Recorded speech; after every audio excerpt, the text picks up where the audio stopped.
A few years ago, members of the iRacing V8 Supercar community came together to articulate an idea. Then, on August 10, 2014, the V8 Supercars Online Premier Series had its first race day at Circuit of the Americas, and Madison Down claimed the victory. Madison Down, the winner. Phil Sells second, Hampstead third, your podium, and Sean Kelly not far off it in fourth. For what a result, what a race. This first test season, however, would go to TTL's Richard Hampstead. 2015 was a defining year in V8SCOPS, the first year-long championship in iRacing V8 Supercar history. The season was filled with many highs and lows. Few drivers were triumphant, most faced heartbreak. Young gun Jared Filsell was crowned our champion. But in 2016, it's a new championship and a new opportunity for our passionate sim racers.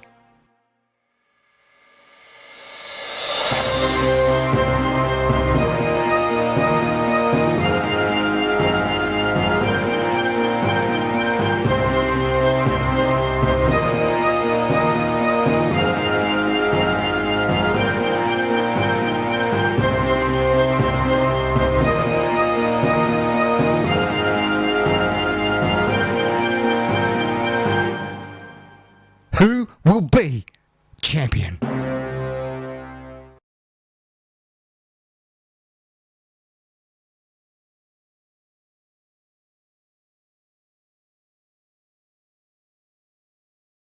Welcome one, welcome all to V8sonline and Sim Speed TV's live coverage of the Lenovo V8 Supercar Online Premier Series. You're watching Round 9 of the 2016 Championship. This is the Austin Split Sprint from the Circuit of the Americas, and we're about to go live for Split 2. They're currently in qualifying at the moment, and to take us through the Split 2 race, 24-lap race with a compulsory pit stop, we've got Sam Sutton and Jake Burton. Guys, take it away.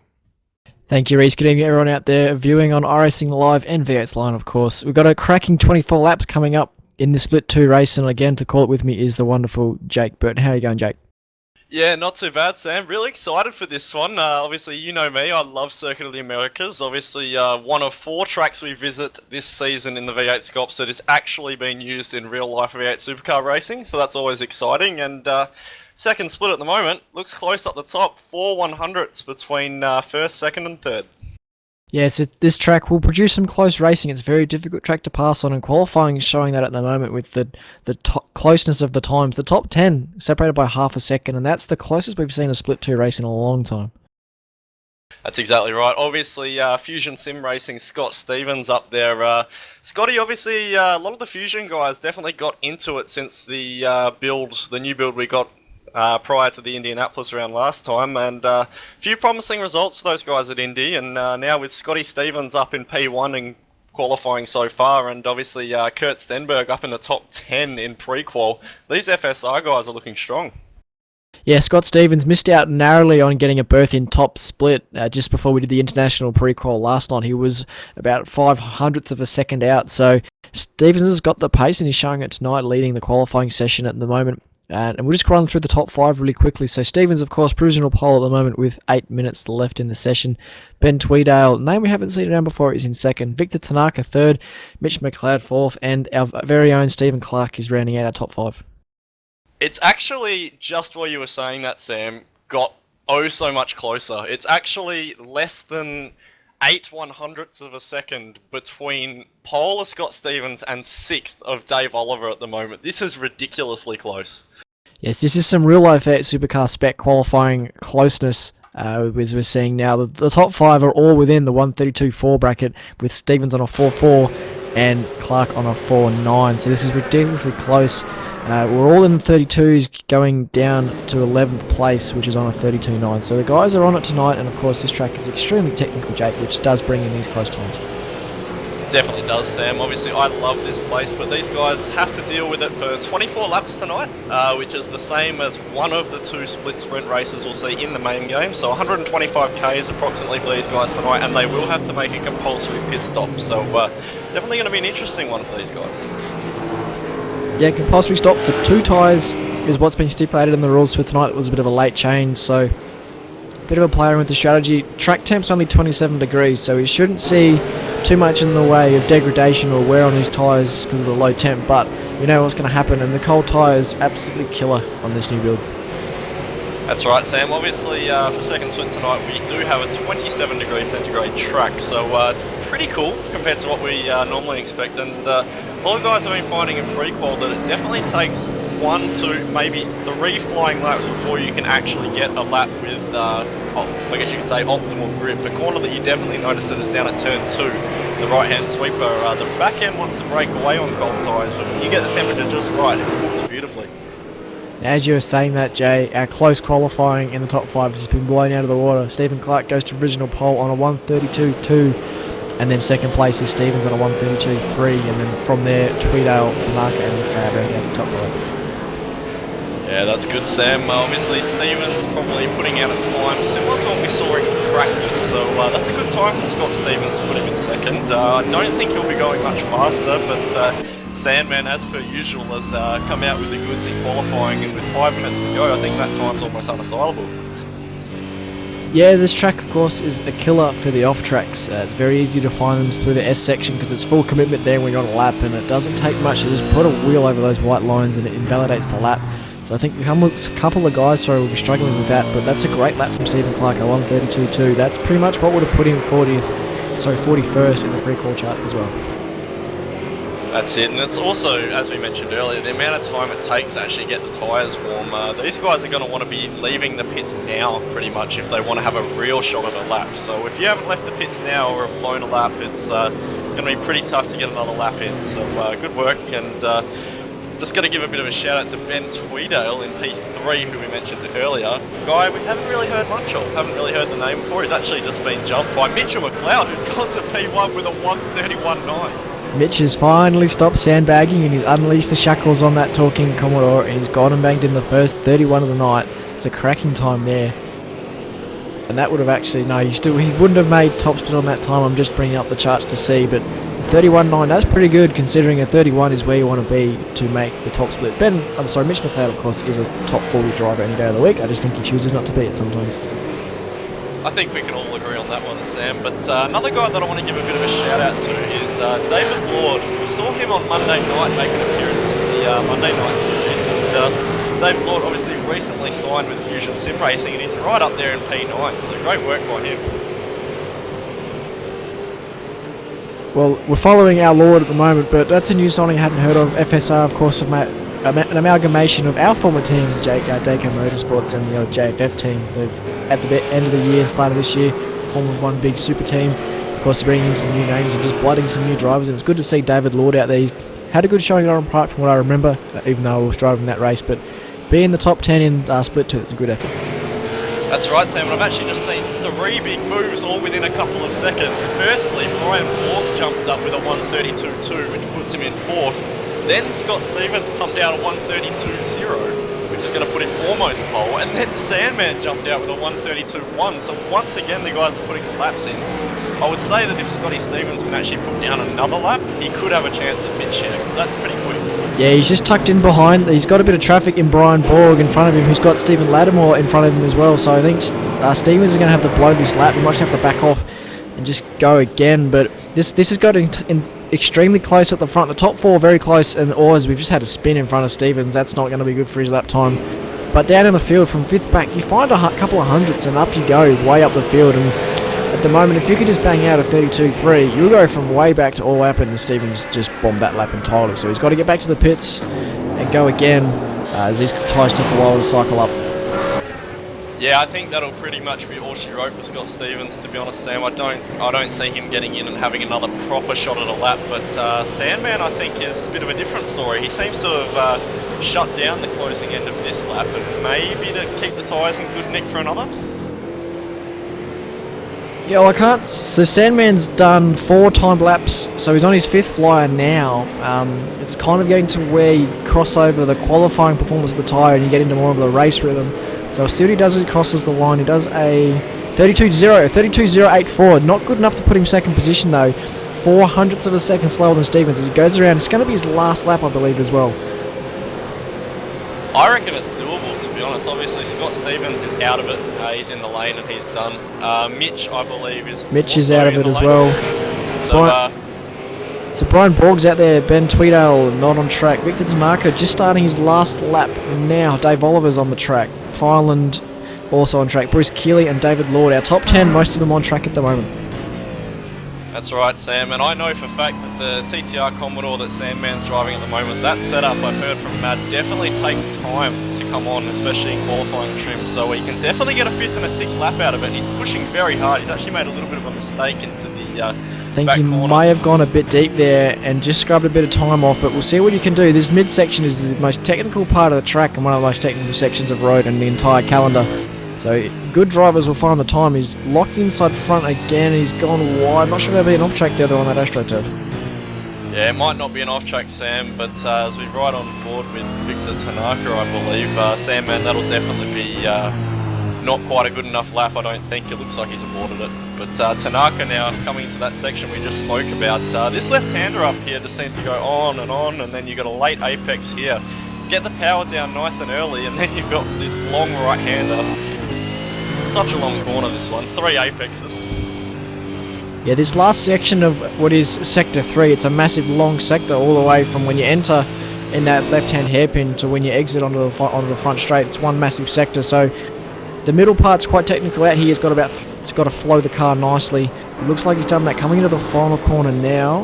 Looks like he's got a good entry and exit's looking good so far. Stayed off the AstroTurf. What can he pull out? A 132.9, so no good there for Victor Tanaka. He slots into 6th place at the moment. Brian Borg, he's done on a 32.2 in 4th position. So is Tweedale in 5th. He's done. Dave Oliver binned that lap. Graham Fireland well. to the pit lane. Bruce Keeley's done. David Lord just running through that long right-hander right now. He's off throttle though. I think definitely the top 10 I think is set.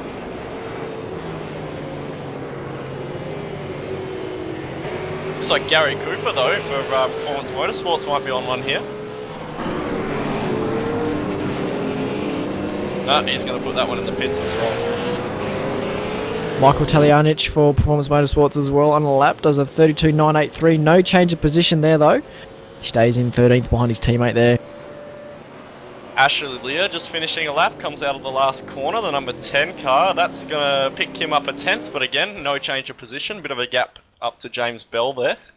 And that is qualifying complete for Split 2 of Round 9 of V8 Supercar Online Premier Series. Jake, do you want us to run through the top 10? Sure thing, Sam. Mitchell McLeod, car number 40 for Torque Inc. 131.93. That's very quick in these weather conditions, so Mitch McLeod will take pole. Closely followed by Scott Stevens for Fusion Sim Racing and Stephen Clark, Sandman for TTR. That front 3 battle is going to be awesome in this race. And then there's a couple tenths back to Brian Borg, Ben Tweedale closely following, and then Victor Tanaka very close as well in P6. Dave Oliver 7th. Graham Bones Fireland in 8th, Bruce Keeley in 9th, and David Lord, as we mentioned, rounds out your top 10.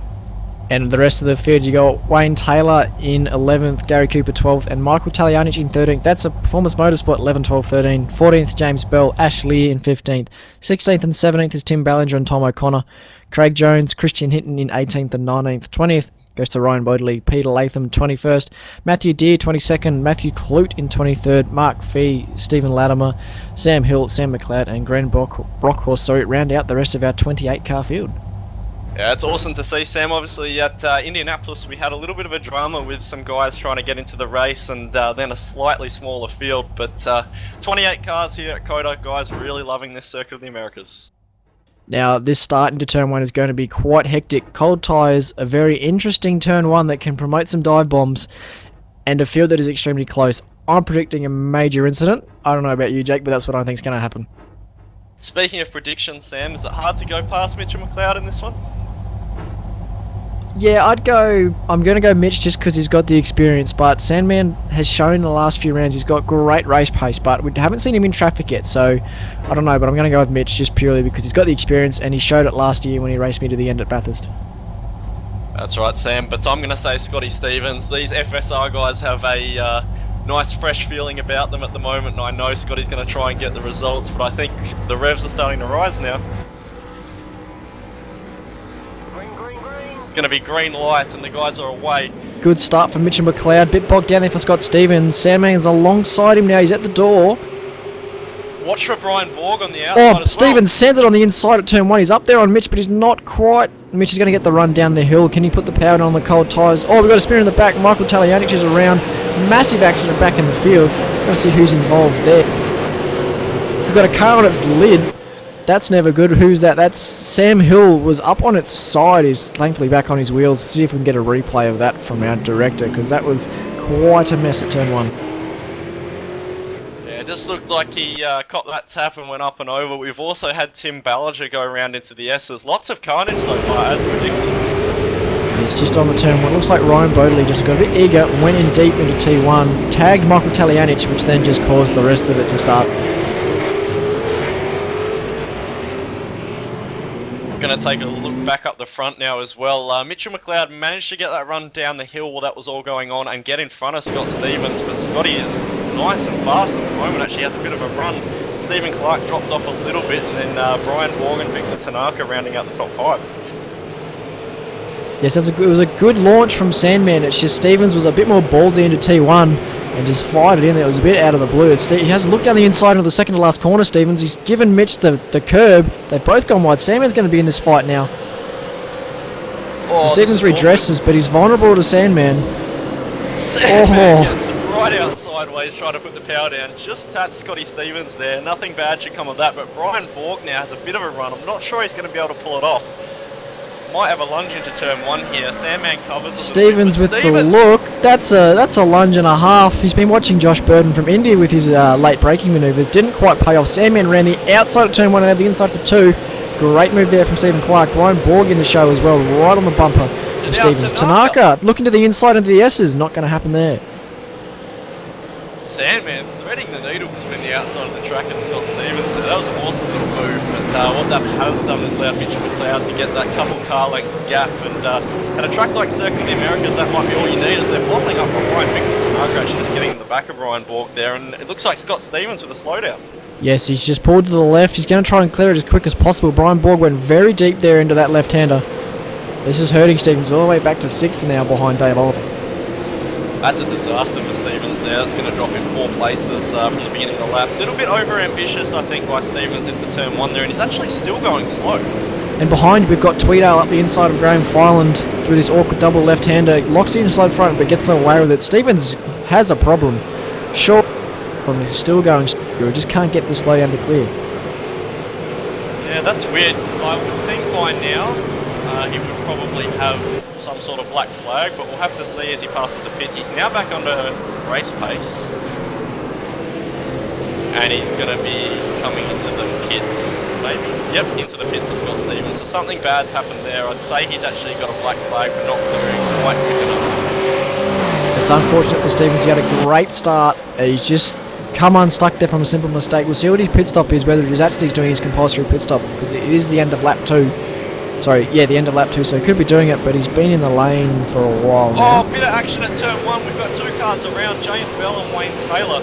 James Bell just had a big lunge on Wayne Taylor and has actually just smashed into the side of him, caused both cars to go round at turn 1. We'll get a replay. Gary Cooper, innocent bystander, has just run straight into the back there. Oh, that's the nature of Cota, Sam. With the wide entries to all these corners, you just have a lunge, and if you don't get it done by the apex, generally that's the sort of stuff that we see. Yes, that hill entices the late braking. You can use the Earth's gravity to slow you down there a bit. Use the hill, but it's an ambitious move there, and he just didn't get it pulled up and ended up hitting the left rear of Gary Cooper right at the wheel. So, not a great move there from James Bell. I think you'll see the fall on the wrong side of the law there for that one. Absolutely, and looking up front again now, Mitchell McLeod, seemingly Sandman seems to be closing up, but the aero push seems to be affecting Sandman. He's definitely struggling with some understeer, and whether that just be the car setup that he's opted with, or the actual fact that he's right behind Mitch, we don't know, but definitely looking like a lot of understeer for Sandman at the moment. Yeah, the S's and of course that long big right hander where you get the most amount of aero push. Everywhere else it's pretty much just stop-start stuff, so aero's not too big of an effect. But coming out of lap 4, our top 5 is Mitchell McLeod, Stephen Clark, Brian Borg, Victor Tanaka and David Oliver, all within 3 seconds of each other, so this is looking to be a good top 5.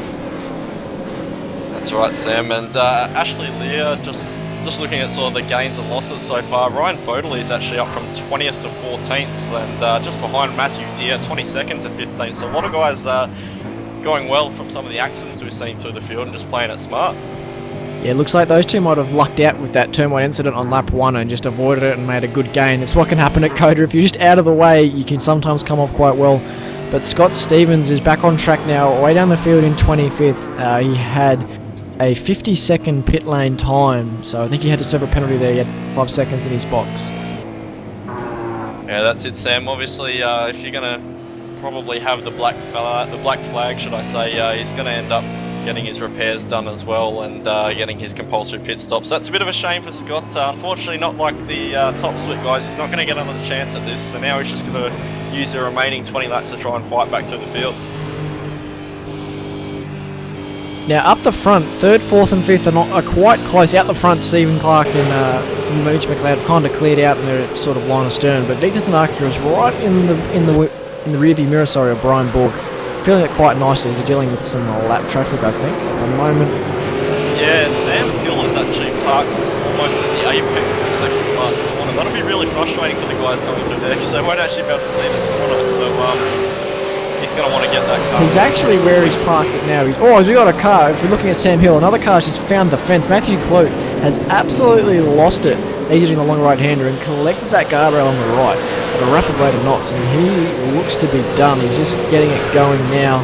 But there'll be some significant damage on that car. That was a bit of a clumsy accident, but cold tyres will do that to you.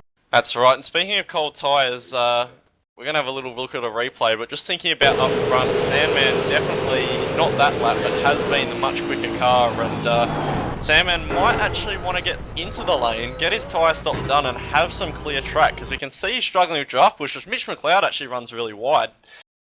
Sandman, I think, will want to look for the undercut here. See, I think that'd work in his favour though, because if he pits now, everyone's still sort of feeling their way through that cold tyre worry zone. If he pits now, he won't lose a lot with guys on warm tyres and he's on stone cold tyres. So for me, I think you'd be looking at about lap 6 to be the cutoff to get the undercut done. Otherwise, it's just after that you take the hit of pitting first and losing out with cold tyres. Yeah, Sandman definitely just seems to not be able to keep that front end intact past the apex. It just definitely seems to be very pushy, and both these guys though, Mitch actually seemingly struggling with the same problem. It could just be as Victor Tanaka in the background runs very wide. He's on the AstroTurf. Dave Oliver's going to have a run on him to turn 1 now. Looks like it's going to be all good though into T1. Davo's pulled out. He's had a look. He's up there. Victor's just giving him a squeeze. Dave Oliver, nice move. Well done at turn 1 up to 4th. And that's textbook. Oh wait, Tanaka's looking back into the right-hander. Oh, that's dangerous. Oh, there's a touch. There's a touch. Straightened him out though. Oh, I thought David was going to collect him into the S's though. Oh, that's a bit of unfair play, but I think it was door-to-door contact at the end, and David won't be happy. Oh, Tanaka's one very wide there. We'll get a replay, but that was textbook from Davo. At this track, you got to be committed and you got to get it done by the apex, which he did do. And then Victor Tanaka maybe a little bit ambitious into turn 2, just giving a little bump and touch, trying to unsettle him, and maybe a little bit too much. But fortunately, Victor straightened Davo out and then made a mistake. So now, Davo, while we were looking at that, Sandman's now dropped back in behind Brian Borg in 3rd. So we've missed something happened there to Stephen Clark. it was a slowdown, Sam. Was it? Okay. Yeah, through the cut-through section that we spoke of, that first left as you deviate from the GP track, if you take too much curb, you can definitely get a slowdown, and he was right underneath the back of Mitch, and that section of road there is blind because of it, and he's just taken too much. Very easy to do. Mitch a nice, healthy 2.5 second lead now. We'll see what Brian Borg can do though, because he's looked like he's had some good pace. He's actually the fastest that time round, Brian Borg. 32.6, that's very quick. A good 4 tenths faster than Mitch McLeod that last lap. Gap's now 2.1 seconds. Just gone wide. Actually, he's just overclocked it into turn 1 and locked a front brake. So a couple of these guys struggling with trying to get to the rhythm and consistency that's so necessary here at Cota. Well, just as we were watching, Jake, the wide shot of T1, every car that came in after Brian Borg, there was a nice little puff of smoke from the inside front. So a lot of guys struggling with that inside front locking, which is just a characteristic of Cota. A lot of corners where you trail brake into it. Everyone's struggling with this locking at the moment, and he's seeing a lot of guys run off the road because Sandman has a look now. Sandman's had a big lunge and he's got that done. Good move by Sandman there. Brian let him have it, but that's a textbook move. I just spoke about, Sam. To pass at Cota, you've got to be committed and have it done by the apex. Yep, there is a famous photo amongst the Daco Motorsport folk from last year of me trying to make a pass that didn't quite work. You've got to be very committed, and I was definitely committed to going in the wrong direction at that point. That's right, but unfortunately, the nature of passing in Cota, you lose a lot of time, and you've seen that Mitchell McLeod has pulled out from their second for that little ordeal, so Mitch is driving away with this now. Yes, the biggest card up Sandman's sleeve is he can determine the pit strategy to a degree. He can either wait for Mitch and then have Mitch suffer with the cold tyres for that lap and he gets in the lap after, or he can go in early and then force Mitch's hand. The big thing though is they've got to find a clean bit of track to slot into. Yeah, Sandman actually still did a 32.7, which is only 2/10 slower than Mitch with that. I definitely think you can see the attitude of Sandman's car is completely different now he's got into drive. So I think he'll honestly catch Mitch pretty quickly. It's just once he catches him, he'll hit the brick wall. Yeah, and we discussed that a lot on Monday night, the brick wall of about a second to a half a second as Brian Borg forgets about the anti-cut and just like, I'm going to cut there anyway, and gets the car up on two wheels. It does actually damage the car, so we might want to stop doing that. As we mentioned though, Sam, nature of Cota with these direction changes and very tight apexes is that if you're right up behind someone, you can't really see where your car's pointing. No, a lot of blind corners as well, where the apex is sort of beyond your visual range as you enter the corner. And if you're behind someone, it makes it even worse. And that's what caught out Sandman with his slowdown, and it's probably catching up Brian Borg through the S's as well. That's why we speak about Cota being so important from a track position point of view. So qualifying is going to be very important for us in split one tonight, Sam. Yeah, as always is in this series, you qualify well, you generally race well, and it showed. Scott Stevens qualified well, had a good start, but didn't quite get it right. Something else I want to mention at the moment, Victor Tanaka had that big moment with Dave Oliver a few laps ago, but he actually did a 32.5 last time by. That's a very, very quick time. That's almost as fast as the qualifying time. So Victor Tanaka got a lot of pace in that Commodore at the moment. Well, Mitch McLeod last lap did a 32.3, Stephen Clark did a 32.5. Brian Borg 32.9, Dave Oliver 32.4, Victor Tanaka a 32.2. So Tanaka is up there with the pace of Mitch McLeod, one of the quickest guys in the top 5. That's right, Sam, and beyond that, it doesn't look like we've got too many good battles. Everyone's sort of separated a little bit, which just seems to be the nature of racing at Cota. Sort of all in or nothing at the moment, and we're going to have about 16 laps to go, so still a long while for these guys. I think we'll probably see Mitch pit in the next 2 or 3 laps. I think he'll split the race in 2, but Sandman, who knows? Yeah, I think that's the orthodox strategy, is to just do the 50 split. Granted, there's not a lot of tyre wear, but it's the safest option. I mean, if you're in the lead like you are with Mitch, you can afford to play it a bit safe. He's got 3.5 seconds on the field, but if you're in Sandman's spot, you've got to find a way to pull in 3.5 seconds. Just going to have a little look back. Peter Latham is battling with Mark Fee at the moment for 16th and 17th. This is pretty good racing. Obviously, guys who don't know, Peter Latham is actually John Latham from Team TTL's dad, so a bit of family racing in amongst the splits. Yeah, one of my teammates, John Latham. We'll see how he goes tonight, but we just got a bit of news. So back in the pack, we missed it on camera, it happened a while ago, but Tim Bellinger had a bit of a spin, and then Stephen spun as well, collected Christian Hinton, both with a bit of heavy damage, but they're still continuing at the moment. So we're just looking back up to the front. Sandman pulling in a pretty big margin on Mitch that time by. Mitch obviously making a mistake, doing a 134.5 to Sandman's 132.6. So Sandman, big mistake. Mitch, big mistake that time. Dave Oliver's in the pit lane as well, so he's the first of the lead pack to blink and do this stop. Victor Tanaka still one of the quickest cars in the front. He did a 32.4, and Borg and Clark did a 32.6, so Tanaka's got some pace on board that car.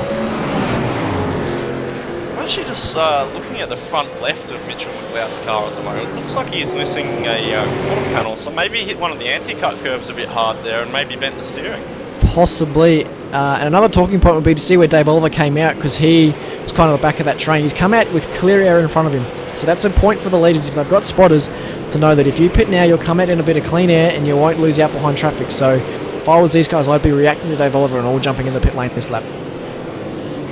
Yeah, definitely, but one that's going to be one to watch is Victor Tanaka. He's still pumping out those low 32s, and with the first couple laps being pretty slow for Davo with the cold tyres, Victor's probably going to jump it, so definitely going to be an interesting one for them.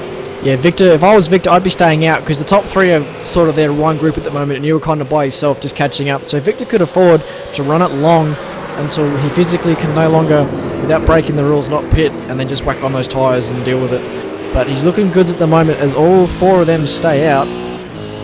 Yeah, that's right. If I was Victor, I'd definitely, if I catch Brian Borg, I would definitely pit though, because he's definitely got the pace over these three at the Again, moment. another 2/10 faster than Borg. That lap was Tanaka. Mitch McLeod, a 33.7. A full second slower than Stephen Clark. There is something wrong with that Torquent Commodore, and we believe it's going to be related to these anti-cuts that absolutely destroy cars. Yeah, I personally haven't broken a car this week, Sam, but I definitely know, especially in the old car, before they handled the curves a little bit nicer, they definitely would break very easily. So Mitch has maybe just attacked one a little bit hard here, and Sandman's got the goods. Just another mention as well, Victor Tanaka, as we mentioned. Last two laps were within 2/1000ths of a second of each other, so this guy's not just fast, he's consistent, which is what you need to win races at Cota, so he's going to be a dark horse later in this one. Now another point to note, we'll see Davo's just starting his first flying lap out of the pits. We'll see what happens, what sort of time he can pull out on these cold tyres, and it's another guide for the leaders. But Tanaka closing up. We need the Jaws music almost like we put out last year for Phil Sill and Hampstead, but we need it here for Tanaka and Borg because Tanaka is closing at a very rapid rate. Yeah, he sure is. This lap maybe not looking quite so good for Tanaka, but wouldn't surprise me if he stays out for another one, as we're going to see both our leaders, Mitch McLeod and Sandman, into the lane, but Brian Borg and Tanaka are going to stay out for another one. And the pit lane's very interesting. It's essentially another corner. If you take it like a corner, you can actually go quicker. So, Graham Filan's botched the pit entry. He's nosed it into the wall on the entry there. It's quite embarrassing there. I'm just watching Sandman and Mitch here. Sandman maybe might want to see if he can get the stop done perfectly so he can maybe jump Mitch in the pits here. Let's see where they fall out of the lane. Identical as they leave. So it's going to be who's got the most balls on cold tyres. Is it going to fall into some traffic potentially? And that is Ryan Bodley, our culprit from turn 1 earlier on tonight. Sandman's got to hold him behind. He's got to. Oh, Sandman's lost it. He's lost it off the hill at turn 1. Dave Oliver goes past. That's not a great result there for Sandman. Yeah, it might have looked a little bit netcody with Bodley there, but Sandman definitely lost it on his own there. So Bodley just a bit of an innocent bystander. But while that's all unfolded, something I've got to mention as well is actually Dave Oliver didn't quite get the jump that we expected, because Mitch has actually pulled a margin. Yeah, it's the cold tyre lap. That first lap on cold tyre is an absolute killer, and Dave was the pioneer. And maybe Mitch has just elevated the pressures a bit to alleviate it, but his first lap out, David, was 32.3, but he's stuck here behind Ryan Bodley, which is not going to help his cause. Yeah, but we're going to see Brian Borg now respond to the leaders and jump into the lane, so he's Tanaka in, as as well. Tanaka, very committed into the lane, actually made a lot of time on Brian Borg there. Front's locked. That's what we want to see. So our leaders in Stephen Clark and Mitch McLeod did nearly identical pit times. Let's see what Borg and Tanaka will do. Looks like they both pulled into the box cleanly. We know that Tanaka's one of our internationals, so it could be a bit of netcode, but Tanaka actually was so committed into the lane there, he knocked the fence a little bit. Pit stop times for Tanaka and Borg were identical at 9.5 seconds. They're now coming out of the lane. Mitch McLeod is going to have it. That's actually a good gain there for Brian Borg. Quite a good gain. Again, that's that cold tyres. If you stay out a lap longer than the guy ahead of you, you're going to get the gain, but then you're going to suffer later. But Tanaka, as we expected, jumped Dave Oliver in the pit stop, and Sandman having a rough one. He's fallen down the field.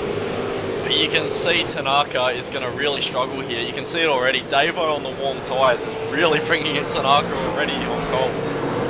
Yeah, the S's on cold tyres is almost Formula Drift. It's quite a bit of a ride. You need to bring out your dirt rally skills to get it through there. He's he accomplished that, so he's through the hard part of the lap on Cota. Oh, as I say that, he nearly wins it. So Davo's going to get that position back. That bit of track there is really tough, Sam. You know, that AstroTurf on the outside of that, I guess you could say, cut-through section is very slippery and you cannot put the power down on it. Yeah, and cold tyres don't help as well. He just gets all sort of over the balance, as I'm hearing Ryan Bodley may have come undone. So yeah, Ryan Bodley, the All-Star Motorsports car, just going back through the replay, appears to have punched the fence exiting the second to last corner. Quite rapidly he's hit it as well. Oh, he's been helped by Dave Oliver. He was going to the pit lane. Davo was on his inside, and Bodley just cut across the front. So no foul goes there. He's just going for a pass, not expecting him to pit, and Bodley's just cut across to take the pit lane and found himself parked in a fence. Not an ideal set of circumstances at all for those guys, but speaking of which, Sandman at the moment definitely seemingly struggled. 32.6 straight out of the pits, which is not a bad lap, but definitely not what he wants. No, Mitch McLeod's just set his personal best lap of the race in a 32.2. Brian Borg did a 32.6, Dave Oliver a 32.3, and Tanaka at a 32.5. So Mitch McLeod comfy on those cold tyres. Yeah, if Davo avoids a penalty from that little bit of contact with Bodley, he could actually be a big contender in this one. I think he should. There's no fault of Davo's there. I'm putting that square on Ryan Bodley there. You've got to look in your mirrors before you pit. If you've got a car on the inside, just go around again. It's just the nature of that pit lane. Yeah, always the problem with pit lane entries where you've got to cross the race line, but Ryan Borg at the moment blocking a lot of front brakes through this technical section we spoke about and allowing Davo to close. Yeah, that's 3 times now he's locked that inside front. He's going to burn a night. There's no flat spots in iRacing. He's going to wear that tyre out, and it's just going to get uncomfortable because it will push you into the corner. You're not going to be as quick, and Davo's certainly looking more balanced at the moment. But again, that's probably the difference in cold to hot tyres. Sorry. So we're riding on board with Davo. We're going to see Bodley come into the pits again in front. I was a little bit worried there was a bit of red mist there and Bodley might have been waiting for Davo, but that's not going to be the story, and he's going to come around to complete their 14th lap. Going to look at lap times this time by as we've got 10 to go. Mitch McLeod with, I believe, a PB of a 1:32.036, although he did get a 1x on that lap. So Brian Borg with a 1:32.3. Davo all over him now, 1:32.4 for him, but Davo... Having a look to the outside. No, I think he was just showing the nose to the outside. Some guys have different lines entering the S's as well, because you want to get as far to the right before you get in on the left. It's a bit of an awkward entry. Some guys just arrow it over there and use the anti-cut to turn the car. Davo obviously takes the wider, more orthodox line. Tanaka matched Davo's time as well. So this battle for second is going to play out quite nicely. Davo, very committed and using a lot of the excess track there. So looking back, we're going to battle for P15 and 16, Tom O'Connor and Stephen Lattimore. 2 guys we haven't really spoken about this race. Lattimore definitely a faster car at the moment. Yeah, Lattimore's right over that rear end there of the KRF car. Looked very close into the S's, but just backed off. You need to give yourself a bit of an air gap because you need to be able to see where you're going through there. It's quite a tricky section of road even by yourself. So I've actually just seen now David Lord has jumped into the pits, so the field is now cleansed and Mitchell McLeod will resume the race lead. So starting lap 16, and we're just hearing word from race control, no penalty for Oliver for the incident with Ryan Bodley. Here comes Davo. He's going to have a look on the inside into turn 1 on Brian Borg. This is very committed from Davo. Oh, is he getting to use a bit of the curb there on the inside? Some guys have actually rolled the car doing that in these cold temps. He's going to hang the outside through the right-hander. No, he just taps the brakes and falls back into the line. Davo's got to be careful here on these anti-cuts. He's going to be blind, and you see him hesitate on entry. Borg actually running a bit deep, and Davo very committed over the anti-cuts. Oh, yeah, cut a lot of that corner there. That's very borderline slow down there. Looks like he's in the clear though. That is absolute maximum attack for Davo through there.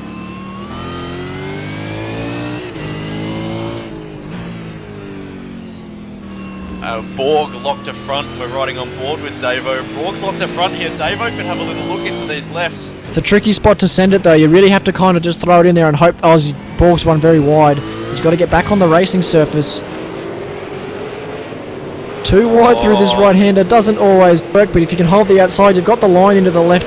Davo's done that. Nice bit of driving between these two, giving each other plenty of racing room. Davo up into P2 for the time being. Nice work from Davo. Yeah, good move there from Davo. Borg centered. Have a look. Davo saw him coming, gave him the space, because when you see someone coming that close, you think they're going to hit me. So he's giving him a bit of space at the apex. But well, still second for Davo. Ryan Borg in third, and Tanaka stalking ever so quietly, just at a 33-2 in fourth position. Yeah, and Sandman as well with a 32-1, but unfortunately Sandman's a bit far back. Bit of a sad race going on for Sandman, but Victor Tanaka's going to be the one to watch. This could quickly turn into a three-way battle. Very quickly it could. Mitch McLeod, thanks to that battling though, now has a nice 5.5 second lead. Hit it at 32.5 compared to Davo. So these guys placings now, second, third and fourth will be sorted out as we are on lap 17 of 24. Yeah, Tanaka definitely abusing the track limits a little bit here. As we see a car get out of the way from these three and actually loop it. I'm not sure who that was. I think that was Glenn Rockhurst who might have just seen. But, I'm seeing lots of smoke bit of smoke signals. They're telling us that we're locking inside fronts every time because Sandman locked it into the left-hander. Everyone is locking fronts all over the place. There's a bit of two wheels there for Victor Tanaka. So Benjamin Dowes, who's asking in the chat, I want to see some two wheels. There was some two wheels just there. That's right, Sam. These guys obviously making a couple of mistakes here and there at the moment. What do you think, Sam? I definitely think Circuit of the Americas is a track where consistency is key, and a couple of these second split guys are being thrown out by that a bit at the moment. Yeah, it's definitely because of its technical nature. It's just about hitting the same spot every lap, hitting the same braking point, making sure you get to the apex. It seems like pretty common sense stuff, but when you're racing it's very hard to do. So you can hit that point every time, and I think you'll see it'll be the make and break in top split tonight. The guys who can hit that same point every lap will win the races. That's right, and Victor Tanaka's a guy who I've mentioned is actually pretty close to that split one sort of level of consistency. He's been able to throw these lap times out lap after lap, and it's definitely paid dividends, but at the moment he seems to have struggled with this second stint worth of tyres. Yeah, whether he just didn't get the incoming pressures right, maybe he made a change based off his first stint. His car hasn't looked as comfy as it was from in the first stint. He's locked that left-hand front every lap we've been watching him. At least twice on a lap, so it hasn't got that balance right. A bit too much front brake possibly, but we don't know. But he's locked it again as Tanaka's gone even further into the corner. Tanaka is pushing this car quite hard at the moment. Yeah, maybe a little bit too hard as Brian Borg now actually had a little bit of a run on. Davo's just slowed up a bit through that last section, bit of a bad run, and Borg's just darting all over the road. It's so cool to see the different lines into that left-hander. You've got Davo went mid-track, Brian Borg went all the way out to the white line, and Victor Tanaka all the way on the inside. It's definitely a corner where you can have multiple lines. Yeah, and that's what entices the dive bomb. You see old mate doesn't take your line who hangs out a bit wider, and you're just like, that's a gap, I'm going to fill it, and it rapidly disappears at the apex. So it happens at turn one as well. It happens at most of the corners where you think a passing opportunity will happen, and Borg deep under brakes on the final locks both the fronts. He's going to give Tanaka a nice run onto the straight. Something that Reese actually mentioned in his brilliant fact file, that this track is a track of multiple lines. Pretty much every corner you can do something different. Yeah, it's definitely a track where driver idiosyncrasies in their technique or along those lines will show, and a lot of guys have realised how they drive a car quite different to their teammate here today with the setup not working for them or along those lines. So interesting in top split tonight, see how that goes, because these guys have put on a good show and they've kind of given us an idea of what to expect in split one. Another thing we've got to mention as well, I've just noticed, is that Mitch McLeod actually dropped about 3 seconds that time by, maybe a bit of a slowdown or something, and so we're focused on Brian Borg as our directors had to go and take 4 tyres and fuel. He'll be back shortly. So we're still focused on this battle, but Mitch McLeod, he's cleared ahead. There's actually a Torque Inc car. It's his teammate, I believe it was Hayden Dodman. Sam McLeod. Sam McLeod, sorry. So his dad, he's roped his dad into being a roadblock for a bit. Didn't quite work. Oh, Borg definitely taking a narrower line. That's pretty risky into this triple rights that we see, but It's so cool to see these guys in particular because they're doing such contrasting lines around this place. And Tanaka's not had that pace we saw in the first stint. He's just there, like, he's just kind of that annoying guy within about a second and a half, who, you know, if you make a mistake he's going to be able to pounce, but he's not gaining at a rapid rate, and that's probably due to Borg having that carrot dangling in front of him. He's actually just done a 32.1 on his last lap. That is his personal best as well. Another scary thing, Sam, is Mitch actually pulled another 33.3 then, so the lead is now 2 seconds back to Davo. This is risky territory for Mitch. Davo did a 32 dead. They are flying, these two, and Mitch McLeod at this rate, lap 20 of 24, 5 to go. He is within striking distance. Oh, now we got a lap car though. Oh no, Sam Hill's actually jumped out of the way. Sam Hill, not a name I've seen before, but good work there. Now, it was about this point in the stint last time, sorry Jake, that Mitch McLeod started to struggle really bad with Sandman behind him. So maybe he just hasn't got the phasing of his tyres right. Maybe he's overpressured or just something gone radically wrong with the tyres on his car. He's backing it into corners like a motorbike rider. He's not getting off the corner nice. It's just not behaving properly. So there's got to be something going on with these tyres for this Mitch McLeod car. Now also, with 5 to go, you got to think if you're Ryan Borg, maybe just sit behind Davo and wait till the last minute, because we all know that if Ryan Borg has a lunge on Davo, it's going to allow Mitch this win.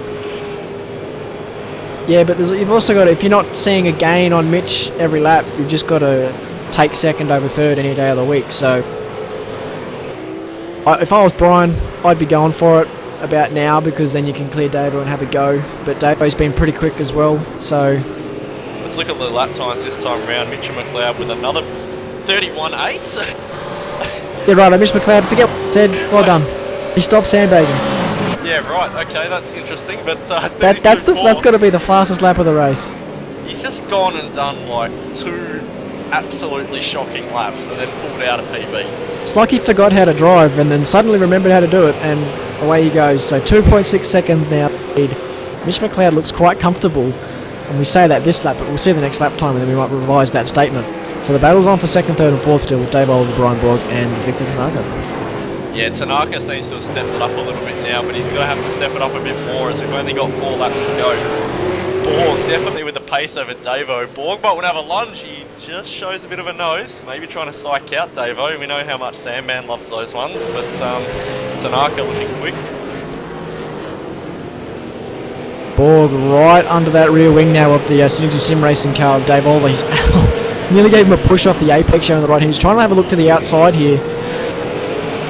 Just didn't quite get it turned back at the apex nicely, so the over-under didn't work for him there. It's really hard to do an over-under there, Sam, because it wouldn't work normally, but just the camber of that bit of road, it sort of disfavours people all the way on the outside like and that. If you get outside the groove, because this track's quite rubbered in at the moment, it just starts to understeer, and that's what we saw there for Brian Borg. He missed the apex by about a good 1.5 metres. Oh, that's a lunge into the last corner. Brian Borg shows a big bit of nose. Now these guys have got Scott Stevens jumping out of the way for him, which is good, but Brian Borg, I don't think that was the smartest move. Probably should have waited for the straight. See what he does in the T1, stays tucked in behind. Yep, nothing crazy going on there. Davo uses a bit of curb. Brian Borg going very wide there. Very deep under brakes. Brian Borg definitely with a lot of braking performance in that car. He just wants to make sure he doesn't use too much of it. Mitch McLeod lap times all over the place. 31.8, then back to a 32.4. Next lap probably do a 31.5. Bloke's all over the shop, but he's winning the race, so who are we to judge? I mean, like, we could really argue that if consistency wins races, Mitch is sort of a bit lucky here, but he's definitely got the pace, but it looks like he's slowing down even more. What's going on? He's playing games here. I think he's got to be playing some games here, or he hasn't put enough fuel in, he's got to save. I don't know what's going on. He could just be playing Pokemon Go on his phone, really. He could be. We all know how Mitch is into those sort of fads. But either way, now right on him. 2.6 seconds last time we crossed the line. It's now probably 0.26 of a second. What's going on here? Jay Kennedy in the spec chat is going on about how it's on for the lead. Somehow I think this is a bit of a game. I don't know what's going on. This has to be a bit of a game. Like, I can't see the bloke who's kind of dominated this race blowing a 2.6 second lead in 1 lap. This is probably going to be like a 35 from Mitch this time, man, as it is a 34.3. So, lap 23 of 24. 2 to go. let's see what happens. I reckon Tanaka could win this race. These guys are going to trip over each other. There's only 2 to go now. Never put it past Davo to have a dig. Brian Borg's proved he's going to have a dig as well. Mitch McLeod, a very good racer. He's got a good head on his shoulders when it comes to this. So, interesting fight for these last 2 laps. And He's now got some traffic ahead as well. To deal with as well. He's going to get it right in the middle of the cut-through section, which could be a little bit awkward for Mitch. So we're just hearing from Jay Kennedy a slowdown last lap for Mitch. So that explains why we saw the gap evaporate. But Brian Borg is right on the tail of Davo coming out of that cut-through section. As Borg has a lunge. A big he's hit him in the door. Davo's come back. He's done an F1 there and just disregarded track limits. Come back onto the road in front. Probably a bit fair, given that Borg doored him off the road. But I don't know how that didn't go worse. Yeah, that was it was the square contact, so it wasn't too bad. But that was an ambitious attempt there from Brian Borg, and it showed how tricky it is to pass in that corner. But either way, they're still locked in combat. Mitch McLeod skipped away. Victor Tanaka's just licking his lips like, boys, do that again, please. Yeah, Davo's definitely got damage. You can see it. Borg's going to have another lunge this Davo nearly chopped the nose off there. 1 to go now. If Mitch doesn't get another slowdown, he's got this race pretty much handed to him. Borg locks the wheel into the final corner. Doesn't get off it nicely either. So Davo looks like he might survive turn 1, but will he survive the cut through and the infield section? Because this is going to be a hectic last lappy for Davo. Yeah, Borg again very late under brakes. Late. Chirping the rear brakes, both of them. They're very deep. Tanaka not quite in the show yet either. Oh, this could get exciting as we go onto the back straight. The S's section is going to be pretty much line astern. Not much you can do here, but Borg's actually thrown it in a bit deep. Frustrating thing about these S's, you throw it in deep for 1, you're screwed for the next 2 or 3. So he's a bit further back, coming into the out of the cut through. So Davo's probably going to breathe a sigh of relief knowing his door is intact for this lap. Although he said that Davo ran very deep. Tanaka closing up as well there on Brian Borg in the background. Sandman's come from 11 seconds back to being over only 6 off the lead, so he's gained a good bit of time in this last stint. I wouldn't put it past us or Borg to have a second last corner lunge. We saw how slow Davo was last time to these triple rights. If he's the same, he could be on. Davo definitely struggling with the front end of that Synergy Sim Racing Commodore. Yeah, he's having a break mid-corner here to get it turned, but I'm not sure Borg's close enough. Borg has to be as committed as you'll ever see have a lunge, through this final corner. Just do a Jake Burton, have a lunge. Not gonna happen. He's actually locked the front brake doing it as well. Mitch McLeod wins round 9 of Split 2 V8 Supercars Online Premier Series from David Oliver, Brian Borg in 3rd, Victor Tanaka in 4th, and Steven Sandman Clark rounds out your top 5. We're actually hearing from Jay Kennedy in the spec chat that Sandman did a 1:31.4 on lap 21, so Sandman absolutely flying. So it's a real shame that he's had some of the bad things happen to him. He would have been definitely a contender for the win. So from lap 20 to 24, these were Stephen Clark's times. 31.7, 31.4, 31.8, 31.8, and then his last lap was at 32.3. So Sandman was up there. He would have had a great fight there with Mitch McLeod. Unfortunate what happened when he exited the pits. But that's racing on these cold tyres. And as the rest of the field comes across the line, we've got Ben Tweedo coming in 6th. Gary Cooper, good results after starting 12th, is 7th. Bruce Keeley, 8th. Graham Fineland, after that kind of embarrassing pit entry, rounds up in 9th. Ashley, 10th. Michael Telianic from 13th to 11th. David Lord, the debutant, I believe, in this series, is now in 12th. Matthew Deere, 13th. Tim Ballinger, 14th. Stephen Latimer, Tom O'Connor, 15th and 16th. James Bell just crossed the line now in 17th. Peter Latham coming through the final corner now to bring it home in 18th. And Mark Fee, last car on the lead lap, in 19th. Other cars a lap down. We've got Scott Stevens in 20th. Sam McLeod 21st. Glenn Brockhorst 22nd. 23rd goes to Christian Hitton. Matthew Clute in 24th. And then Sam Hill, Ryan Bodley, Wayne Taylor and Craig Jones, all multiple laps down and DNFs. Taking nothing away from Mitch McLeod as he celebrates some burnouts, but definitely think had Sandman and Scott Stevens, should I say, not made mistakes early, those slowdowns definitely would have punished Mitch a bit harder. Obviously he had the lead and could afford those couple of slowdowns, and you know how we normally talk about if guys are inconsistent, the number of tenths normally changes in their lap times. For Mitch, for a while there, it was seconds that was changing lap times. Often you want to separate your lap times by tenths. He was, yeah, let's just do it by a couple of seconds just to keep it safe. But no, great job from Mitch McLeod taking another win. Of course, we'd like to see him in the top 40, but he doesn't have this time for a thing called practice, so he raced a Split 2 instead. But great race from him and Brian Borg and Dave Oliver. A few names we haven't seen up the front in Split 2 doing a great job here at Circuit of the Americas. Yeah, Brian Borg obviously holding up the flag for Angry Birds Racing there. Great drive from him. Obviously, his teammates that we normally see in the top and second split, Michael Hammond and Jason Bent's not able to make it this week. So great work by him to take home P3 as well on the podium. And Victor Tanaka, in my opinion, was one of the drives of the race. His just consistency and pace that he had, especially in that first stint, really rewarded him, and good drive from him. Yeah, and it's that time of the night, Jake, where we take off the headphones and put on the race suit and go jump in these cars and try and drive them fast. So we'll hand back over to Reese Gardner, and I believe Stephen Clark will be up in the comm box and take you guys through Split 1 quali and race. Reese, over to you, mate. Cheers, Sam, and cheers, Jake, once again for fantastic coverage of what was a really, really good race. I had a lot of fun watching that from the sidelines, but we're going to jump on very soon. I think in about 45 minutes, qualifying for Split 1 is due to start. Until then, we're going to go on a quick break, and then we'll bring you some very exciting features. We'll be back very soon. You are watching the Lenovo V8 Supercar Online Premier Series. This is Round 9, the Austin Split Sprint from the Circuit of the Americas. We'll be back soon.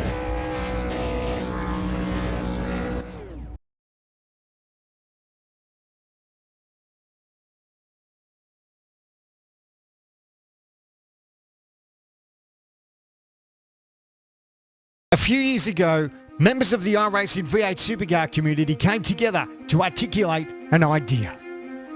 Then, on August 10, 2014, the V8 Supercars Online Premier Series had its first race day at Circuit of the Americas, and Madison Down claimed the victory. Madison Down, the winner. Phil Sells second, Hampstead third, your podium, and Sean Kelly not far off it in fourth. For what a result, what a race. This first test season, however, would go to TTL's Richard Hampstead. 2015 was a defying year in V8SCOPS, the first year-long championship in iRacing V8 Supercar history. The season was filled with many highs and lows. Few drivers were triumphant, most faced heartbreak. Young gun Jared Filsell was crowned our champion. But in 2016, it's a new championship and a new opportunity for our passionate sim racers.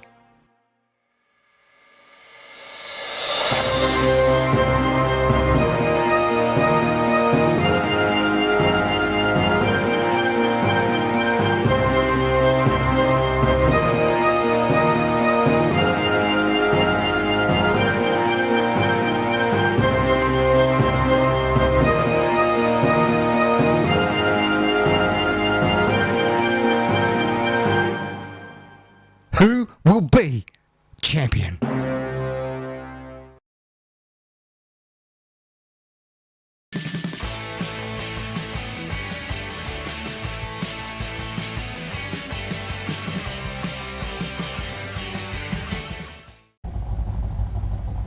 Hello and welcome to Round 9 of the V8 Supercars Online Premier Series. Tonight, Performance Motorsports will give you a quick rundown on Circuit of Americas. It's an amazing track, and Forzan will give us a bit of a countdown. We'll have a hot lap. Here we go. Rightio. And 3, 2, 1. Bit of wheel spin. We get up through the gears here. Brake nice and ready for turn 1. Pluck it in first. Nice and tight through this apex. Then get on the gas nice and hard. Up through the gears. Nice and tight through this apex there. Then get your car settled for the S's. Make sure you get it nice and close to the apex. Through this turn here. Amazing section. Back to second. Nice and hard on the gas. And over to you, Stratty. Rightio, here we are. We run right down the inside here. Good passing move. You've got to cover your line for this side. Back to second. Nice little turn here.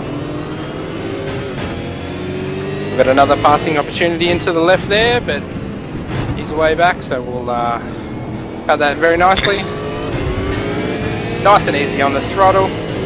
Just double right. Very easy. All it is.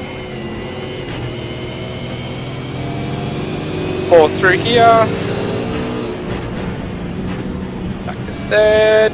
Don't get a good run out of here, you could be vulnerable for the straight. And look at that, the dive bomb. Just like that. Nice and tight from the apex, hard on the gas. Got to watch Up here for through the cross. gears. Up to turn 1.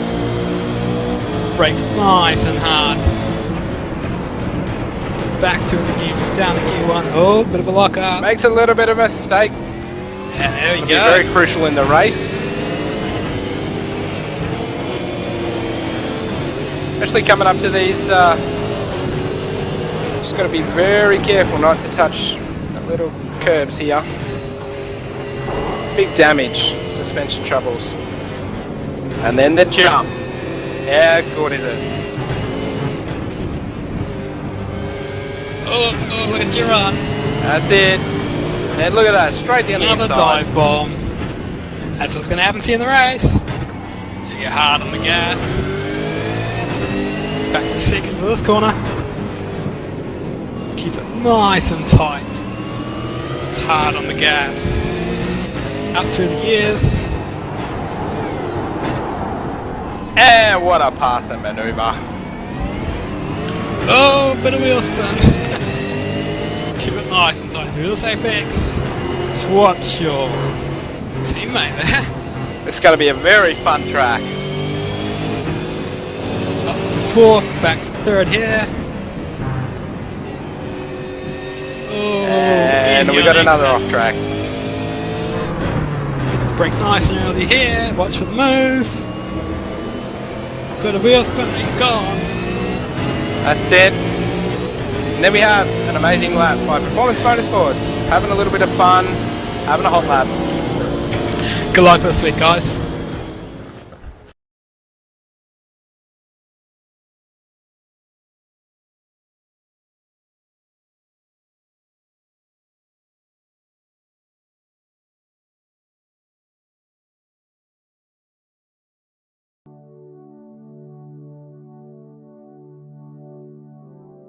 Everything is big in Texas, or so they say, and this monumental facility, located just outside the city of Austin, is no exception.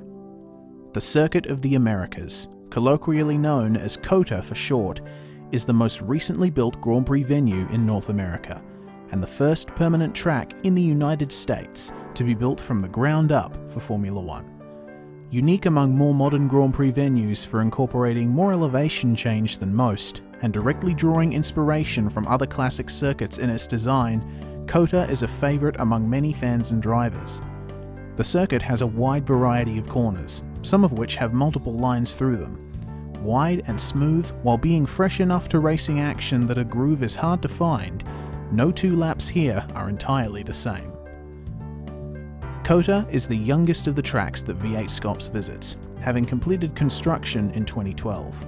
As such, it needs more time to make its own history, but it's certainly going about it in the right way. Conceived by Tavo Helmond and motorcycle racer Kevin Schwantz, the goal was to create a modern venue that had character and challenge, and they certainly succeeded.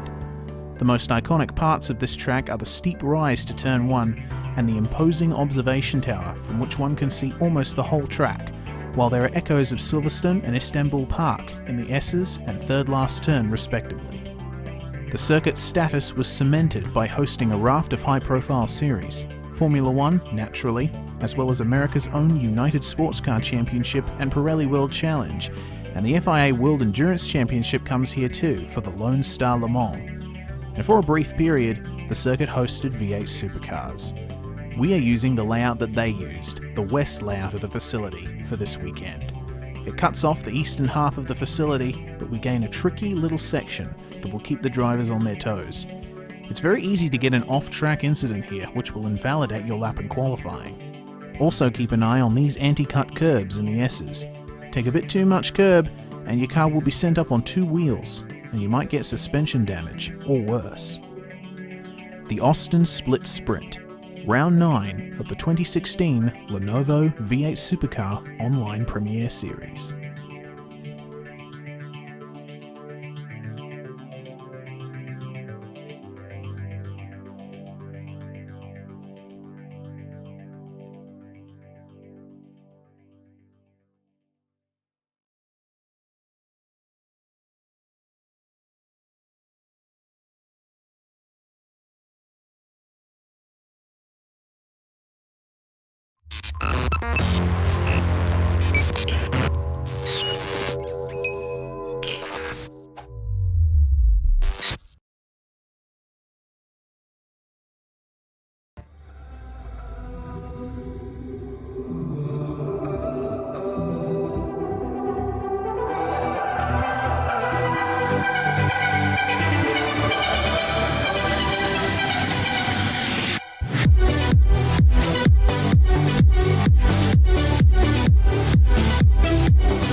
iRacing is the most accurate online racing game and simulation available to the general public. The iRacing service allows you, the race fan, the real-world racer, the race enthusiast, the gamer, to race virtual replicas of real-world cars and at real-world, world-class racetracks. iRacing laser scans all of its content to millimeter accuracy, which gives you a digital replication of that car or track. Whether you want to race for online championships, race your buddies in a league, or test for an upcoming real-world race, iRacing has what those sim racers, gamers, race fans, and real-world racers are looking for. Unparalleled accuracy with loads of fun, wheel-to-wheel excitement. Because of the solid community that iRacing has built, along with that attention to detail, iRacing has been able to form official partnerships with renowned motorsport organizations such as NASCAR, SRO, IMSA, V8 Supercars, and others to develop professionally sanctioned online racing series for our members to participate in. This is unique to iRacing.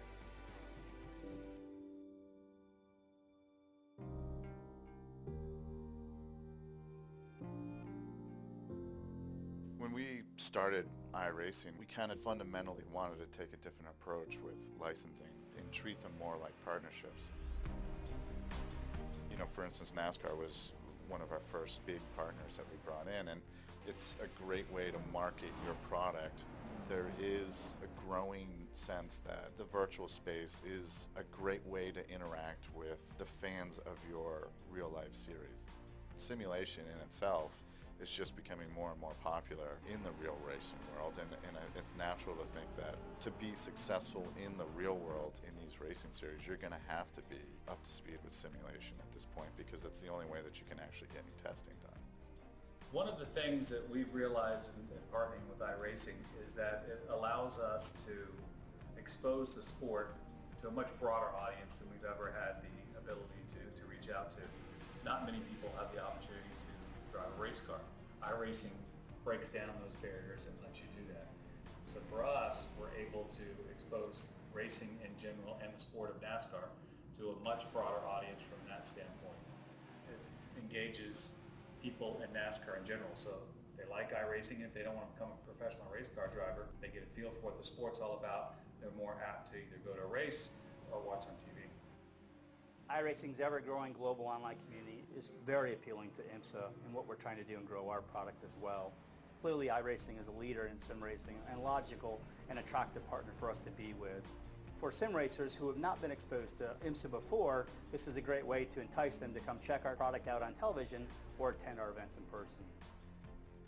At this point now, we're actually getting contacted by racing series and tracks and manufacturers because they want to be involved in iRacing, because they see the value of having that sustained exposure to key demographics for them.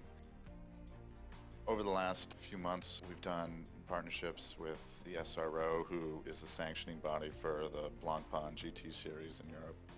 IMSA, which is obviously the sports car series here in the US. They're two of the newest partners that have gotten on board with this idea that there is a way to kind of bring their brands into iRacing and create these virtual series that have real meaning to consumers of our product and fans of their series. Next to the traditional ways of promoting the championship through TV, through media, through all forms of internet, we appreciate the growing importance of gaming. iRacing offered a very realistic platform where high-level players can get the nearest to the specificity of our type of racing.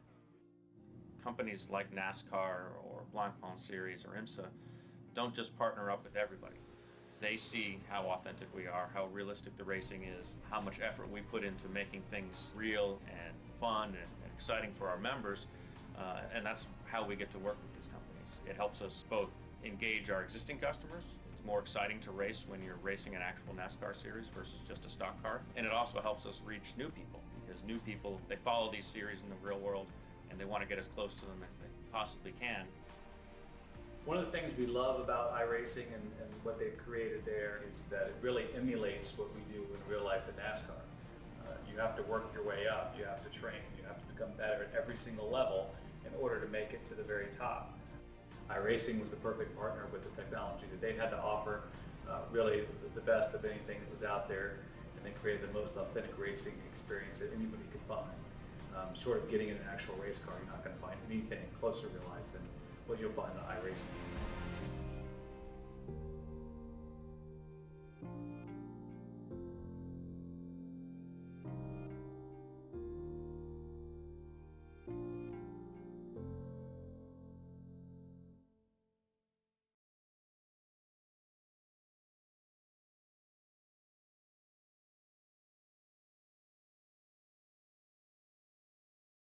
Welcome back once again, ladies and gentlemen, on iRacing Live, on YouTube, on Facebook as well. Welcome to V8sonline and Sim Speed TV's live coverage of the 2016 Lenovo V8 Supercar Online Premier Series. We're back once again for a special feature, a live commentated hot lap with our Split 2 commentator, Mr. Jake Burton. Joining me now in the commentary box is the 5th place finisher in Race 1 and the guy that you all know and love, Mr. Stephen Sandman Clark. How you going, Sandman? Yeah, g'day, Reese. How you going, mate? It's good to be back in the comms box after losing my voice for the last round, which I was real disappointed about, but it's good to be back. Yeah, definitely, and we're very glad to have you back, and it's looking pretty good for a 24-lap race multiplied by 2 for Split 1 in V8SCOPS, but of course we are going to have Jake Burton now take us around a lap of the circuit live. I do believe that he is gearing up now for said lap. Yeah, you're right, Reese. Bit of a tough track, Cota. Big shout out to Ryan Shelton, who's actually got this set up, this session up, so we can do this. So yeah, just got a bit of a public session. A few guys will see the racing later tonight. So yeah. Fantastic stuff, and of course, Cota as a track is very entertaining to watch racing at, but also like to drive. It's I do know from doing laps for the fact file, it's a track that's interesting to say the least in a V8 supercar. Yeah, that's absolutely right. Right, Reese, I'll take you guys for a lap now. So obviously second gear into the last corner and power it down hard. Try and get to third gear and then fourth before the start-finish line. Obviously I'm running on 375 gear ratio, so a little bit earlier on the shifts. Sixth gear, about 240 clicks up into turn 1. Get on the brakes nice and late down to second gear. Avoid this curve on the left. It tends to roll the car a little bit and then put the power down hard down the hill. Short shift to third, fourth gear, and just riding the throttle through this right-hander. Fifth gear, nice and early. A little bit of curve here on the left into the SN section. Fourth gear at the apex of the second. Back the other way. Back to the right. then down to third through the cut-through section. I'm actually going to have Josh Rogers up me here. This isn't going to be too nice. I have third gear through this cut-through and then back up onto the back straight. He's probably going to have a lunge at me here, which he will. The second gear through the hairpin, he's actually overdone that, so I'm going to have a little bit of a crisscross back. But then into the technical section we spoke about into the in the second split broadcast, the double rights and then short shift to third to power down into this double left-hander section. And on the brakes early and run right out wide and then cut deep into the apex and get the run up to this triple right-hand apex that we speak about. Fourth gear on entry and then just feather your throttle nice and easy. Let the car rotate and then keep it in fourth gear. Short shifting tends to unsettle the car, so then up to fifth gear. And this corner is so committed, the second to last corner, down to third. Use all the curve on the left, don't run wide on exit. Up to fourth, stretch all of fourth gear and down to second for the last corner. Power down nice and hard and try and stay off the AstroTurf. For a little bit of an interrupted lap, but nonetheless a lap of Circuit of the Americas. Fantastic stuff, Jake. And Cota, yeah, as we were saying before, is not very typical of the kind of circuits that V8 supercars typically visit. It's your typical modern racing venue. It's wide open, swaths of tarmac runoff, curbs that are flat for the most part, but yeah, a very entertaining circuit to drive and one that really relies on your inputs more than anything else. Yeah, absolutely, Reese. It's definitely no Winton, but yeah, definitely a nice track. Obviously, as we said in the second split broadcast, one of 4 tracks the V8s have actually visited in real life, and all of the guys definitely mentioned, the real life drivers making mention of how unique this track is to drive in a supercar, and yeah, the west section definitely provided some challenges through the cut-through section, and yeah, it's definitely going to be an interesting race tonight. Lots of dive bombing opportunities. And, qualifying so crucial with the off tracks, so yeah, certainly going to be an interesting one. Yeah, certainly. Of course, designed by Mr.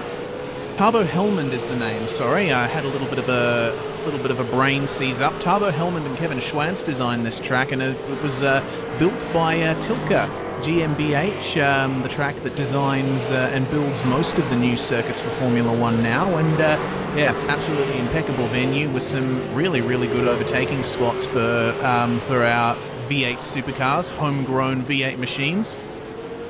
But yeah, we've got 2 24-lap races tonight, Jake and Sandman, and it is the split sprint format, so the 2 race lengths are exactly the same. However, drivers have to take 1 compulsory pit stop, but they can choose which race to do it in, and that's just going to toss up the strategy even more, isn't it? Oh, I love it. That's a nice little twist to be thrown into these races, because it really does play a bit of strategy. Lets the teams think about the way they want to attack this race.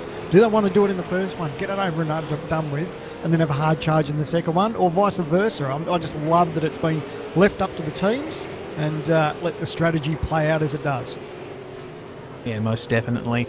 Of course, now Jake has gone to don the racing suit and go racing in said Split 1 race. Thank you very much to Jake for your services to the broadcast, commentating that hot lap.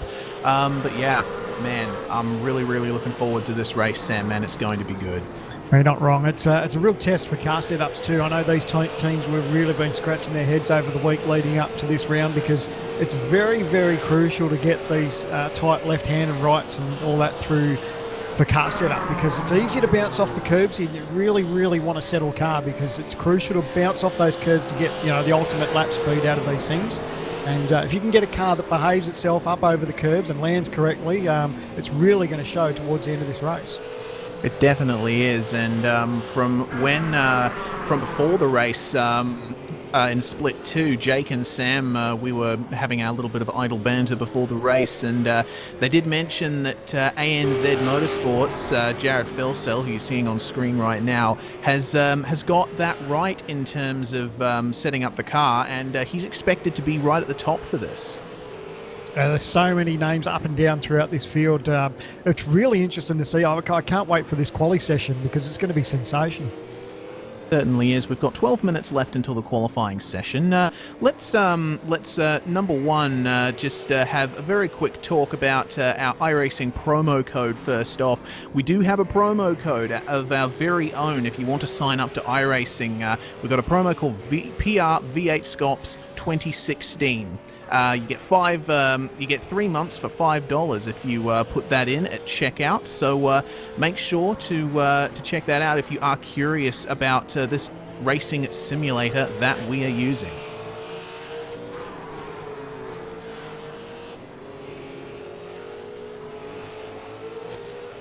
I think now would be a very good time, Sandman, to get on to the drivers' standings.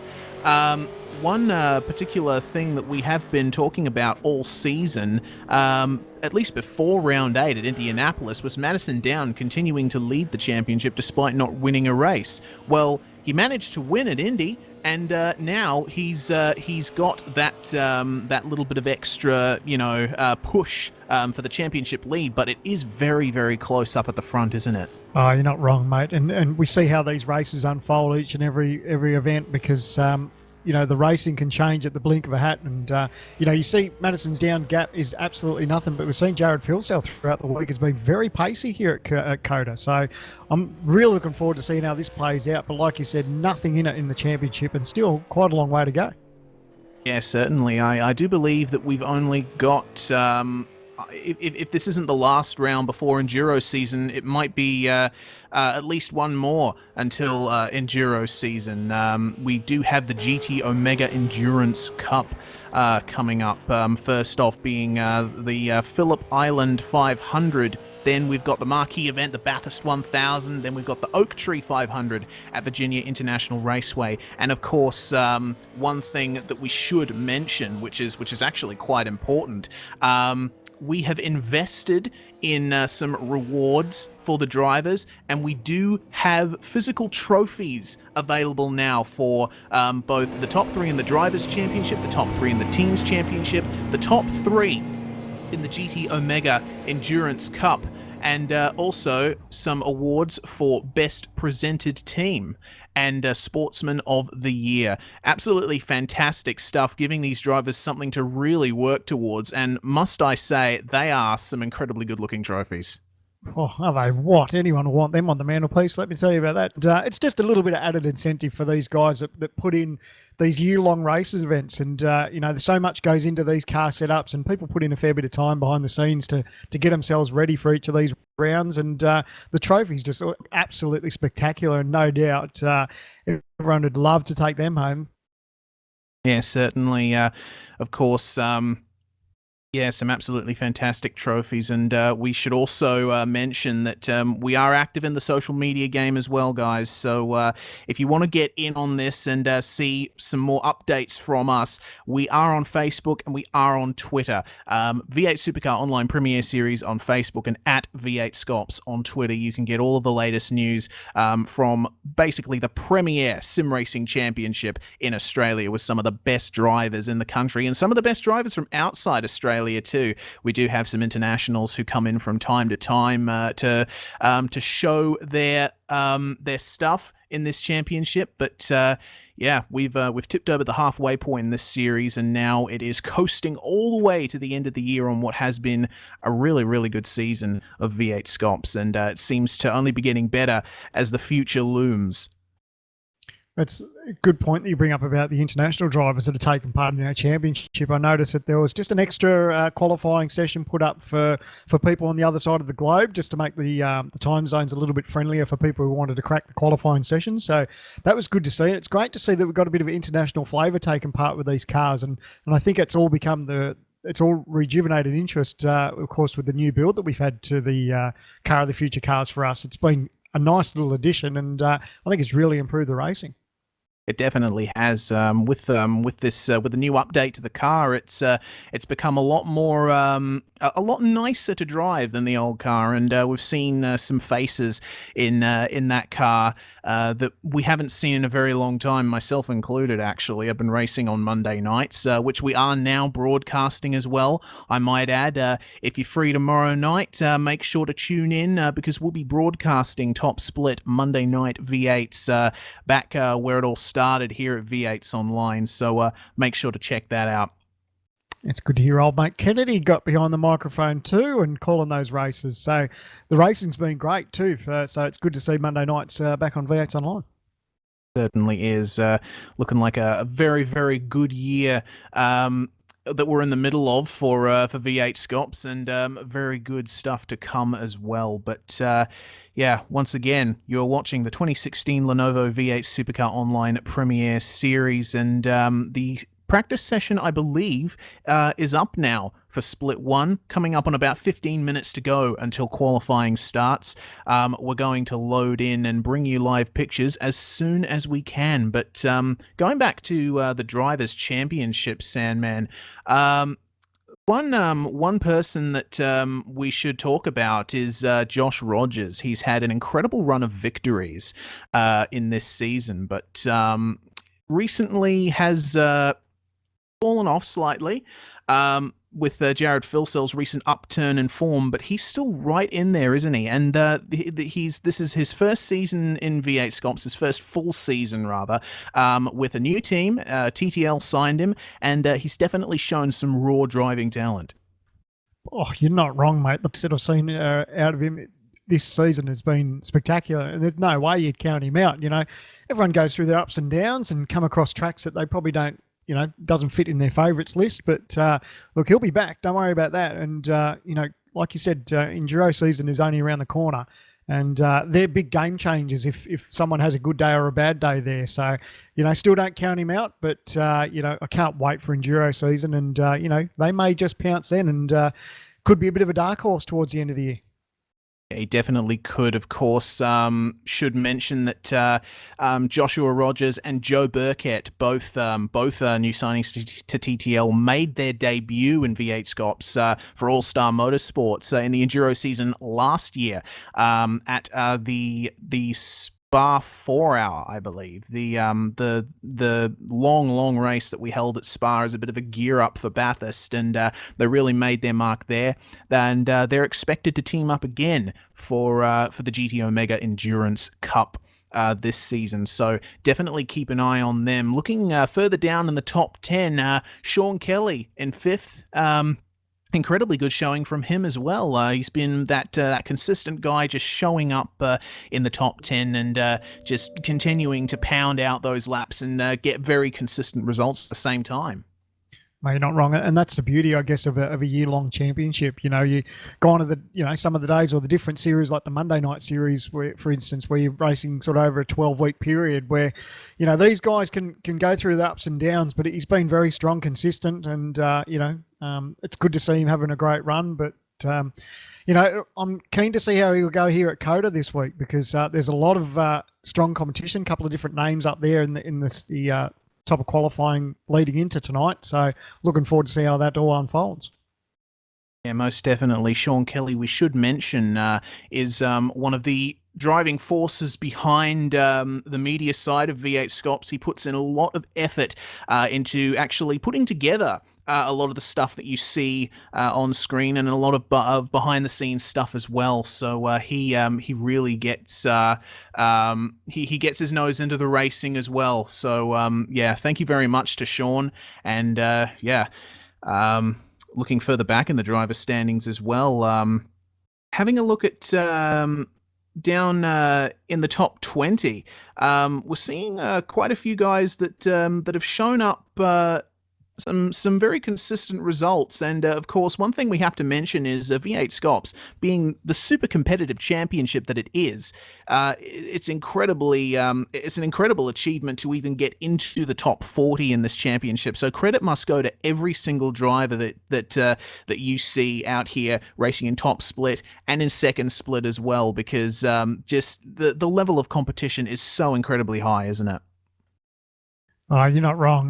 Regardless, like you said, it doesn't matter whether you were race top split or second split. You know, the times were incredibly close, and the racing up and down the field, whether up the front or down the back in either split, the racing is first class. And yeah, just to be in that field of cars with the different names that are in that championship, there's plenty of great names that are in our sim racing community, and to be amongst it with those guys there, anyone who's on that table should be pretty chuffed with their results. They certainly should, with a car as difficult to go fast in as the V8 supercar is, in race formats deliberately designed to mess around with strategy a little bit, to come out on top, as we've seen, the Phil Sells, the Rogers, the Downs, Kane Kugamiya, Ethan Griggault, Jake Burton, Sam Sutton, Richard Hampstead, Michael Schreier, all of those guys, the amount of effort that they put in, week out, to stay fresh and stay sharp for this series has to be admired.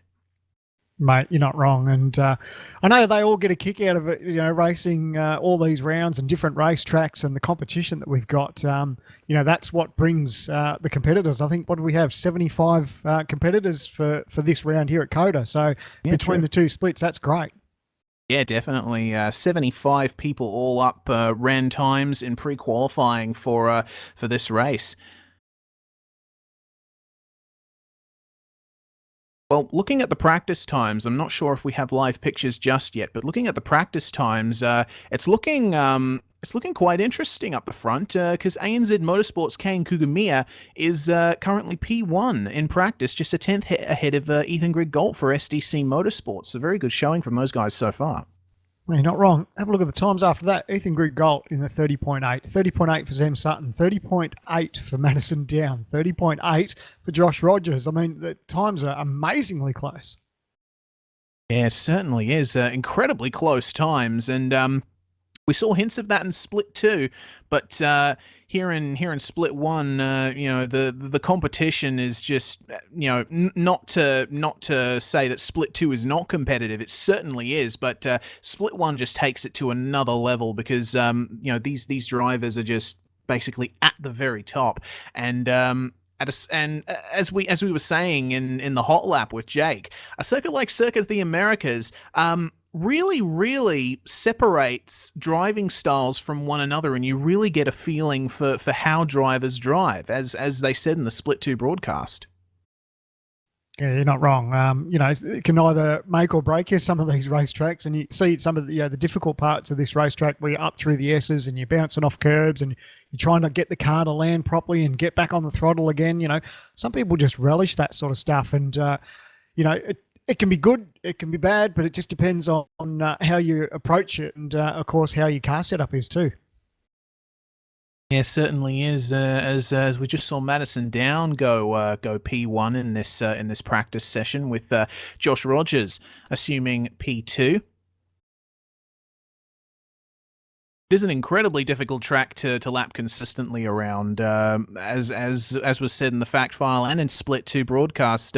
Wide variety of corners, some of them very sharp, some of them very fast and flowing. A little bit of elevation change thrown in as well. That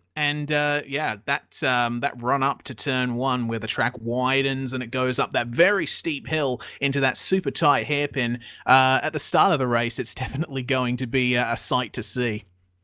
Oh, you're not wrong too, and especially the tyre model that we've got for us too. You've really got to be careful on the cold tyres because it's brutal that first lap. Just trying to get the power down and get that traction out of these turns with stone cold tyres is tricky to say the least. Yeah, it definitely is. Having a look at the weather for this session, just before we get live pictures, we're giving you live pictures in 1 minute, guys. Please bear with us.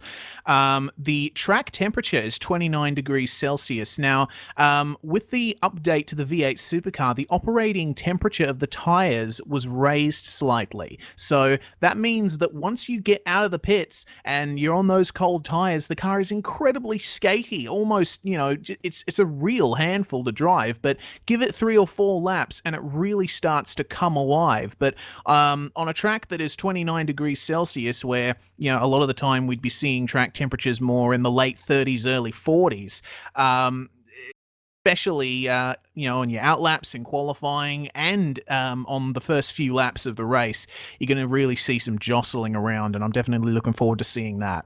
You're not wrong. And this practice session too, as much as people think, the practice leading up to quali isn't sometimes important, it is really now with the new tyre model, because these guys will be messing with their start pressures, because obviously you're going to raise your tyre pressures for quali because you've only got a quick 20-minute session. And of course, the no escape rules in effect for our championship races. So these guys will be using these chances just to go out and work on pressures, just to see what feels good, because they really need to get the most out of these on a 1 or 2 lap run and get the most out of these tyres. But of course, you don't want to wait and bring those pressures up over a race distance where that could take 5 or 6 laps. Yeah, certainly, especially considering the fact that you have to take a pit stop in one of these races for at least one tyre. So, yeah, I'm not sure, how drivers will be setting up their pressures and stuff, but it's definitely going to factor into their decisions having to deal with cold tyres twice in a single race. Love it. Love throwing a little mix up there. Just have these guys, standing up on their tippy toes, working out how the best way to go about these races. It's fantastic. Yeah, it certainly is, and I'm looking forward to seeing it in action. Of course, the split sprint format definitely provided us with some good racing at Sonoma and at Oran Park earlier on in the season. A reminder that we do have all of our broadcasts archived on our YouTube channel if you wish to watch them. Just go to our YouTube channel, V8sonline, and go into the video archive, and you'll be able to see every single broadcast we've done all the way back to when we started in... Wow, when did we start? I think it was like 2012, 2013, somewhere around that, very long time ago. 2012, our director is telling us. So every broadcast we've done is saved on our YouTube channel. So if you feel like binge watching, a little bit of history, just get a bit of a feel for what's at stake in this championship, be sure to check out our broadcast archive and subscribe to us on YouTube as well, so you can get a notification of whenever we go live on YouTube. We also go live on Facebook and on iRacing Live as well. So there's plenty of avenues for us, for you to check out our action if you so wish. Oh, mate, speaking of the archives, our old mate Jay Kennedy dipped in the archives for Oran Park and brought up an old broadcast where our good mate Scott McLaughlin did a hot lap around Oran Park back in the day. Of course, now he's dropped Gary Rogers Motorsport in the Volvo, so it was good to old school stuff and have him do a guest hot lap for us. That was really cool. Yeah, it was really, really cool to have drivers like Scott McLaughlin and Shane Van Gisbergen getting involved with our V8 supercar racing on iRacing. Shane Van Gisbergen and Scott McLaughlin are, not as much as before, but they're still very much both active sim racers here on iRacing, and they definitely enjoy having a crack online against us drivers who aren't as close to real racing as probably some of us would like to be, but it's still a load of fun racing these guys, and it definitely speaks to the validity of our championship, having these drivers involved with it and giving their thoughts on the car and how closely it reflects the real cars and all that sort of stuff as well. As we now have gone live, we're bringing you live pictures here from the practice session here at Circuit of the Americas. Let's check back on the timesheets. Jared Filsell is now P1 on a 1 minute 30.545. These drivers are focusing on qualifying runs at the moment, evidently. But Jared Filsell really got this car sorted out for this race. Yeah, it's no fluke for tonight either. Like I said, he's been quick throughout the week, and you can never rule out Jared, and he's definitely on it at the moment. It'll be interesting to see how the next 4 or 5 minutes unfold as practice wraps up, but these guys will be thinking about their setups, and it's just so close up the front, and really can't wait for quali to kick off. Yeah, most definitely. We're coming up on 3 minutes left until qualifying is go. We've got all the cars out on track now. About 40 cars streaming around this fantastic venue just outside the city of Austin in Texas. What a circuit of the Americas. Like, in an age where, Formula One circuits are typically seen as sterile and boring, particularly the new ones, Cota was definitely a breath of fresh air when it opened, drawing inspiration from tracks like Silverstone, Hockenheim, Istanbul Park in its design, and a layout that I would say definitely has drivers split on just how fun it is, but it definitely lends itself well to good racing, doesn't it? Oh, you're not wrong. And look, to be honest, I think these V8 supercars are suited for the West Circuit. I don't think it would have been as enjoyable if we'd done the full Grand Prix circuit. So I think it's great that we've got that option. And of course, like we've spoken about, the real-life V8 supercars ran on this layout, and that made for good racing too. So I'm glad that we don't do the full layout, but some people love it, some people hate it. But it's good to have that mix throughout our championship. Certainly is, and a reminder, we are having two 24-lap races tonight, and drivers are going to have to take a mandatory pit stop for tyres in one of the races. So really mixing it up, and I can't wait to see how the field shuffles around. As you were saying, Sandman, before, it's a question of, you know, do I just take the pit stop in the second race, go for the glory in race one, and then try and just pick up as many points as I can in race two, or is it the other way around? Do I just get the pit stop out of the way in race one and then see how I go in race two?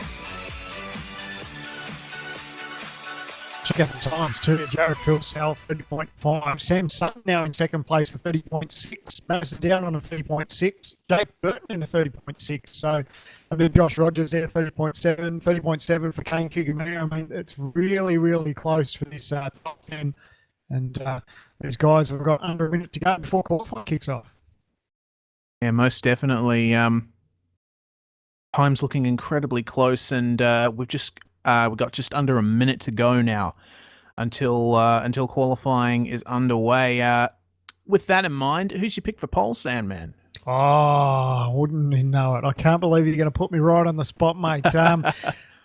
Look, I've been talking up Jared's stocks. I know my boss in third isn't going to be real impressed. I'm not picking him in the Ultimate Carton Sitting Commodore, but I don't think Jared Philsell's the man to beat. He's been very quick throughout the week, like I touched on, and I reckon he's my man. Yeah, most definitely. I don't think I would ever discount Jared Philsell. As we've been saying, his pace has been absolutely fantastic. We've seen, as I see a car crashing at turn one there, we've seen, you know, the fact that he's been able to stay in the championship fight for as long as he has, largely down to his fantastic pace and his knowledge of this car. But we've ticked over now into qualifying. We're going to see if those predictions hold up.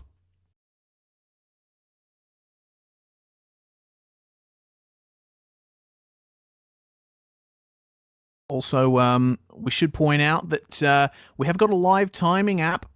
If you so wish to see that, it is in the description of this live video that you're seeing on YouTube. So make sure to check out the link there, and you'll be able to basically follow the race and see all of the little numbers and duvalakis that allow you to see how drivers are going. But they're all out on their outlaps now.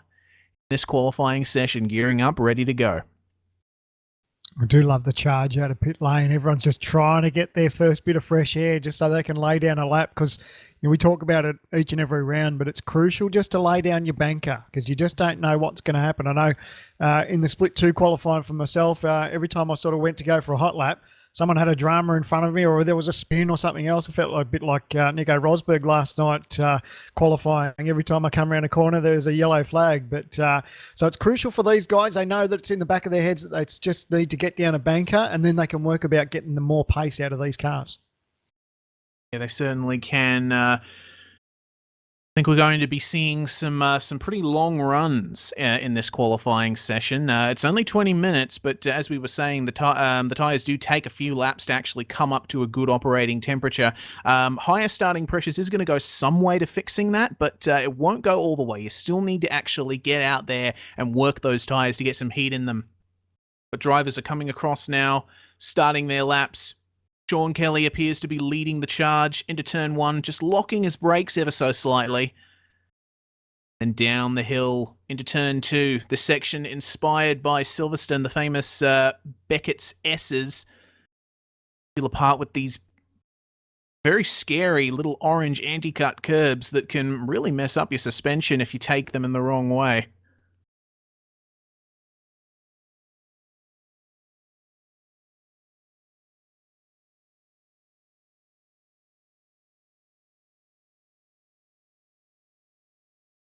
we're seeing drivers just kicking up a lot of smoke as we saw in Split 2. There's quite a habit drivers are having of locking up their front tires in these heavy braking zones for these corners that really require you to basically hold the brakes all the way up to the apex, sometimes beyond it. Yeah, that'll have a bit to do with these guys fighting these tyre pressures too. You know, these tyres are really cold, even though they're on their second lap now. But that's got a lot to do with them just trying to bring these tyres up to pressure. But they'll push on with it, like you said. It'll be interesting to see how many laps they do. But it'd be probably in the vicinity of 3 or 4 laps just to bring these temperatures right up to optimal. Yeah, certainly. Well, Sean Kelly is going to cross the line now and give us our first indication of the pace. 1 minute 31.151. Rogers behind him goes a 1 minute 30.851. So, and Jared Filsell now on a 1 minute 30.517. So, yeah, that's basically matching his time from practice, even bettering it. So, Jared Filsell really stepping it up. Mate, that's crazy. That was on his first lap on cold tyres too. That's pretty impressive there from Jared. So interesting to see if that mark gets lowered anymore. But yeah, brilliant first lap for Jared. Most definitely. Madison down as well in second place. Times are filing in now. David Moore going 9th on a 1 minute 31.45.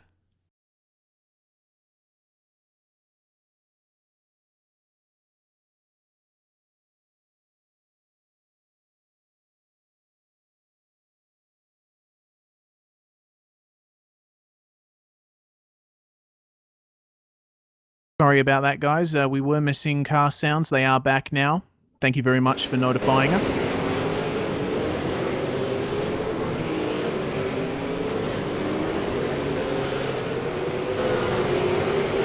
I've just noticed Kurt Stenberg to 4th as well. A fantastic result there for Stenny. He's definitely shown some pace in pre-qualifying, pace that hasn't really been seen since the start of the season for him, but he's back in Split 1, jumping into the top 10 and a 4th place.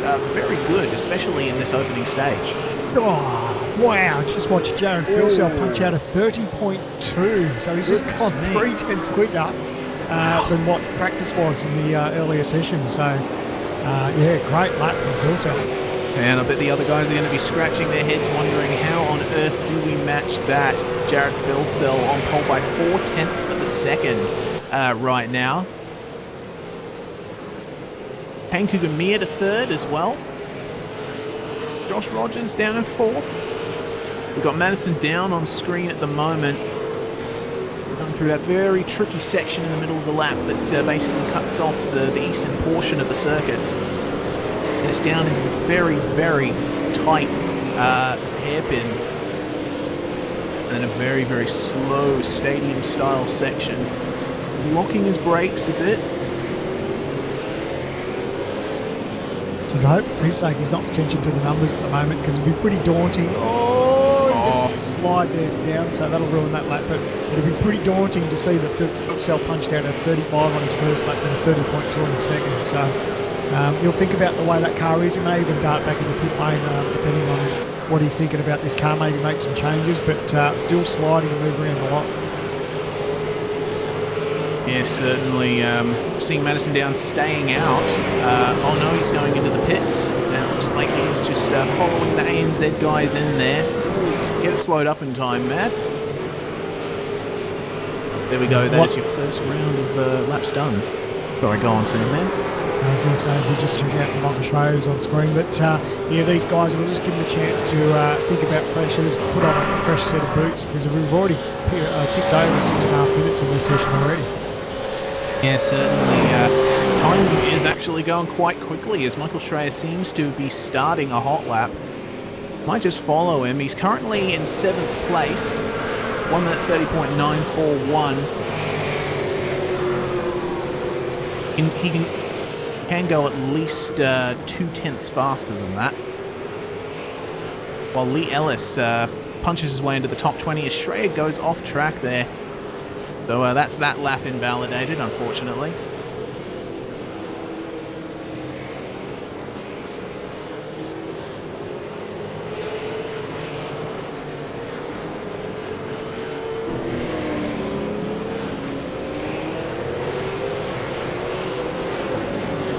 Gault, meanwhile up to 6th as well.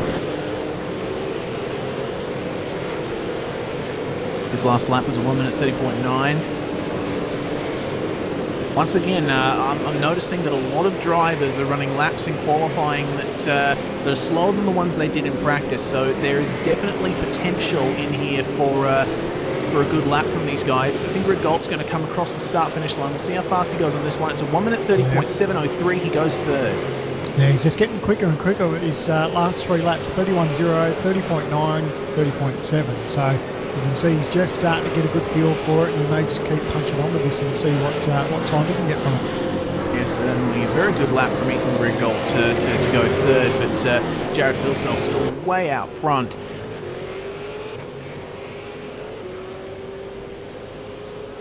Looks like he's going through the long right-hander near the end of the lap now. I know we've still got half a session. You've got just over half of this session still to go in quali, but I don't reckon anyone's going to beat that. That was pretty good lap. I wouldn't put it past him to hold that position, but I think he's definitely feeling the need to go out and do another lap again, because he's just started a new hot lap. And more drivers come out of pit lane ahead of him. That's a Fusion Sim Racing car, and it looks like an Angry Birds car at turn 1. Ooh, very close. Very tricky, that turn 1, especially when you've got drivers coming out of the pits. It really widens out before the apex, so get a bit of a false sense of there not being much there when you go to turn in. But of course, since the pit exit is on that side of the track, sometimes you're going to have a car right there, and it may just mess up your entry into turn 1. That's right. I was just checking out information for this session.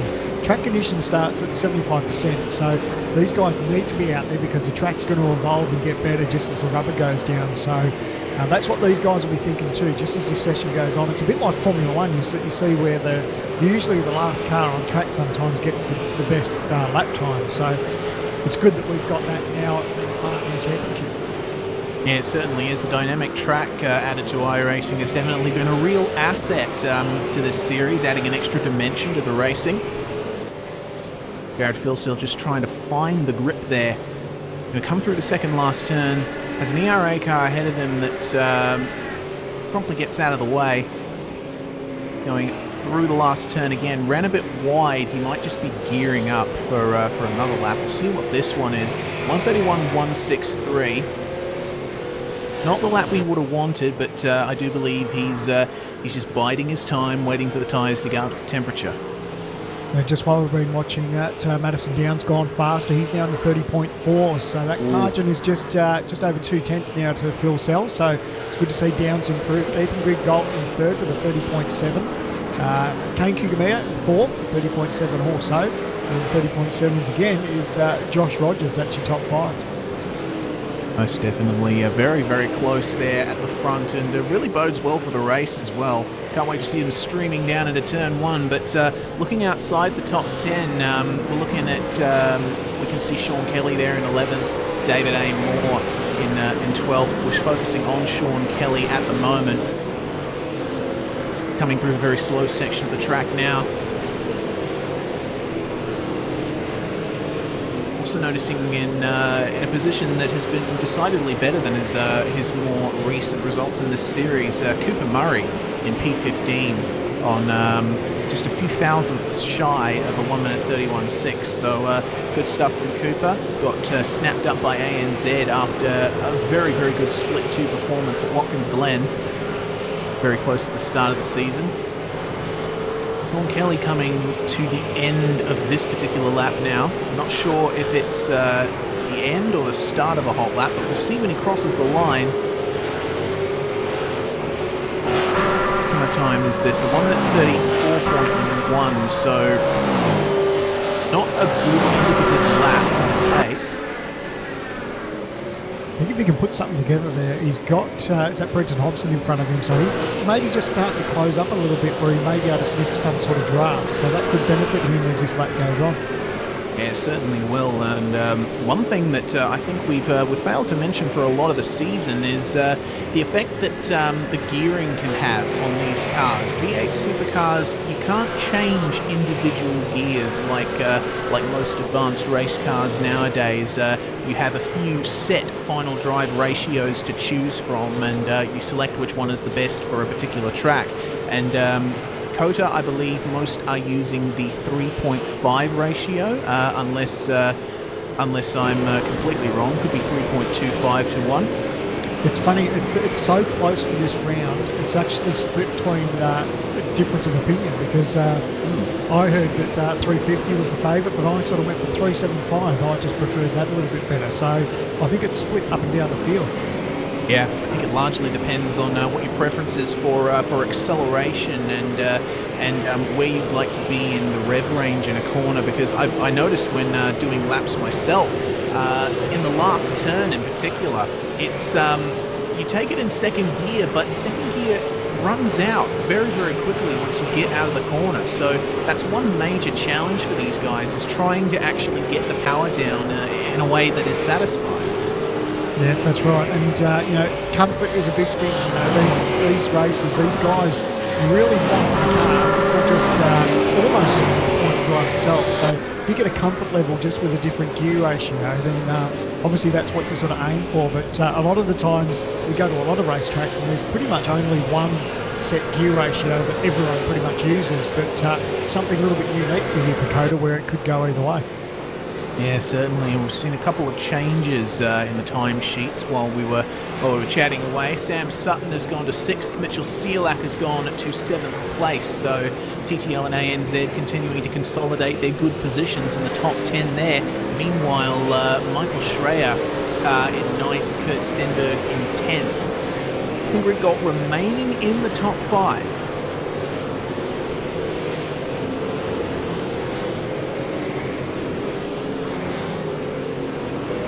Further down in the field, guys that we don't give as much attention to, noticing that Michael Cracknell on the verge of the top 20. Another driver for SDC Motorsports along with Ethan Greg-Galt. He's going through the slow stadium section now. He's done well to match his practice time. We'll have to see where he ends up after this lap, if this is indeed a hot lap.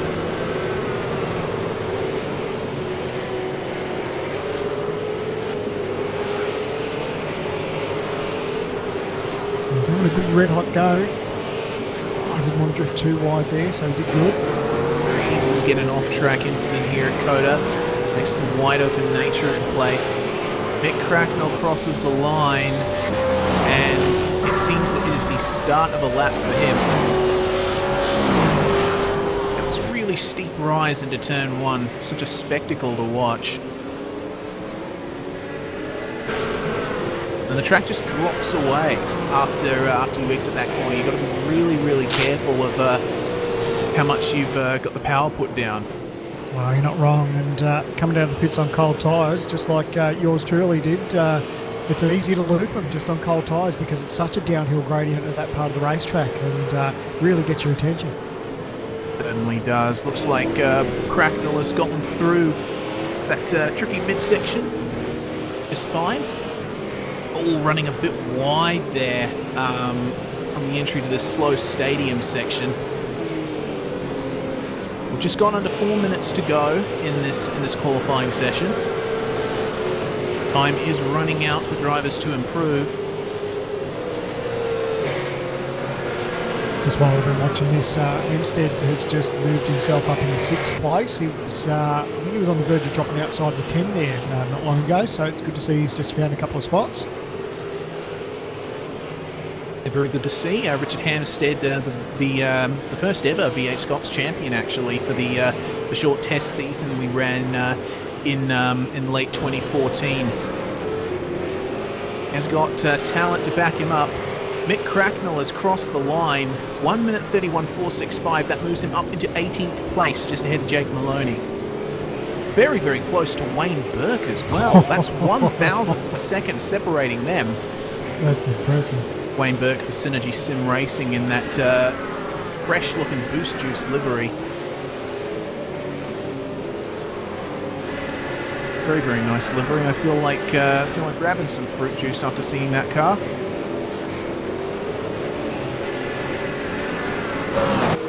So 2.5 minutes left of qualifying here. 20-minute session for these guys here at Circuit of the Americas, and your current pole sitter, Jared Philsell over Madison Down, KQ Gamiya, Josh Rogers and Ethan Grigalt, your top 5. There we go. Time's still very, very close, and one driver we've got on screen at the moment is Jake Burton. Split 2 commentator took you on that live commentated hot lap just a short time ago. He is just outside the top 10. 1 minute 31.116 his current time. He'll be looking to beat that. He can go at least 5 tenths faster than that, as evidenced by his practice time. He's coming to the end of this lap, running extremely wide on the entry to the last turn, gearing up for a good run onto the start-finish straight. So it's crunch time for Burton. Be frustrating for Burton because he knows, like you said, he knows he can go half a second quicker, and if he could put that time down, he'd find himself inside the top 5. So he knows the time's running out. He really needs to lay down a banker and really try and get himself inside this top 10.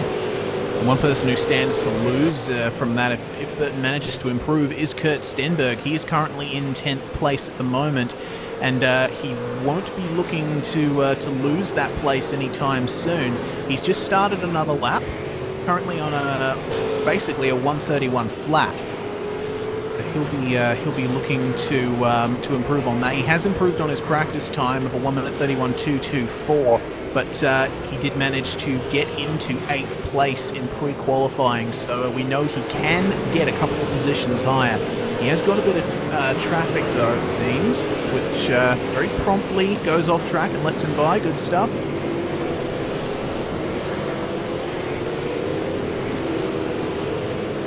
Jake Burton is going through the long right-hander now. We'll be waiting to see where he ends up. Got under 30 seconds to go in this session. Really fighting the tail there. He's trying to get the throttle in. He's got one more corner to go. Oh, he's wide. Oh, that's an off track. He's gearing up again. Okay, so this will be Jake's last chance to do a lap.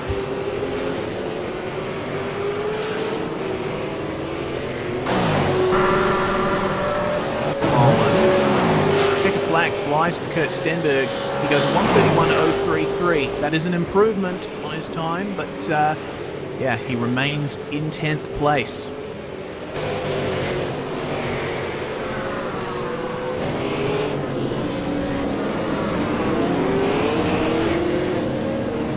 God, Jake is just really... he's grabbing as much curb as he dares. He's still on it. Be interesting to see where he ends up after this. Just like the left front. As it stands, it looks like Jared Philsell has managed to maintain that pole position. No one could touch him. Yeah, I knew it was a pretty special lap when I saw it come up on the board, and yeah, 30.2, but a couple of tenths up over Madison Down, so he'd be fairly happy with that. Certainly would.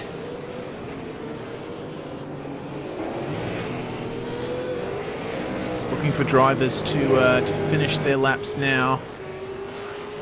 They did cross them before the checkered flag flew. Jake Burton is coming through the last corner. Oh, a little bit loose on exit. Ooh. And he goes 131.061. Oh, so close to beating Kurt Stenberg, but unfortunately he could not. Jake Burton is your first car outside the top 10, but still, valiant result regardless. So, cars coming to a stop now. I think it's a very good time to run through the results, Sandman. Take us through the top 10. Jared Philsell will start off pole for round 9 here at Circuit of the Americas. Couple of tenths margin over Madison Down in 2nd place. Josh Rogers in 3rd. KQ Gamiya in 4th. Ethan Grigalt in 5th. Richard Hampstead in 6th place. Sam Sutton in 7th. In 8th, Michael Schreier. In 9th, Mitchell Celiak. And rounding out your 10 is Kirk Stenberg. Jake Burden, once again, your first car outside the top 10. David A. Moore for Synergy Sim Racing in 12th place. Sean Kelly in 13th. Michael Cracknell, 14th place. Brendan Hobson managing to make top 15. Once again for Synergy Sim Racing. Cooper Murray demoted a little bit to P16, but still a fine result regardless. Jason Dixon in 17th, Wayne Burke 18th, 19th, Jake Maloney. Lee Ellis is going to round out your top 20. In 21st, you got John Latham, Josh Bird, and in 22nd. In 23rd place is Richard Arwood. Dyson Williams in 24th, Todd Parks in 25th, Forzan El Nabi in 26th, Bobby Janovich in 27th. In 28th is Tony Klusterman, 29th Michael Ford, and Joe Burkett in 30th. 31st was Daniel Ackland for KRF Motorsports. Ryan Shelton, another of our international drivers, is 32nd. Anthony Kernich, 33rd. Will Dodd for Fusion Sim Racing, 34th place. And I do believe that is among the last of the guys that have set times. Corey Preston and Matt Stratford did not set times in that session. So that's your grid for the first race of Round 9 of the 2016 Lenovo V8 Supercar Online Premier Series season. And as we wait for the session to go up for the race, Sandman, I am incredibly excited. Mate, not wrong. Very close, even though that Phil Sell's a couple of tenths over down. It's going to be very close. Things change. These guys will think about their car setup and, of course, be running with full fuel loads and all the rest of it. So I can't wait for this start of this race. It's going to be an absolute perler. Certainly is. Well, as we wait for the session to go up, we may go on a very, very quick break for some messages from our sponsors. So we will be back very, very soon, and we'll be bringing you the action from Round 9 of V8SCOPS at the Circuit of the Americas. You're watching the Austin Split Sprint. We'll be back very shortly. A few years ago, members of the iRacing V8 Supercar community came together to articulate an idea. Then, on August 10, 2014, the V8 Supercars Online Premier Series had its first race day at Circuit of the Americas, and Madison Down claimed the victory. Madison Down, the winner. Phil Sell second. Hampstead third, your podium, and Sean Kelly not far off it in fourth. For what a result, what a race. This first test season, however, would go to TTL's Richard Hampstead. 2015 was a defining year in V8SCOPS, the first year-long championship in iRacing V8 Supercar history.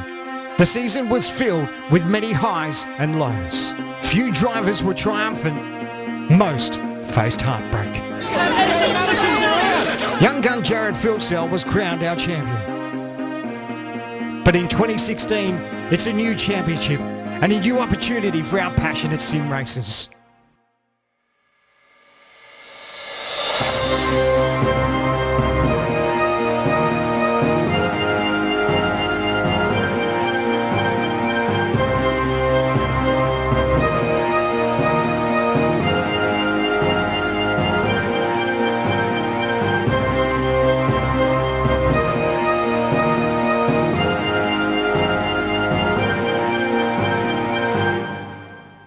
Who will be champion?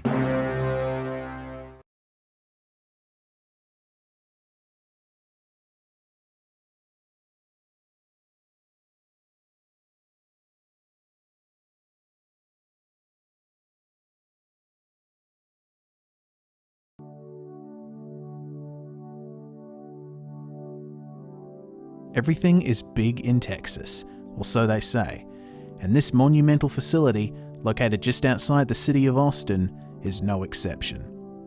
The Circuit of the Americas, colloquially known as Cota for short, is the most recently built Grand Prix venue in North America, and the first permanent track in the United States to be built from the ground up for Formula One.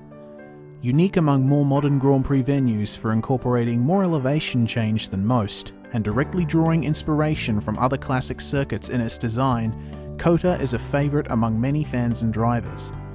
The circuit has a wide variety of corners, some of which have multiple lines through them. Wide and smooth while being fresh enough to racing action that a groove is hard to find, no two laps here are entirely the same. Cota is the youngest of the tracks that V8SCOPS visits, having completed construction in 2012. As such, it needs more time to make its own history, but it's certainly going about it in the right way. Conceived by Tavo Helmond and motorcycle racer Kevin Schwantz, the goal was to create a modern venue that had character and challenge, and they certainly succeeded. The most iconic parts of this track are the steep rise to Turn 1 and the imposing observation tower from which one can see almost the whole track, while there are echoes of Silverstone and Istanbul Park in the S's and third last turn respectively.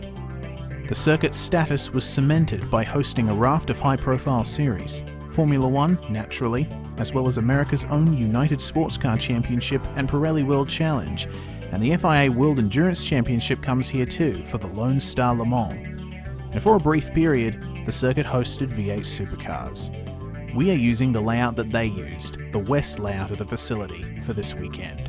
It cuts off the eastern half of the facility, but we gain a tricky little section that will keep the drivers on their toes. It's very easy to get an off-track incident here, which will invalidate your lap in qualifying. Also keep an eye on these anti-cut curbs in the S's. Take a bit too much curb, and your car will be sent up on two wheels, and you might get suspension damage, or worse. The Austin Split Sprint, Round 9 of the 2016 Lenovo V8 Supercar Online Premiere Series.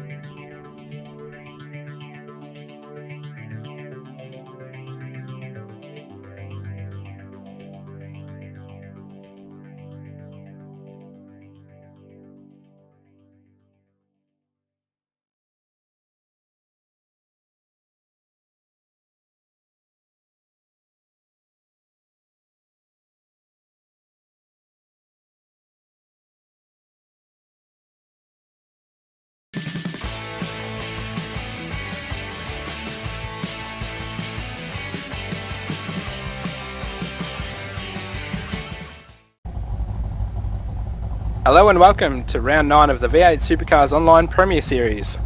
Tonight, Performance Motorcycles will give you a quick rundown on Circuit of Americas. It's an amazing track, and Forzan will give us a bit of a countdown. We'll have a hot lap. Here we go. Rightio. And 3, 2, 1. Bit of wheel spin. We get up through the gears here. Brake nice and early for turn 1. Pluck it in the first, nice and tight through this apex, then get it on the gas nice and hard, up through the gears, nice and tight through this apex there, then get your car settled for the S's. Make sure you get it nice and close to the apex, through this turn here, amazing section, back to second, not nice and hard on the gas. And over to you, Stratty. Rightio, here we are. We run right down the inside here. Good passing move. You've got to cover your line for the side. Back to second. Nice little turn here. We've got another passing opportunity into the left there, but he's way back, so we'll cut that very nicely. Nice and easy on the throttle. Just double right. Very easy. All it is. 4 through here. Back to third. Don't get a good run out of here, you could be vulnerable for the straight. And look at that, the dive bomb. Just like that. Nice and tight from the apex, hard on the gas. Gotta watch here for the cross. Up to turn 1. Brake nice and hard. Back to the gears, down to gear 1. Oh, bit of a lock up. Makes a little bit of a mistake. And there you It'll go. be very crucial in the race. Especially coming up to these, just got to be very careful not to touch the little curbs here. Big damage, suspension troubles. And then the jump. How good is it? Oh, look at your run. That's it. And look at that, straight down the Another inside. dive bomb. That's what's going to happen to you in the race. You get hard on the gas. Back to second for this corner. Keep it nice and tight. Hard on the gas. Up through the gears. And what a passing manoeuvre. Oh, bit of wheel spin.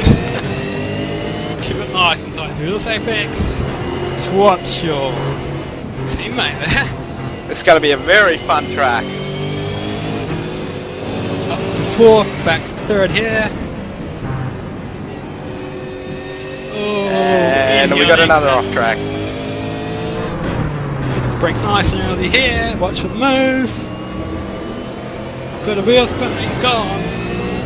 That's it. And then we have an amazing lap by Performance Motorsports. Having a little bit of fun, having a hot lap. Good luck this week, guys.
Welcome back, one and all, to the Lenovo V8 Supercar Online Premier Series broadcast, Round 9, the Austin Split Sprint from Circuit of the Americas. It's race time. I'm Reese Gardner, and joining me in the commentary box is Stephen Sandman Clark. We're ready to go racing, Sandman.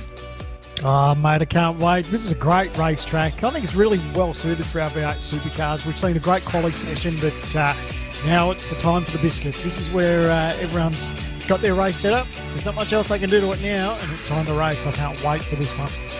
There certainly is. The race format that we're going to be doing tonight is the split sprint format. So as we've been saying in the broadcast before, but just for anyone who's just coming in, hello to you first off. But the split sprint format is where both races are the same length, but drivers have the option of choosing which of the races they have to take their mandatory pit stop in. So strategy is being thrown wide open in this race, and we're going into this with literally no idea what the result is going to be, which is always fun.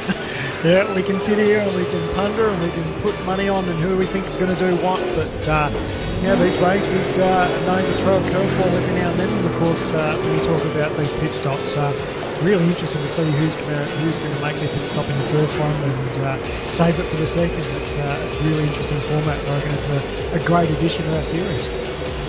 It certainly is, and it's given us some very good racing in the past few rounds of the series at Sonoma and at Oran Park. Well, we're just coming up on 2 minutes to go until it's time to start ridding up. The drivers are just going around the track now, doing their warm-up laps, making sure that everything is good and proper for when the lights go out, and they'll be streaming up to the magnificent Turn 1 here at Circuit of the Americas. Once again, they're running the West layout facility, which is what V8 Supercars used when they visited this circuit a couple of years ago.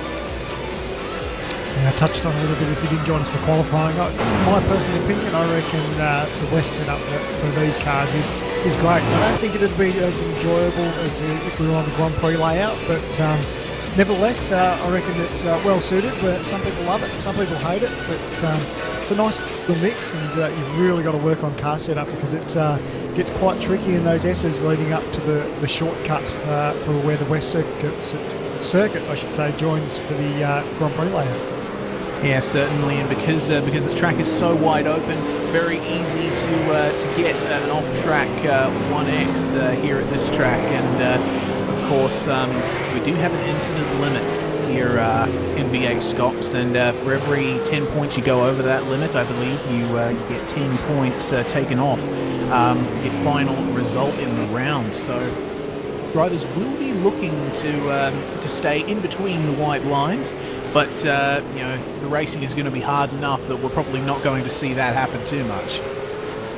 Yeah, it's funny, this racetrack, probably more than any other that we go to, is be the easiest to get an off track, just because it's very tight through the joining section where we join the Grand Prix section again. So those guys will need to be aware of that, and you know, the last thing you want to do is give up a handful of points just because of an incident like that, and it could be costly at the end of the year. Yeah, certainly would. This is a year-long championship. As we remind our newer viewers, this is a hosted championship that is run all year long, and we're racing every few weeks on average. So this is a whole year investment for these drivers, and it's definitely a challenge to maintain form. But we have drivers that are definitely doing that. As we tick over now into the race session, the clock has hit 0, and we're going to see drivers going onto the grid very, very soon. It's amazing. Some of the guys actually went quicker in that session than they did in quali. So yeah, wow. Yeah. I see that 1:30.2 from Jared Filsell. My God.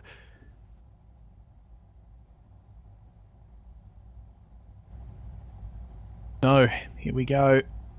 The tension rises as the revs will very, very soon. Your pole man is Jared Filsell. Madison Down in second, Josh Rogers third, Kane Kugamiya fourth, and Ethan Greg-Gault is going to round out your top 5. But behind them, we've got about 35 other drivers chomping at the bit, looking to have a little bite at the cherry to see what they are really made of in a series like this. I've run out of things to say because I'm so focused on this race, Sandman. Mate, it all comes down to a drag race up to the top of the hill. They're all on stone cold tyres, so those guys will have that playing in the back of their mind. They need to be careful because going straight up this hill, and of course they're into the tight, maybe almost one of the tightest left-handers on the circuit. Everyone will be barreling into there, so it's going to be crucial to get a good start and a very clean turn 1. Well, the lights are out. Off they go. Track 10, 29 Celsius. Coming down to turn 1 now. Madison Down covering the inside. Jared Filsell's going to maintain his lead. As they come into turn 1, we're seeing drop guys going 3 wide, 4 wide. This very tight hairpin. Who's going to come out of here in one piece? Oh, I reckon it's been a clean start so far. It's a good start from everyone. Managed to get through turn 1 without letting Jared Filsell. Trying to open up a little bit of a margin over Madison Down in second, Josh Rogers in third, Kane Kugamiya in fourth, and Hampstead in fifth. As they go into single file, this very tight, tricky section in the middle of the lap. Out they go onto the back straight, into the very slow stadium section. We're seeing a move here. Oh, contact there with Kane Kugamiya. Is that Hampstead? Yeah, I think it was Hampstead, and that's going to let Greg-Gault through, or is it? Kugamiya tries to cover the inside. Done side by side, 2 by 2 through here. So Hampstead's got a lot of damage to that right front too, so it'll be interesting to see. Hopefully he hasn't got too much steering damage, but if he does, he's going to probably have to think about that and how this is going to play out. It's only lap 1. Yeah, well, that incident between Hampstead and Kugamiya has allowed the top 3 to break away just a little bit as they come down to the end of lap 1. This is the second last turn, and now they're going to come into the final turn. And it looks like Jared Filsell is going to be your race leader for lap 1 of this 24-lap race. We'll see him move up the back. That looks to be a TTL car. There side by side, very, very close. Brenton Hobson, John Latham there, side by side as well. Oh, sideways, Latham's up. Oh, look out. There's a spin in front of him as well. That's Schreier, I think, around there at turn 1. David Moore's facing the wrong way. Apologies for that, guys. Man, really, really turning it on here. It's only lap 2. Well, there's 2 incidents there that we saw. A lot of people lucky to get away with that largely unscathed because you've got a couple of cars sitting in the middle of the racetrack. That's the Poor Bobby Jovanovic there going side by side in the S's. I believe Latham. And now the smoke signals are really starting. Oh, is that Todd Parks? Oh, there's a couple. John Ritchie's caught up in it as well. Goodness me, wow. Really turning it up here. Probably not in the way some drivers would have liked. Todd Parks, Forza El Navi. Yeah, that got ugly very quickly. Definitely did, and now poor Todd Parks is now just looking to try and maintain some kind of control over his car. It looks to be incredibly damaged. Oh, as Corey Preston has a little bit of an incident behind him there. Todd Parks is going to go straight into the pits. Oh, man. What drama here in the opening race, and I'm seeing a car facing the wrong way. That's Anthony Kernich on the start finish straight there. A little bit of a flick, just getting going again. What have been the result of cold tyres? Not sure. He grabbed a fair bit of curb and just got on the throttle and around. She went, lucky to keep it off the arm coat, so no nose damage there, but he just does a quick flick spin and gets on with it. Well, good thing he managed to, but now down for the lower positions in the top 20. Richard Aylward chasing down John Latham. Latham goes wide. He's going to try and let Aylward through.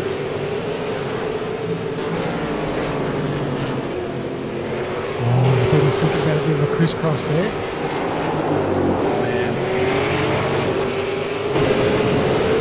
Very, very close in this middle section of the track. Still maintain a single file. It's funny, it's as wide as the racetrack is, it is almost single file for the fastest way around here, so it's tempting to put a nose up the inside. I know it looks like there's a massive gap there, but these guys know that, as we've seen a little bit, it will cause a bit of drama, so as tempting as it is, these guys are just a little bit single file as this plays out. Yeah, certainly, as we're looking at positions just outside the top 15. Cooper Murray, Brenton Hobson and Michael Cracknell here battling as they come into turn 1. Oh, Hobson's going to try and have a look. Very, very easy to go side by side through there into turn 1. Of course, the question is, can you hold it? They go into the S's. It looks like Cracknell is quite a line there. Also playing around a little bit with the anti-cuts. Because the good thing he's doing too is, like I say, we say it nearly each and every round, it's just move around a little bit in the mirrors, just let them think that you're going to make a dive one, even if you're not. Because if you can distract those drivers a little bit, it can work in the favor. Yeah, certainly can. Oh, he goes, he's going to go to the inside, he's gone in too hot, he slides off! Oh, man.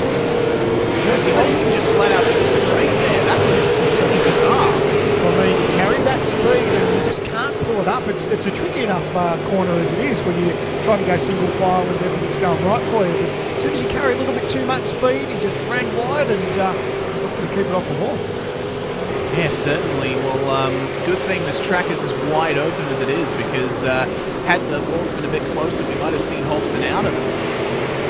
There's lots of fives from that one over too, so disappointing.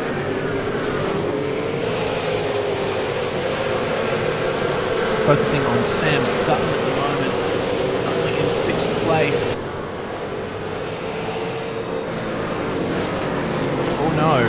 Did Sam Sutton drop for you briefly there too, Sandman? Still got him on track here, so he's doing his best to try and pull in Ethan Group Gold. So join the Grand Prix circuit.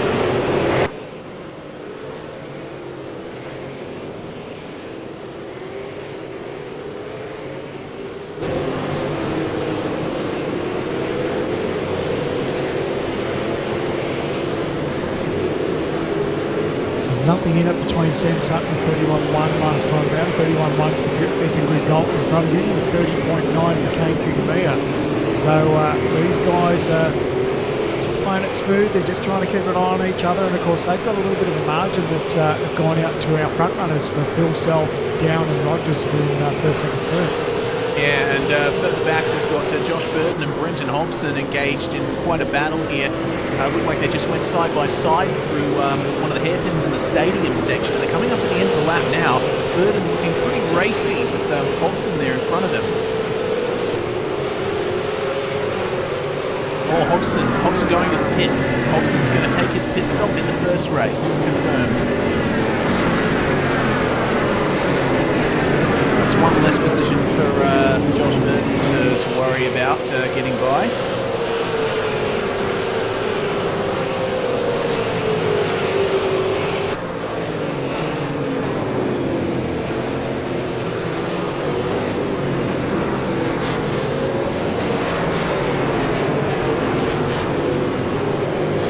Battle here focusing on which was Sealac involved in this.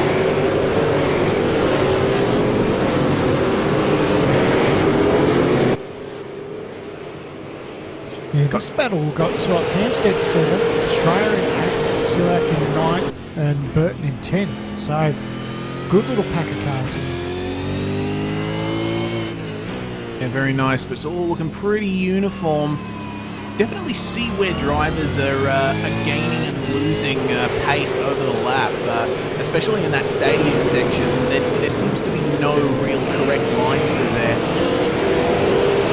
We look at Dixon and Cracknell further down in 15th and 16th. Oh, Latham's buying into this too. Oh, this is looking really good.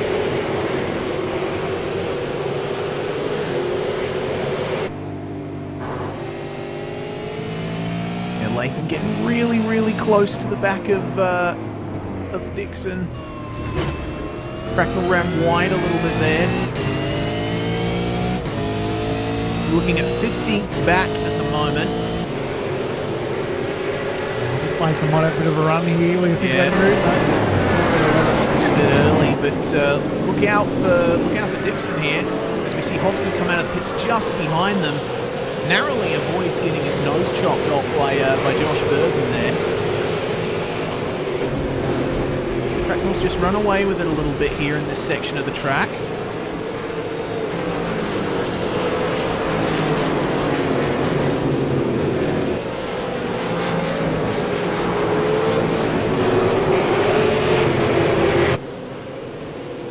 But at the moment it seems that the drivers that have taken a stop are Ivanovic, Ellis, Klusterman, Moore, and Ackland. Looks like Tyson Williams has pitted twice for some reason. While Ethan Grigg-Gold on the back of Kane Cougamia. Battle's getting a little heated. Cougamia wide. He's held on to it though, bit of a drag race. Just going to say that Ethan Grigg-Gold's probably had half a tenth or half a second almost in that last lap, but he's managed to get the job done going into turn 1. Cougamier's going to fight him on the outside. But Gold just slots in, and it looks like Sam Sutton might be wanting a little bit of this as well. That battle's really allowed him to close up to the back of Cougamia. Cougamier's fighting. He's got a bit of damage on that car too. Of course, we saw that little bit of contact. It was him and Latham that came together in that first lap. So I wonder if that's maybe playing a bit of a part on him just falling back a little bit. Yeah, maybe just. Oh, Sutton very, very close now. Oh, he's coming from a long way back. No. And the thing about Cota as well is it's very much a rhythm circuit. You have to get into a good rhythm and try and hit your marks every single lap.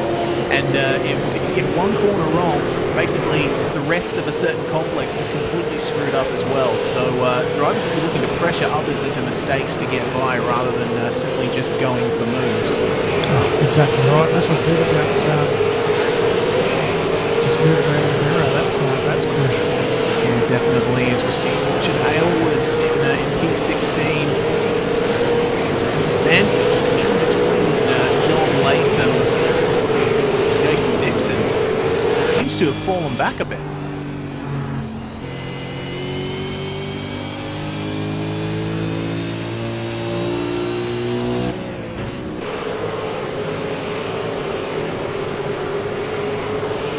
wide for Latham just in front of them.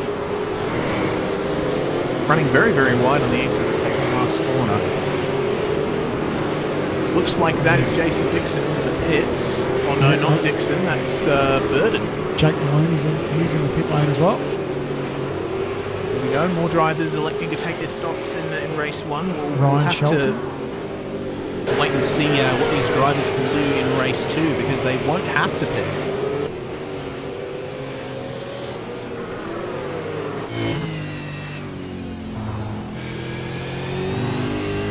Looking up through the order, the battle between Sutton and Kugamiya is still going on.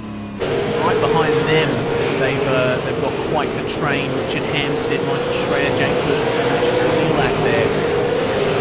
All line astern, Kurt Stenberg and Sean Kelly not far behind.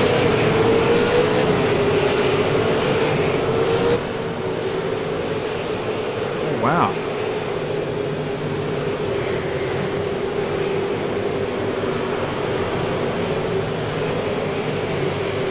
So we're coming up on the 10th lap of this race now.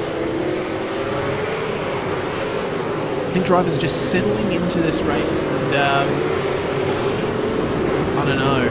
It all depends on who hits, right? Because oh man, I'm hearing Josh Burden might have had a bit of an incident. I'm going to check back and see what happened there. Of course, it's a big factor for these guys, whether they decide to take their pit stop now or not. So I guess it all comes down to track position too, whereabouts they are, what sort of condition your race is in, whether you've got a bit of clear air, whether you're stuck in traffic, whether you think about moving to the stop now or not. So it's going to be different for everyone up and down the field, and it'll be interesting to see how it all plays out.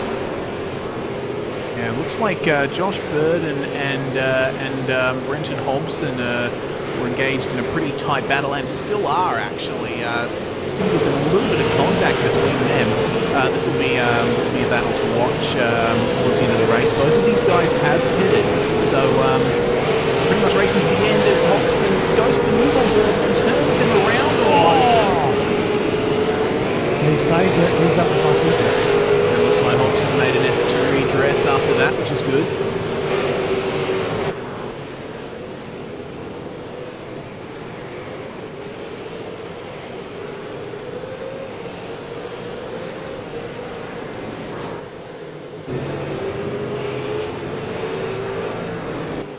Still engaged in a very, very close battle, and the fact that Hobson was going for the move in the first place, as he is almost now, having a little bit of a look, I get the feeling he knows he might be faster than Burden and is wanting to try and just get ahead of him, try and pull a gap perhaps.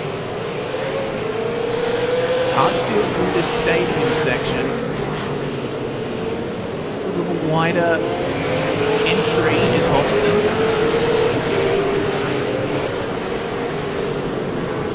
While Jake Maloney just behind them. I wouldn't put it past him to jump in there at some point. Yeah, what he needs is these guys start swapping between themselves, and he'll make ground hand over fist. So that's what he wants to see. He wants to see Hobson and Burden start messing with each other, because that'll bring him right to the fold. Certainly will. Hearing word up the front that Josh Rogers is closing the gap to Madison Down.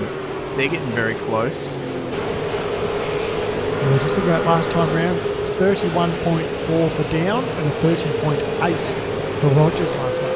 So definitely got a So they've got a car off their in their general vicinity. That's Daniel Ackland. Rogers and Down still very, very close. Another couple of tenths better, and of course look at Phil Cell, he's just slowly opening up that margin, 2.2 seconds last time round, so he's got himself a nice little gap. Definitely has. It looks like the battle is still ongoing for 4, 5, 6. Has spread out ever so slightly, but just under braking we're seeing Sam Sutton close the gap up to Kane Kugamiya just a little bit more.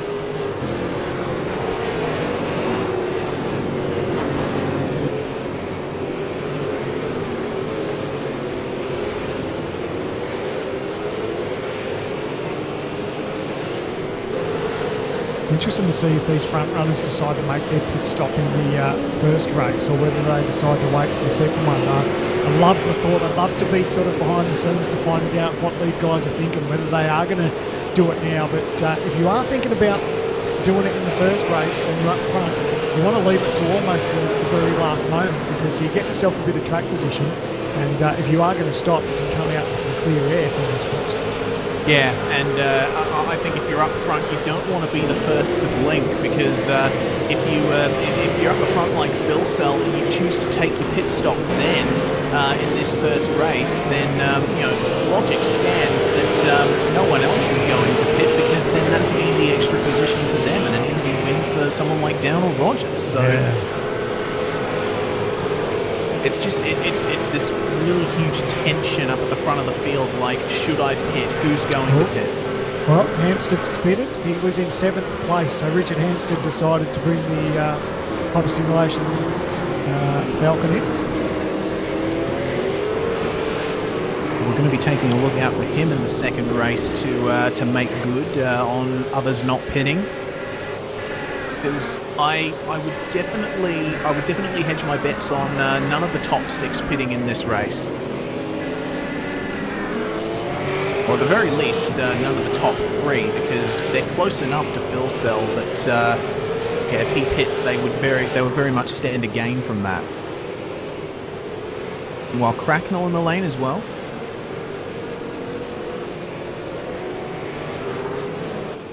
Looks like Cracknell has a little bit of damage to his left front.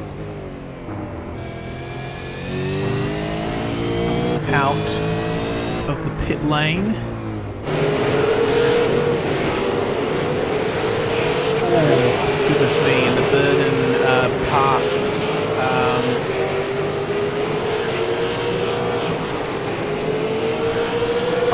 Burden Hobson, Maloney, sorry, battle right in the midst of that.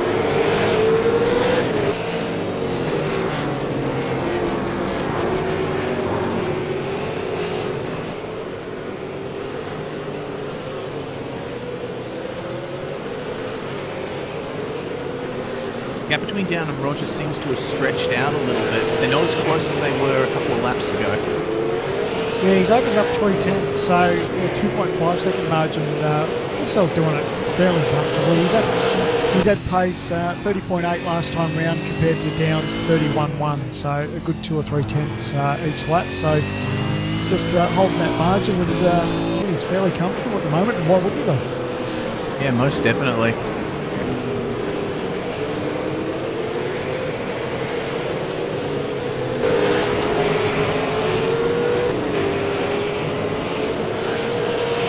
While we see Richard Hampstead has come out in P18, thereabouts.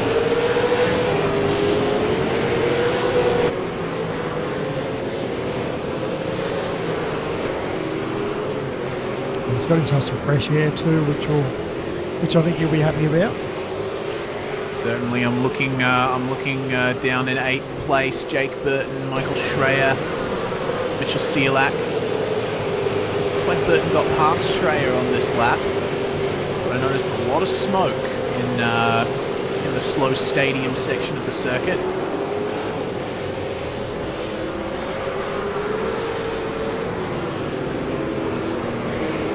Well, Sam Sutton was in the lane. He had a bit of a moment there too. He actually spun. Jeez. I guess then that was a pretty good decision. Oh wait, no, he spun on pit entry, didn't he? Goodness me. All right, I bet he wasn't expecting that. Even contacted the wall a little bit. That's definitely not what you want to happen. Yeah, it was a pretty late decision to fire into pit lane. We'll try and see if we can pull up a replay, but yeah, it was a very late decision to fire into pit lane, and he just got sideways and just nosed it into the armco area, but nothing too damaging, which is good. Yes, indeed. He's going to come out behind Richard Hampstead.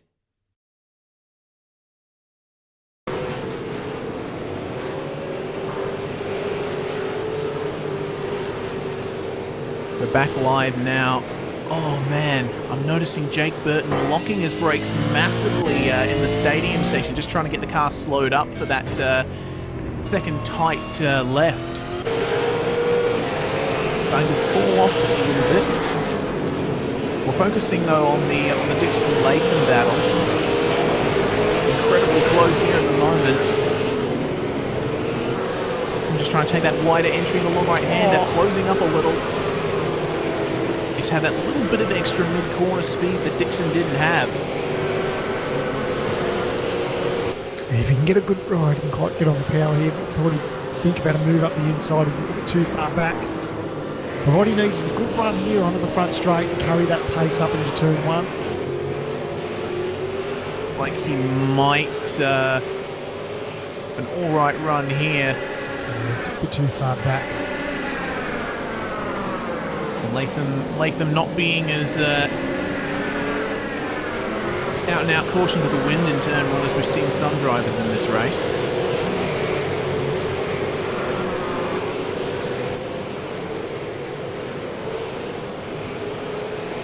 Gap is just extending a little bit as they go through that first part of the S's, but watch, he might close it up again as they come to the second part of the lap.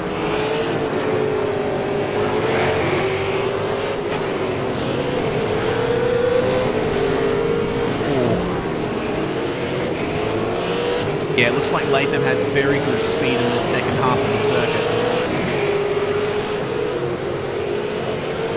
I haven't seen much of a lock-up from him, whereas Dixon seems to be lighting up the tyres a little bit more. And as I say that, Latham picks up a little bit of smoke. He's got pace here. He's just trying to set him up. It's so tempting just to get onto the throttle, but you're on the knife's edge just through that part of the racetrack where, you know, just a little bit too much throttle and the car wants to snap sideways on you. So he's got good, he's made up good ground there on the brakes. Yeah, closes Can up. he get on the throttle? He got a little bit of a shallower exit than Dixon there. Should translate into a bit more of a run. Trying to get the draft here. He stays behind once again into turn one. Takes a bit of a wider entry than Dixon. Tell you what, I've been thinking. Now I don't know whether he would or not, but would Phil Sell think about pitting? Just trying to work out what the time length would be for him to come out off as a race leader and rejoin the racetrack after his pit stop. Now he's got 20 seconds between him and 8th place, where Mitchell Celiak is. So just gets the job done there. So would he think about possibly getting his pit stop? You see that what we've done Richard Hampstead? Yep. Oh look, I'm not sure, Sam, and I mean if I was Phil Sell, I wouldn't pit, you know, I wouldn't throw away a victory.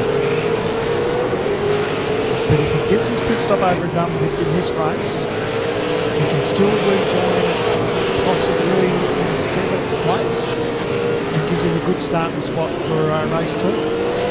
Yeah, that's true. But yeah, I mean, I guess it largely comes down to personal preference. Like, I mean, Phil Sell, I guess, has the luxury of deciding which race he would like to win with his pace being what it is. Yeah, that's exactly it. Does he want to win race 1 or does he go early and go about to win race 2? Well, running out of time to make that decision as he is on lap 18 of 24. So he's coming up to a bit of traffic. He's got 3.1 seconds over Madison Down, 4.3 seconds over third place Josh Rogers. So, geez, I'd love to be in the bunker there at ANZ just to find out what they're thinking as far as whether Phil Sell will pick in this one or the next one. Very true. Well, I'd hedge my bets on Phil Sell not pitting, honestly. Like I said, if I were in his position, I would just take this race win now.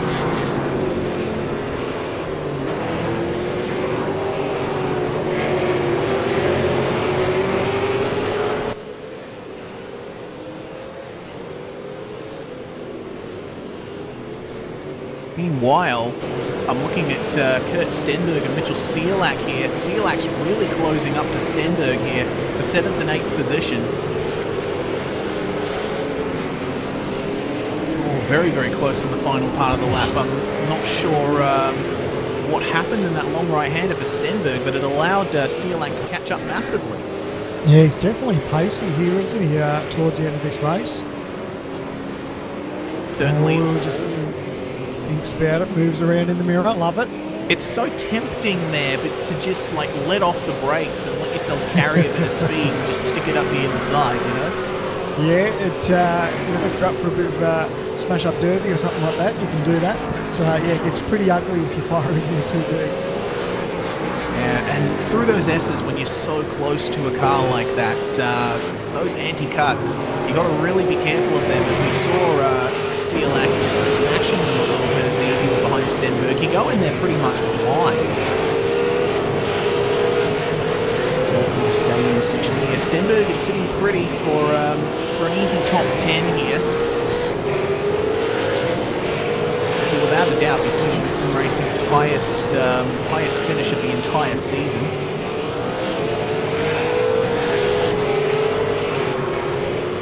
But yeah, Ciolak just holds back a little bit into the long right-hander, but he seems to just catch up a little bit as they go through it.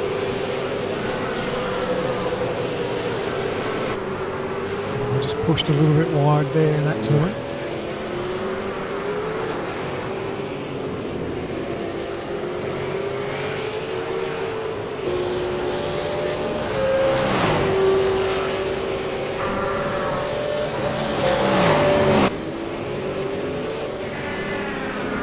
Back at another battle further down in the field for P26, P27, as we see Simon Black racing as well, involved in this little battle with Forzan Elnavi and Lee Ellis. Oh man, Elnavi just trying to get by Black.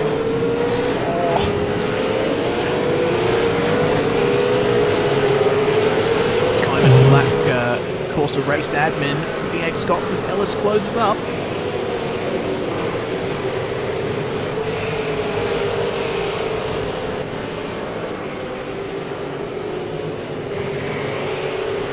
Tricky the spot that Forzan's in because he's looking forward to try and get a move done on Simon Black, but right behind him he's got Lee Ellis that wants to do the same thing to him. So it's one of those things you just hate being in that situation because you want to get past the guy in front, but you've got to defend the guy who's behind you as well.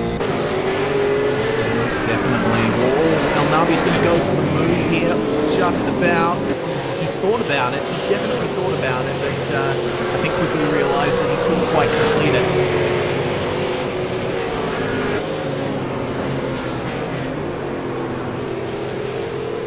As they come into these S's, you can really see the differences between all three of these cars. It looks like Black just has a little bit less pace mid-corner than these guys do. Yeah, also watch real good through those S's. Definitely did. Watch as they come into here. Oh, Elnavi's just so good on the brakes. Watch as they come through this section. This is where they sort of came together last lap. Oh, Simon got black. Oh, the Lee Ellis just touched the back there. Just a little bit of Forzan there. Oh, Ellis is going to go for the move. He doesn't want to go in too hot because he'll be worried about the undercut. Yeah, and Elnavi knows it, but unfortunately he wasn't able to put the power down just there. Had a bit of a slide, so Lee Ellis is going to assume position 26.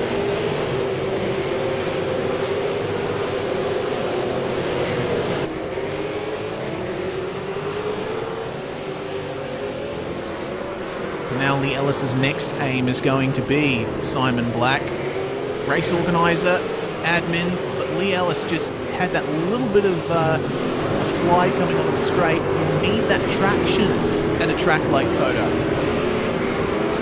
And of course these tyres have probably gone past their use by date, like I said, lap 21 of this race, so just got to be careful with the throttle. Yes, indeed. Circuit of the Americas, as some drivers have noted, is a track that is very high on tyre wear. So, come to the end of this race, the guys who haven't pitted, they're going to really start struggling.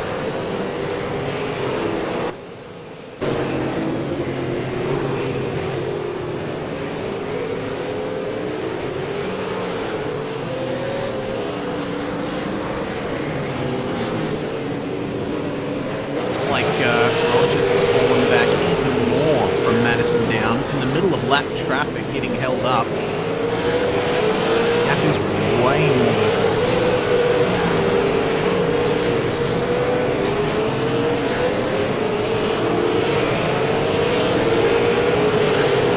Meanwhile, Stenberg v. Siolak is still going strong. Stenberg's still in front. It's a gap I was watching actually before the fuel cell came in this lap. I reckon Steve he probably rejoined still in front of these guys and put in 6th place, but I don't know. It's real. Yeah. Well, as we said before, yeah, it all comes down to preference really, because whichever race he hits in, he's almost guaranteed to win in the other. Unless something major happens, touch wood. No commentator's curse here.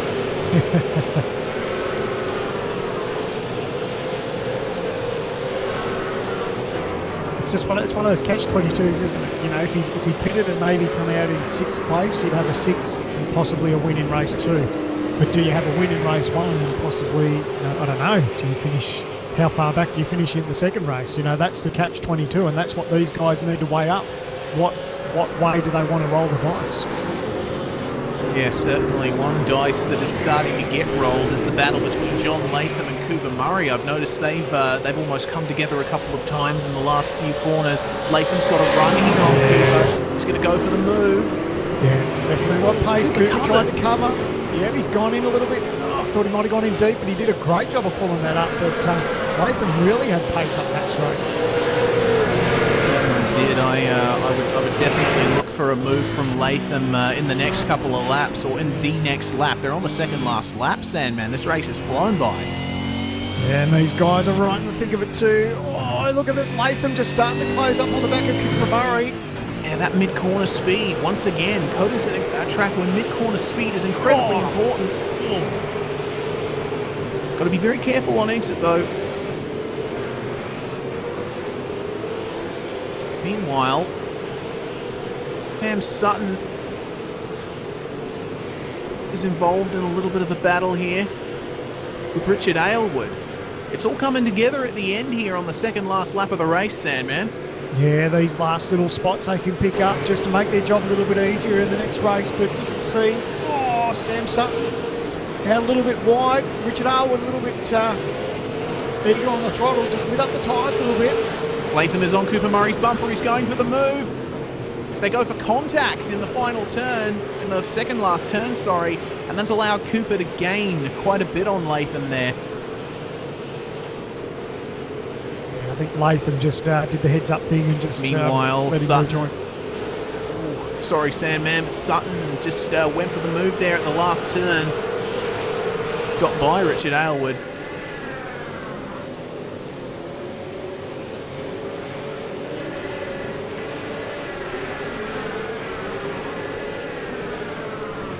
Incredible racing here in the dying stages of race 1, round 9 of the V8 Supercar Online Premier Series. But coming to the end of the last lap here is Jared Filsell, who has led from the start and just hasn't put a foot wrong all race. But of course, this celebration of victory will be short-lived, as he will have to pit in the second race, and who knows where he's going to end up.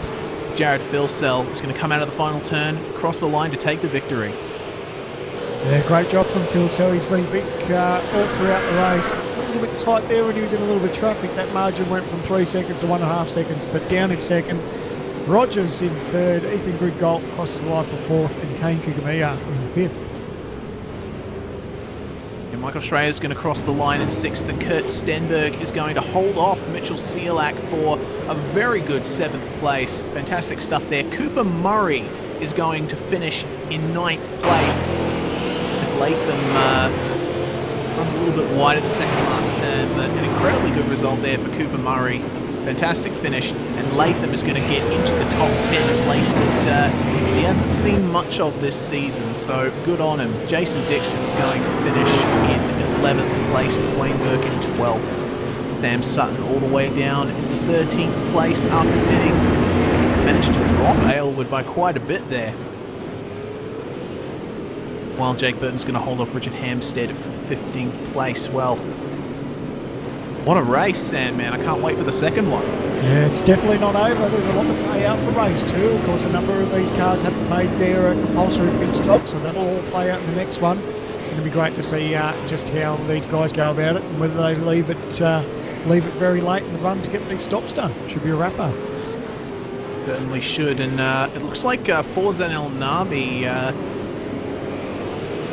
fell back quite a bit as Bobby Jovanovic crosses the line in front of him in 26th. El Nabi is going to go 27th, the last guy on the lead lap. Well, looks like that is that. I think maybe now is a good time to run through the results. Jared Filsell is going to be your race winner for race 1. Madison Down in second. Josh Rogers completes the podium. Ethan Grigg-Gault is going to finish in a very good 4th place. Kane Kugamiya rounding out the top 5. 6th place is Michael Schreier. Kurt Stenberg in 7th. Mitchell Sealack 8th. 9th Cooper Murray. And the top 10 is going to be rounded out by Team TTL's John Latham. In 11th place, we've got Jason Dixon, Wayne C. Burke in 12th. In 13th, Sam Sutton, Richard Arwood in 14th. In 15th, Jake Burton. Richard Hampstead, a little bit further back than he'd probably enjoy. 16th place, Sean Kelly in 17th, Joe Burkett in 18th. In 19th, we've got Will Dodd. And rounding out your top 20 is Anthony Kernich. Fusion Sim Racing's Joshua Burden is going to finish in 21st place. Brenton Hobson for Synergy Sim Racing 22nd. Jake Maloney 23rd. Michael Cracknell for SDC 24th. Lee Ellis in 25th place. Bobby Jovanovic in 26th place. Forzan El Nabi, last car on the lead lap in 27th. 28th was Simon Black. 29th, Tony Klusterman. And Synergy Sim Racing's David A. Moore is going to round out the top 30. And your final finishes in 31st, Ryan Shelton, Tyson Williams in 32nd, Michael Ford in 33rd, 34th, Corey Preston was 10 laps down, Daniel Auckland in 35th, and in 36th was Todd Parks. Well, there we go. Race 1 at the Austin Split Sprint is done and dusted. And race 2, we're looking forward to some very interesting action as pretty much the whole top 10 is going to have to pit in this second race. Yeah, it should be a pearler. They've stuck to their strategy, and it's going to be interesting to see how it plays out. But very dominant performance there from Jared Filsell. He's been super quick, and he'll be looking for pretty much the same for the next one. Yeah, I think he's pretty much guaranteed a top 10 in the second race, if not a little bit higher with the fantastic pace that he's been showing this whole round, right from the start of pre-qualifying. But while we wait for the second race session to go up, we're going to go on a very, very quick break and have some words from our sponsors. You're watching the Lenovo V8 Supercar Online Premiere Series presented by V8sonline and Sim Speed TV. We'll be back very shortly. A few years ago, members of the iRacing V8 Supercar community came together to articulate an idea. Then, on August 10, 2014, the V8 Supercars Online Premiere Series had its first race day at Circuit of the Americas, and Madison Down claimed the victory. Madison Down, the winner. Filsell second, Hampstead third, your podium, and Sean Kelly not far off it in fourth. For what a result, what a race. This first test season, however, would go to TTL's Richard Hampstead. 2015 was a defying year in V8SCOPS, the first year-long championship in iRacing V8 Supercar history. The season was filled with many highs and lows. Few drivers were triumphant, most faced heartbreak. Young gun Jared Filsell was crowned our champion. But in 2016, it's a new championship and a new opportunity for our passionate sim racers.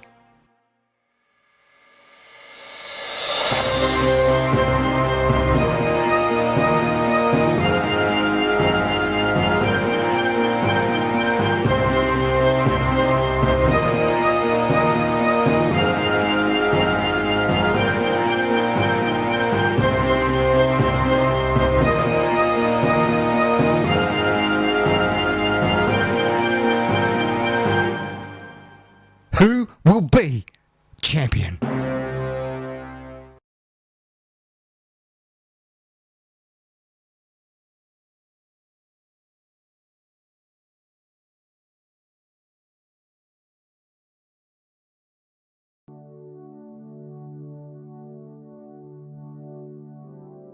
Everything is big in Texas, or so they say, and this monumental facility, located just outside the city of Austin, is no exception. The Circuit of the Americas, colloquially known as Cota for short, is the most recently built Grand Prix venue in North America, and the first permanent track in the United States to be built from the ground up for Formula One. Unique among more modern Grand Prix venues for incorporating more elevation change than most, and directly drawing inspiration from other classic circuits in its design, Cota is a favourite among many fans and drivers. The circuit has a wide variety of corners, some of which have multiple lines through them. Wide and smooth, while being fresh enough to racing action that a groove is hard to find, no two laps here are entirely the same. Cota is the youngest of the tracks that V8SCOPS visits, having completed construction in 2012. As such, it needs more time to make its own history, but it's certainly going about it in the right way. Conceived by Tavo Helmond and motorcycle racer Kevin Schwantz, the goal was to create a modern venue that had character and challenge, and they certainly succeeded. The most iconic parts of this track are the steep rise to Turn 1 and the imposing observation tower from which one can see almost the whole track, while there are echoes of Silverstone and Istanbul Park in the S's and third last turn respectively. The circuit's status was cemented by hosting a raft of high-profile series, Formula One, naturally, as well as America's own United Sports Car Championship and Pirelli World Challenge, and the FIA World Endurance Championship comes here too for the Lone Star Le Mans. And for a brief period, the circuit hosted V8 supercars. We are using the layout that they used, the west layout of the facility, for this weekend. It cuts off the eastern half of the facility, but we gain a tricky little section that will keep the drivers on their toes. It's very easy to get an off-track incident here, which will invalidate your lap in qualifying. Also keep an eye on these anti-cut curbs in the S's. Take a bit too much curb, and your car will be sent up on two wheels, and you might get suspension damage, or worse. The Austin Split Sprint, Round 9 of the 2016 Lenovo V8 Supercar Online Premiere Series.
Hello and welcome to Round 9 of the V8 Supercars Online Premiere Series.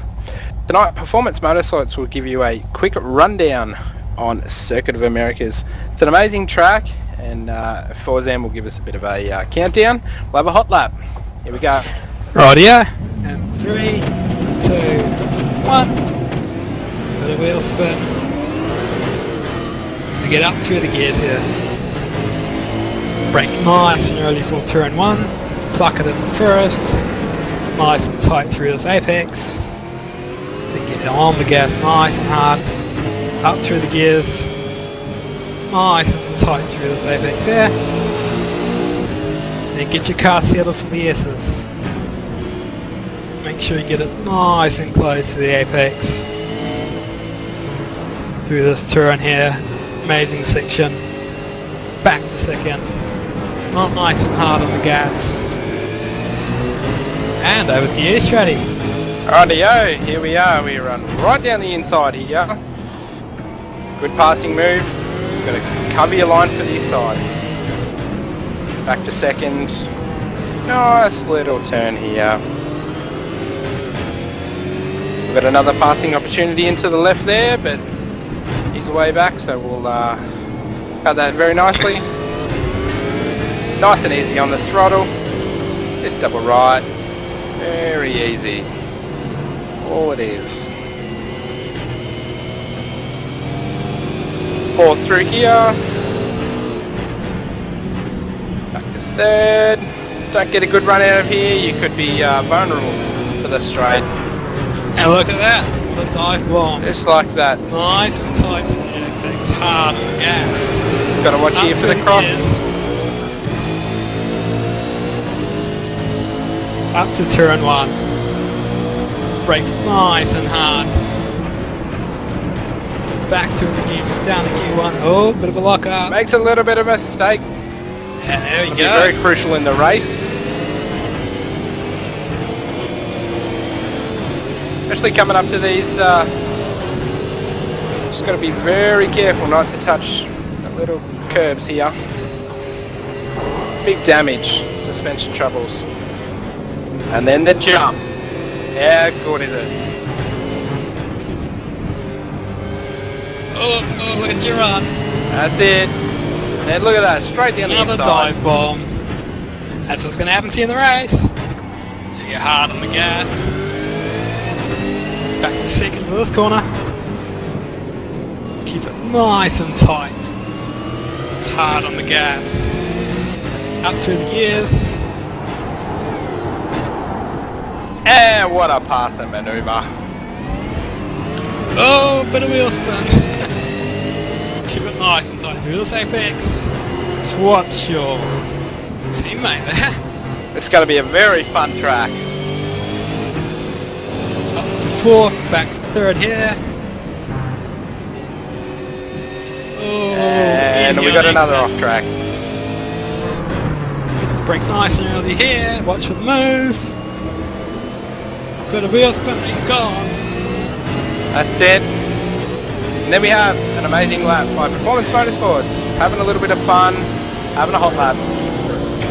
Good luck this week, guys.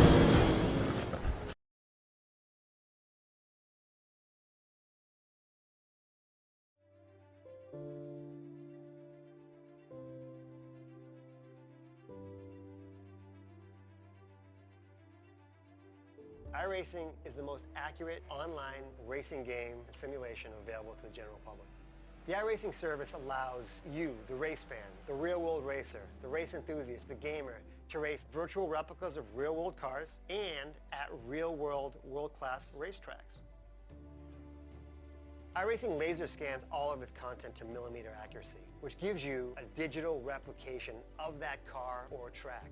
Whether you want to race for online championships, race your buddies in a league, or test for an upcoming real-world race, iRacing has what those sim racers, gamers, race fans, and real-world racers are looking for.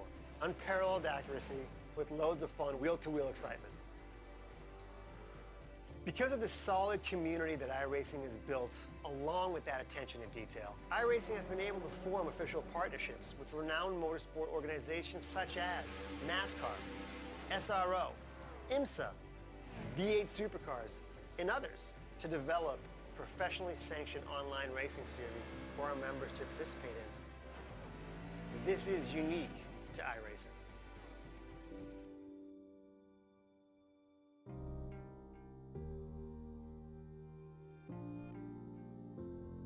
When we started iRacing, we kind of fundamentally wanted to take a different approach with licensing and treat them more like partnerships.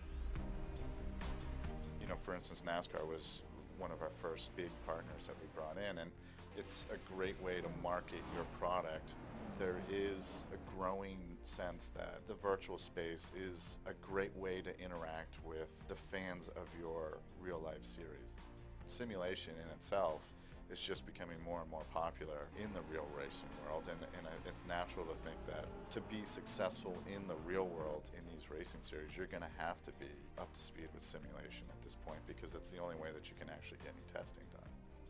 One of the things that we've realized in partnering with iRacing is that it allows us to expose the sport to a much broader audience than we've ever had the ability to reach out to. Not many people have the opportunity to drive a race car.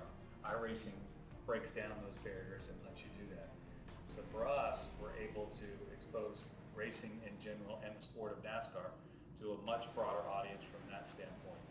It engages people in NASCAR in general, so they like iRacing. If they don't want to become a professional race car driver, they get a feel for what the sport's all about. They're more apt to either go to a race or watch on TV. iRacing's ever-growing global online community is very appealing to IMSA and what we're trying to do and grow our product as well. Clearly, iRacing is a leader in sim racing and logical and attractive partner for us to be with. For sim racers who have not been exposed to IMSA before, this is a great way to entice them to come check our product out on television or attend our events in person. At this point now, we're actually getting contacted by racing series and tracks and manufacturers because they want to be involved in iRacing, because they see the value of having that sustained exposure to key demographics for them. Over the last few months, we've done partnerships with the SRO, who is the sanctioning body for the Blancpain GT series in Europe. IMSA, which is obviously the sports car series here in the US. They're two of the newest partners that have gotten on board with this idea that there is a way to kind of bring their brands in. Welcome back. Once again, you're watching the Austin Split Sprint Round 9 of the 2016 Lenovo V8 Supercar Online Premier Series. You're going to watch some of the best sim races in Australia and a few internationals as well, mixing it in as well for a fantastic 24-lap race at the Circuit of the Americas. We've already run race 1, and in the split sprint format, some drivers have already taken their pit stop in race 1, but we've still got a few to take their pit stops in race 2, namely the entire of the top 10. I'm Reese Gardner, and I'm here with Stephen Sandman Clark. Sandman, this race is going to be crazy. Sure is, mate. And of course, now we know who has to make their pit stops. When do they do it? Do they do it early? Do they do it late? I'd sort of tend to figure they'd probably leave it to a little bit later on. If the guys are up the front of the field, try to get a bit of a margin over the rest of the field and then make their pit stops. But we'll just have to wait and see how it all plays out. Yeah, definitely. We've just flicked over into the race session. Another thing that we should point out is pitting late is going to give you the advantage on tyre life at the end, because they do have to pit for tyres if they have to pit in this race. So that'll be one thing to look out for. But Jared Filsell is going to be your pole man on account of winning race 1. And as we come into turn 1 for the first time, we're going to see some drivers a bit out of position relative to where they qualified for race 1. So some extra jostling is certainly on the cards. Yeah, it's crucial to get the start right. Like I said, straight up to the top of the hill, the tight left-hander. You're going to have all these cars barreling in there. Should be a pearler to see it all comes out. Hopefully nice and clean. Yeah, certainly hope so. The start of race 1 was pretty clean. Of course, they did turn it up a little bit in the ensuing laps, but yeah, hopefully they all get through turn 1 cleanly. A reminder that they have to pit between the end of lap 2 and the start of lap 23. The revs are rising. Sandman, take it away. Here we go. The second race here at Circuit of the Americas is underway. A great start for our front two. Madison Down, Jared Filsell. Behind them, they're trying to mix it up a bit. We talked about how clean they need to be into this tight left-hander, all on cold tyres. It's crucial. Madison Down, he's got some company. He's been pushed a little bit wide there. I noticed, I believe it was Richard Hampstead got a very good start there off the grid. As they file into the S's for the first time, guys at the front are in single file, but down the back we're seeing guys just swerving around. A long snake of virtual V8 supercars making its way down the opening part of the Circuit of the Americas. Great start from Josh Rogers. He managed to get the job done on Madison Down, and he's just opened up just that little bit of a gap. You can see that he's got Jared Filsell in front of him. Doesn't want to let him get away too far. Jake Burton had a bit of a a moment there. Looks like Wayne Burke's just been turned around in the opening of the stadium section. He had to stay still on the track as the entire field had to find their way around him. I think he was turned around as a result of the contact between Jake Burton and it looked to be a TTL car. I'm not sure whether it was John Latham or Richard Hampstead. I'm thinking it was Richard. They're continuing to mess around for position. Because it's the first lap, and these tyres, we spoke about how hard it is and how tough it is for these guys on the first lap. The tyres are so cold, just trying to get them up to pressure, but you still got to race the guys around you at the same time. Oh, there's a car sideways back down the pack too. Someone spun off back there. Wonder who that could be. Oh, Michael Cracknell looking for a tow, it seems. Oh, it's big drama on the front straight. Someone's rolled over. Oh, big damage down the front straight. Yeah, I think that might have been Cracknell requesting a tow there from race control. No, Cracknell is going. Jovanovic, he was involved. Oh, goodness me. What on earth happened there? Oh, it was massive carnage. I'm just trying to find out. Was Jake Maloney was involved as well? And I am unable to bring that up on my replay. Yeah. We're going to go for a replay on that. It looks like Maloney turned around Michael Cracknell. Forzan El Nabi, he was involved there. But it was Maloney who was rolling. Question is, will there be a safety car? We do have the option to deploy safety cars in this series, but I don't know, race control, Sam Sutton's requesting an escape. Yeah, the track's clear as far as it's not a safety issue, but yeah, of course, race control does have that option, but yeah, just mad carnage just on the start-finish line, so... Man, that was quite the incident to start off race 2.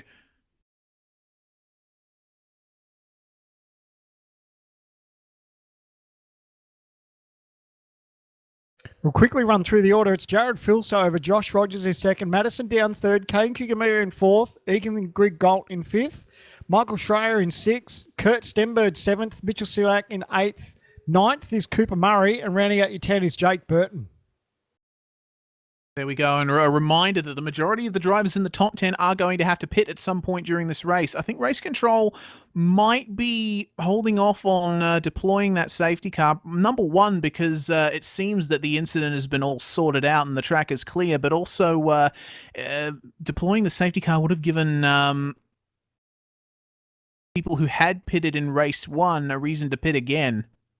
Yeah, but look, that's the risk you take, you know, regardless of whether you decide to make your pit stop in the first or second. If it works in your advantage, then so be it. But from what we can see, the racetrack is clear, so there's no real reason for race control to throw that safety car as yet anyway. So whether there's another incident a little bit later on, but yeah, that's the risk you take, whether you decide to do your pit stop in the first one or the second one. It certainly is.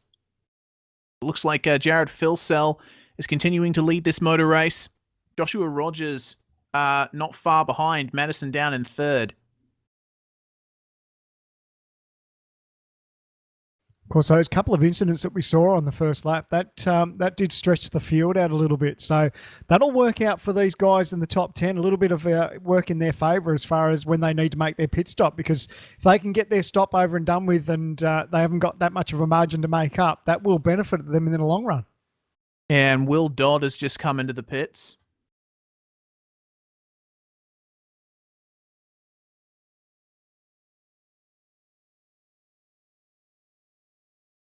Seeing a lot of people in the pits at the moment. Looking like Latham.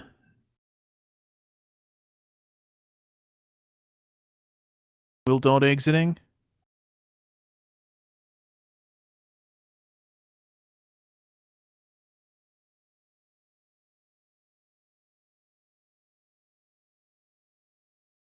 Geez, I bet there would have been a few drivers there just licking their lips thinking about a safety car. That's one thing these guys really need to factor in. But, I actually didn't think about it coming into tonight's race. That off chance that a safety car could bunch the field up again and throw away any advantage that these drivers could have. So it's been good. I'm glad that the racetrack wasn't severely blocked. But nevertheless, it's another thing. It's another one of those variables that you've got to take into consideration with these races. Yeah, it certainly is. We are aware that the actual game footage is off on YouTube, guys. We are working on fixing the issue. We'll get you pictures as soon as we can. It should be fixed now. So we're back up and going.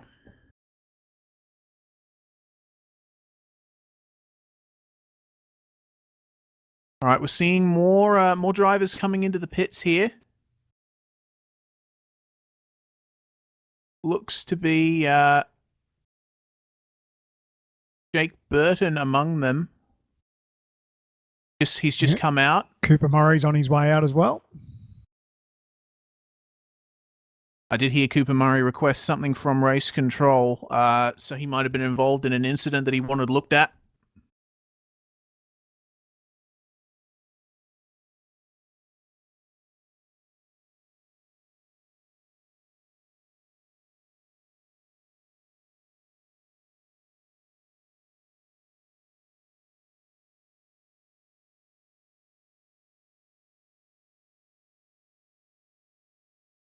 Looking now at Kane Kugamiya, who's currently running in 4th place.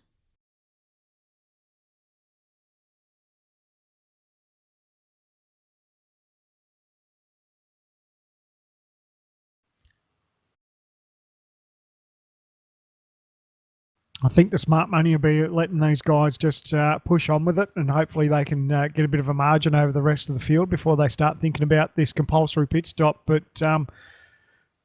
these guys, it'll be definitely playing on their minds as far as not trying to get caught up into too much trouble, and you don't want to get caught up in big battles too, because the more you fight, the more track position and track time you give away, and of course that falls into the other guys' laps. Yeah, it certainly is, and we're seeing from the broadcast chat, apparently Jake Burton got a drive-through penalty for an incident that took out 3 cars. So that might have had something to do with the big incident that we saw closer to the start.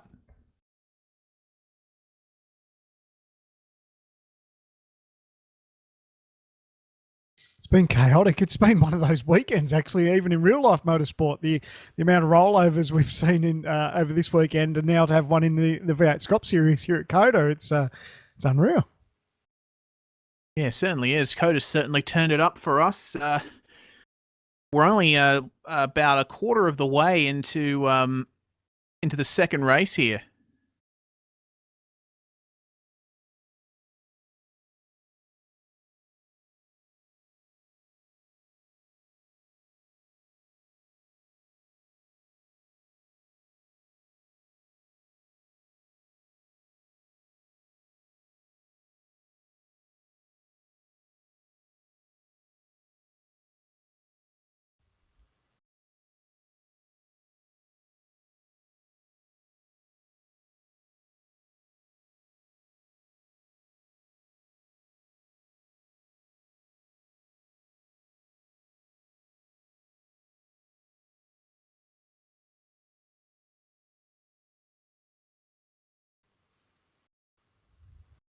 Now, the big question is, when are the front runners up at the top going to pit?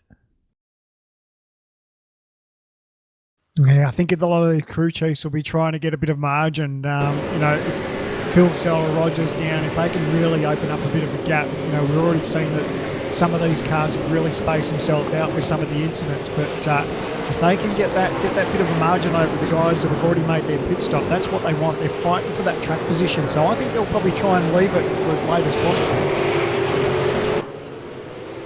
Yeah, I think you might be right about that.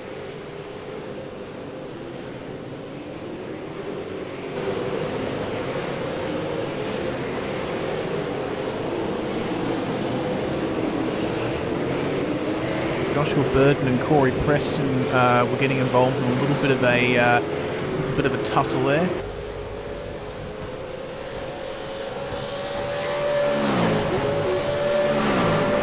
Joshua Burden making his way through here. Going side by side with David Moore through the long right-hander. Focused on these guys. Moore and Burden still going side by side. Burden runs a bit wide. Just a little bit of a nudge there. And I know Mr. Burden likes to send it, but generally you want to send it into a place where a car isn't. He's actually close enough where he may even think about a dive up the inside here. He's just put the nose out the side there. No, thinks better of it. Oh, a little bit of a wiggle though. Looks like Burden's been ordered to redress that position with Corey Preston after that little hit that they had in the stadium section on the lap before. Position redressed. Burden's, oh goodness me, that's an interesting place to come back into line because Burden almost collected Tony Klosterman there. Yeah, as painful as it is, he's good he got it over and done with, and now he can just push on with the battle. Yeah, try and fight his way back up again as Klosterman has a little bit of a look up the inside. And look at this, we've got cars everywhere down here in the lower reaches of the field. This is incredible racing we're seeing at the moment. Preston going side by side. Oh, Parks will think about a move up the inside. Oh, he's going to pull it up. They give each other plenty of racing room. Now it's just a drag race. Who can get the throttle down? They get the power to the ground. They don't want to get too much wheel spin. Still side by side. It's tricky here to be on the outside, though. I think Parks will lose out a little bit. Corey Preston will be able to hold on, but he'll think about a move up the inside. No. Parks was just hanging on for dear life through that right-hander. He almost got ahead of him a few times, but of course being on the outside couldn't quite hold it. But we're seeing some really good racing down here in the field. Yeah, tricky to hold the line when you go side by side through there. The car on the inside always makes benefit. So Todd did really good to hold on there. I thought he might have got the job done there at the end, but he lives to fight another day. And Todd's closed in on Preston just a little bit there in the turn. Burden is just behind them looking to make up a couple more positions. Meanwhile, David Moore looks to be gapping them.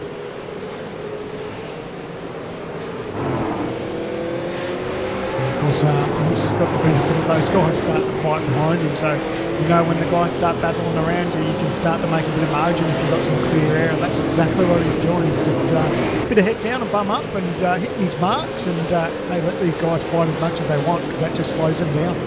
Yeah, and it looks like Jared Filsell has elected to pit in the middle of that action because he's down in 5th place now.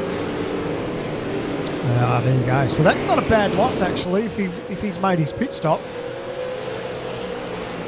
Yeah, certainly. Actually, I wonder if something's happened. Yeah, I don't because know. He's not that far from the lead. Yeah, he's only 4.5 seconds down. That's very odd.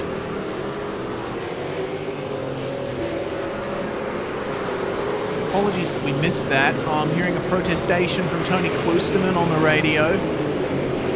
Oh, he spun out of the second last turn. Not sure whether that was due to contact with another car or not. It was an incident between Cracknell and Klosterman.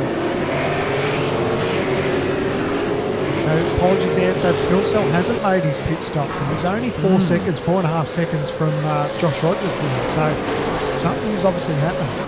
Yeah, that's very odd. Well, we do apologise for missing that. When Jared inevitably comes in for his interview by the end, we'll make sure to ask him and get a bit of clarification on that. So your new race leader is Josh Rogers over Madison Down in 2nd. KP Miu in 3rd place. Ethan Grigol 4th. And as we touched on, Jared Filsell now back in 5th place. There we go. That may affect the finishing order ever so slightly. What we've got to do now is just wait for these guys to take their pit stops.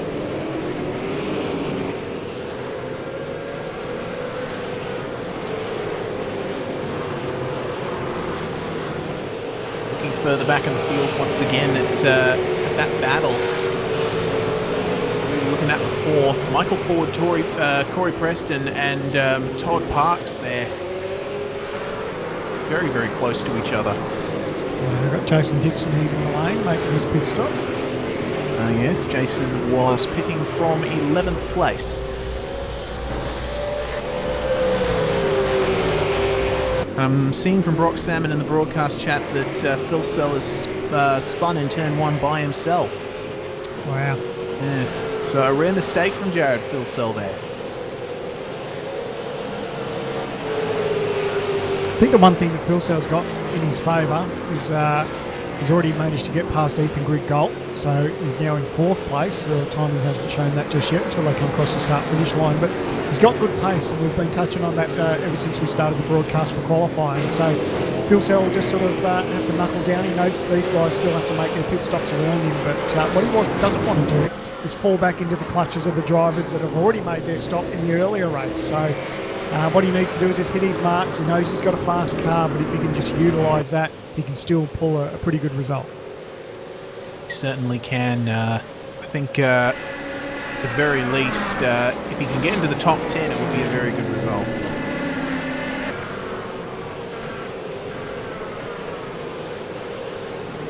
Meanwhile, it looks like Joe Burkett is jumping into the pits. A little bit of a tail out moment coming round the pit entry. Joe Burkett now in the pits from 11th place. The cars will be filing by him. Just passed by him, looking at, I can see Brenton Hobson and Tyson Williams there engaged in a little bit of a fight.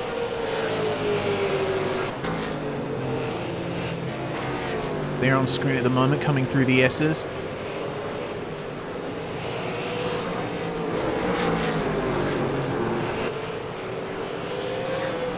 Todd Parks, one of the consistent competitors in V8SCOPS.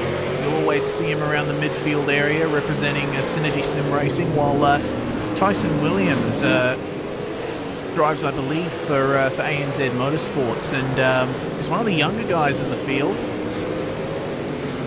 Races dirt ovals in real life.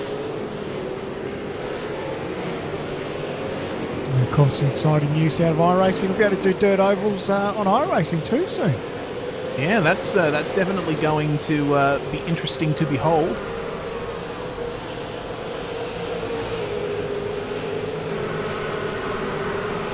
So Phil Sell now is in 3rd place. He's managed to get past Kane Kugamiya. There you go. Now, but he's still lost ground to Rogers and Down, it seems. Yeah, he's got 5.5 second margin, so he really needs to knuckle down. Now he's got some clear air, so he can just concentrate on about hitting his marks. It's lap 13, so still he's got plenty of time under his belt as far as making his pit stop, but he knows that that Down and Rogers in front of him still have to make their stop. So now he can just worry about laying down some good times. Yeah, certainly. A battle that we should be looking at is Cooper Murray and Ryan Shelton and Jason Dixon up here. It looks like... Oh, goodness me, so close there. That was Dixon on Preston. That was incredibly close. But now Dixon's got Cooper Murray behind him. Of course, they've got this S's section there. Cooper can't put the move on Dixon here. Oh, Cooper's line got compromised slightly through that turn. He'll fall back as a result. Geez, Cooper was lucky not to get drilled by Shelton at turn 1, but yeah, oh wow, they lived to... Let's just look at the replay of that. They both lived to fight another day, which is good. Yeah, they definitely do. Ryan Shelton fell back a little bit there. Oh, and he runs wide at very tight hairpin. Of course, Ryan Shelton and Tony Kloosterman, two of our international drivers, I believe they are both from North America.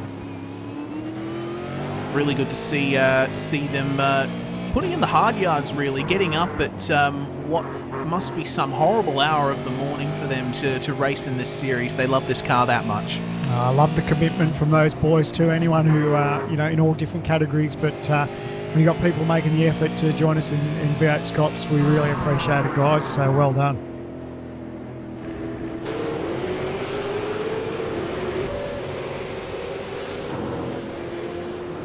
So this battle continuing to unfold, and am I seeing Jake Burton in the pits again? Yeah. Wonder what he's in for that time. That for just the regular pit stop, I'm not sure. But we're focused on Ethan Grigg-Gault at the moment, currently in 5th place.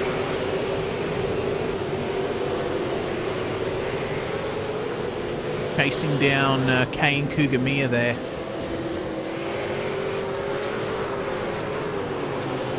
We're just going to come on to lap 15 for these guys. Time is running out for the top guys to pit.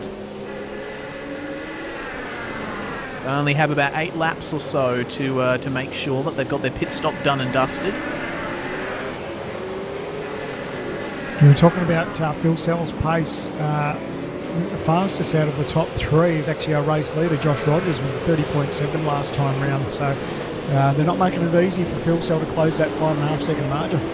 No, they certainly aren't, and Rogers has shown when he's up the front, his pace really becomes something to be reckoned with.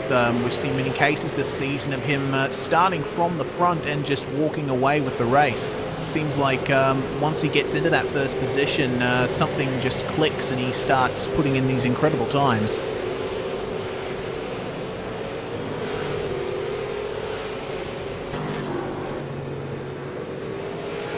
While we're looking at Lee Ellis here, involved in a battle with David Moore, right on the bumper of the Synergy Sim Racing CSR Fabrications Falcon.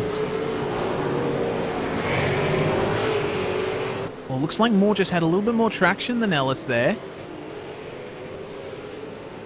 But then he runs wide. Oh, man. It's such a wide section of racetrack, isn't it? It's so easy for a car to just come across the front of you. Just because there's so many different places to put it. Sorry, Jared Philsell's dived into pit lane. Here we go. Jared Philsell is the first of the front runners to take that pit. Kane Kugamiya's joined him as well. All right, so that's a bit of coordination there from the ANZ boys. We've got pit stop times up on the screen. Siak is as well. Shreya's in as well. Go. We'll have to see just how long they are stationary, and I wouldn't be surprised if Down and Rogers come in on the next lap.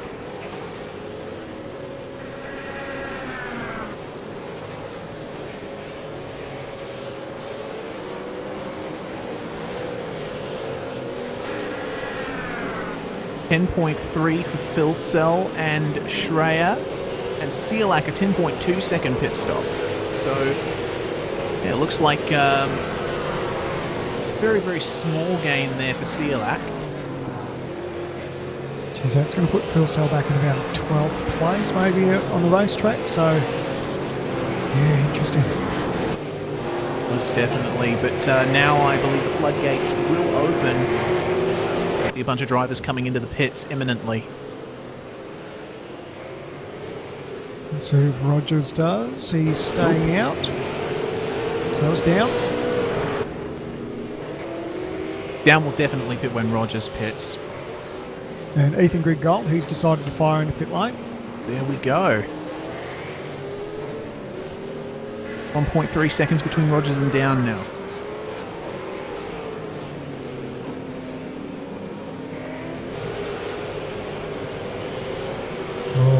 This is a nail biter. It's going to be interesting to see how it all plays out because you know, this is what they've decided to sit on as far as strategy. They were saving these stops for the second race. How's it going to play out? Who's going to come away with a win? We're going to find out as the laps unfold. Certainly, and Kurt Stenberg has managed to put himself in 4th position on the track as a result of others pitting, but he is going to have to pit as well. So that's in a very good position, though. Hammer's in 5th, and Hampstead, I think he made his stop in the earlier. He definitely did. Grigg-Gault a 10.3 second pit stop, and he looks to be right in there with the ANZ guys. Yeah, and Shreya. Stuck in behind Kane Kugamiya. Very, very close, and is that Lee Ellis behind them? Yep, so he's thinking he wants to get the move done. Oh, sideways there for David Moore. Ellis will strike here up the inside. Oh, they try the last of the outbreakers. Oh, Ellis still has to pit as well. Our director has just informed us. Looks to have some pace over Moore, whose tyres is... Oh, Down's in, sorry. There we go. Rogers has stayed out though. Rogers has stayed out. Oh, Down might be looking to get some kind of undercut on Rogers. I think he doesn't want to give a position to Jared Filsell. Of course, they're thinking about the points championship. So Down, regardless of what the position is tonight, he wants to come out in front of Jared Filsell. So Filsell's coming onto out of the last turn. Down stop was a 10.4. Yeah, and Down is underway. There so we he'll go. Come out in front of Filsell. Yes, so no great gains from Jared Filsell there.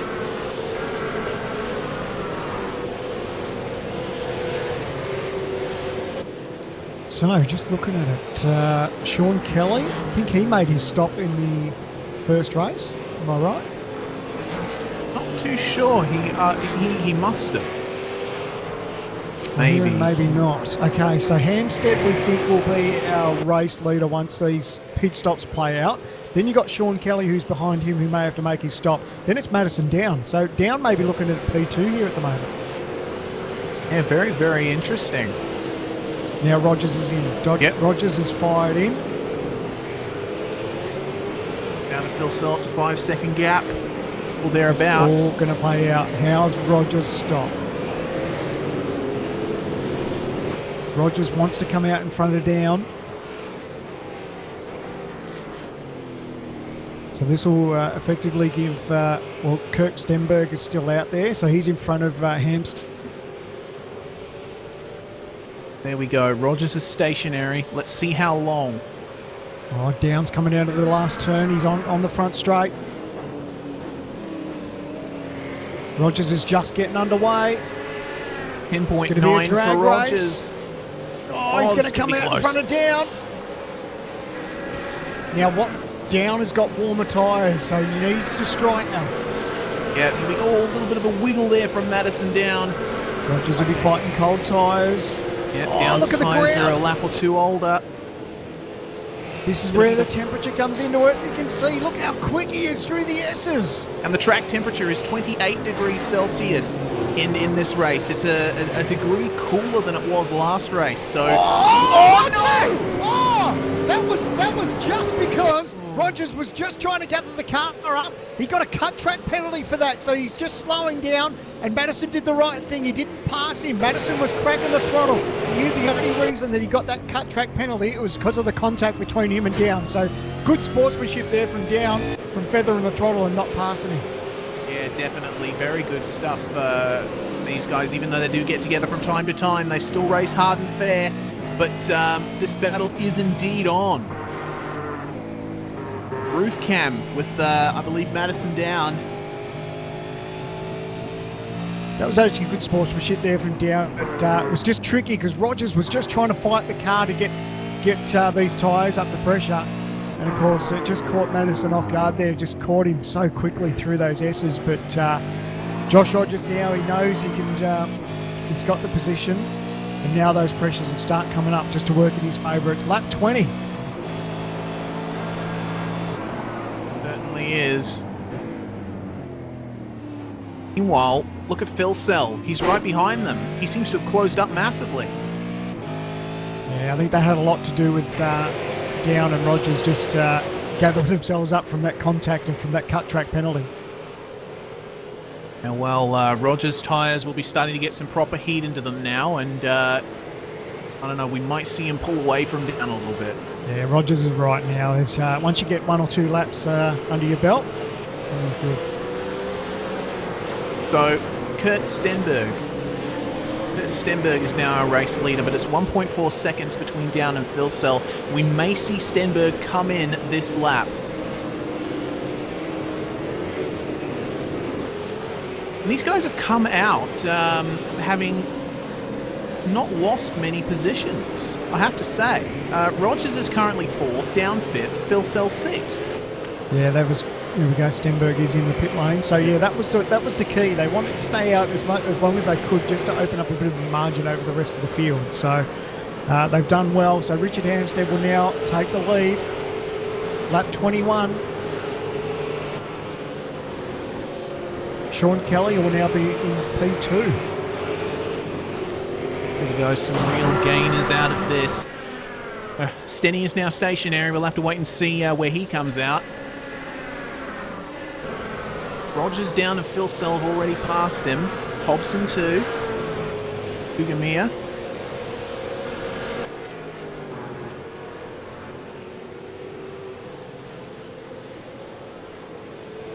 Then he is now back out on track.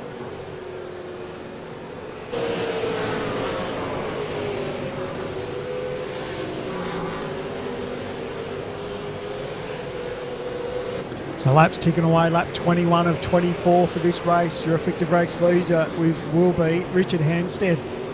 Got his pit stop over and done with in the first one. That was a 9.9 second stop for Stenberg. That's quite a bit faster than pit stop times we've been seeing so far. Ones that we've seen rather. I'm looking at the pit stop times, and it seems Cooper Murray is the most the most quick pit stop on a 9 second exactly.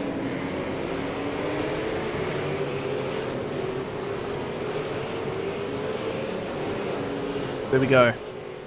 Richard Hampstead, turn 1 on lap 22.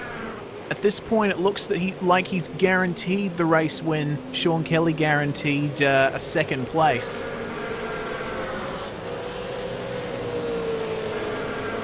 Still, the battle between the former top three. It has not actually spread out as much as I thought it would, and Phil Sellers continued to catch up. Yeah, he's definitely making ground on these guys. He was 3/10 quicker than Madison down last lap round, 4/10 quicker than Rogers, so he's really got the bit between his teeth. Looks like Kane Kugamia has been told to redress a position, I believe with Ethan Grigg-Galt. Not quite sure on the details of that though. I just heard what appeared to sound like Kane and then redress. Yeah, Kane does so. Ethan Grigg-Galt is let back by. There was apparently some kind of incident between them. Or was that between Kane and Hobson? I'm not sure. Because he let Hobson back by as well.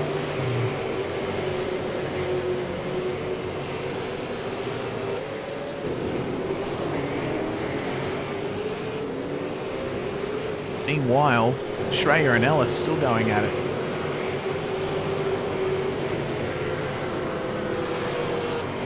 Yeah, Lee doesn't want to look in his mirror too much there. He's definitely got a bit of pace here, Schreier. Yeah, well, currently Ellis is the filling in a Synergy Sim Racing sandwich. Moore in front of him, Schreier behind. I think Schreier's got a bit of pace here. What do you think about a move up the inside? A little bit too far back. Ellis covers as well. A wiggle there from Ellis too. Yeah, wow.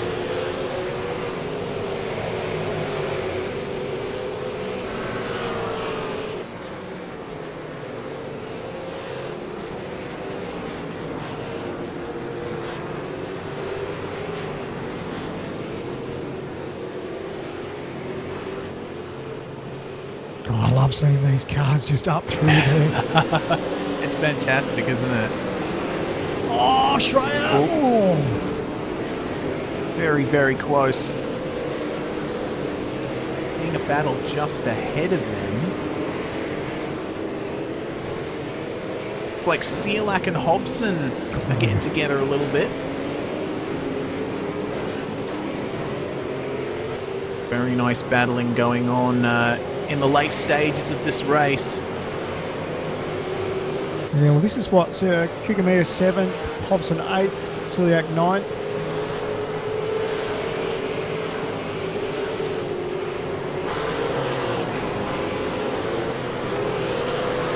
But I'll tell you who's just recently crossed the line to begin his final lap. Oh dear. Sorry, up front, Kelly is under a fair bit of pressure. Rogers has really made some ground on him. Oh, wow, yeah. And this is for second place. Yeah, goodness me. This is the last lap as well. Richard Hampstead has a pretty comfortable lead as it stands. Kelly does seem to be struggling slightly. Yeah, he's definitely in a world of hurt. Rogers got a fair bit of pace. The Falcon here is going to look for a move up the inside. Kelly just covers. He's going to have to go look around the outside. Oh, a little bit sideways. They both get a little bit of bother. It's Kelly who's lost out. You could tell Kelly desperately wanted to keep that podium position. Oh, and now he's going to face a bit of grief from Philsell as well, who slides. Philsell around the outside. I think he's just got way more grip than Kelly. Kelly fires in. They go side by side, but he's just got the lack of grip. Well, Kelly demoted from second to fifth. That's very unfortunate for him, but still a fine result regardless. Meanwhile, Richard Hampstead is going to be rounding the final turn on lap 24 to do basically what he did at Sonoma and come away with a very comfortable victory in a split sprint. Josh Rogers is going to make it a TTL organisation 1-2. Down just behind him, Philsell, and then from Kelly. Well, bad luck there for Kelly. Just I think his tyres just went away from him. Unfortunately, went from second to fifth in one lap. But it looks like we're seeing from the broadcast chat, if Rogers passed Kelly, he won the round. If not, Philsell wins. So it looks like Rogers has got enough points to take the round win here, amazingly enough. There you go. That's the beauty of this pit stop. You know, you throw in the pit stop and you let the guys decide whether they want to do it in race 1 or race 2. And yeah, it certainly played out nicely for him. That's great to see. Very good stuff there. Well, didn't I say to you at the start of the broadcast, never count out Josh Rogers? Yeah, never, never, never. Awesome stuff. Well, it looks like in all of that, Schreier got past Ellis. Ellis down to 12th. Kurt Stenberg, after leading the race for a couple of laps, finished in 13th position as well. So there you go. That's the end of that. What a great event, Sandman. Yeah, I do love a bit of strategy for these guys, just to mix it up a little bit. And you know, a couple of these drivers and teams are lucky enough to have you know, people and crew chiefs as such behind the scenes, you know, working it out for these drivers. So some people would have planned, you know, well in advance of when they wanted to make their pit stop, but some people would have you know, done it a bit off the cuff too. So I do love that strategy plays out for these teams and certainly mix things up a little bit. Yeah, it certainly does, and I do need to correct something. It looks like Rogers is not the round winner after all. Since Philsell passed Kelly as well, he ends up winning the round by 2 points. Oh, very wow. close. But either way, that's that. Looks like Jared Philsell is your round winner on account of some very good results, and despite a spin in race 2, managed to retain enough points to win the Austin split sprint here at the Circuit of the Americas. Well, now that everyone has crossed the line and is now disconnecting from the server, I think it is time to run through the race results. Richard Hampstead is your race winner for race 2. Joshua K. Rogers in second place, almost 10 seconds behind. Madison Down finishing in 3rd place. Jared Philsell 4th. Sean Kelly in 5th. Ethan Grigg-Gault finishing 6th. Kane Kugamiya in 7th. Brenton Hobson finishing in 8th place. Very good result there. Mitchell Cialak in 9th. And David Moore for Synergy Sim Racing rounds out your top 10.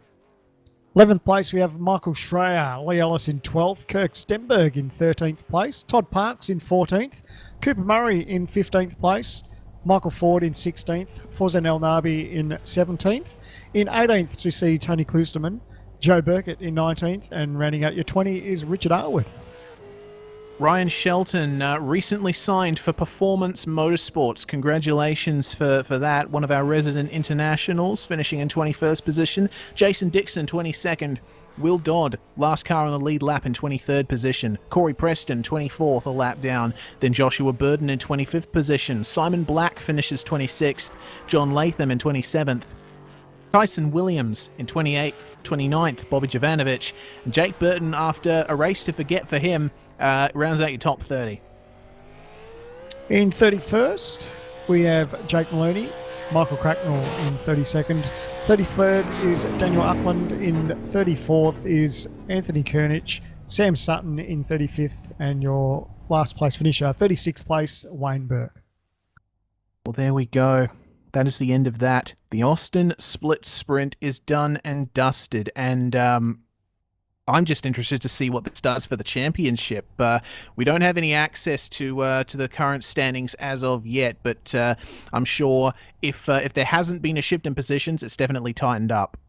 Yeah, that's right. But I think Down will be pretty happy that he finished in front of Phil Sell in that one. But of course, Phil Sell did the opposite to him in the earlier race. So yeah, it's going to be interesting to see that Drivers' Championship after round 9 here at Circuit of the Americas.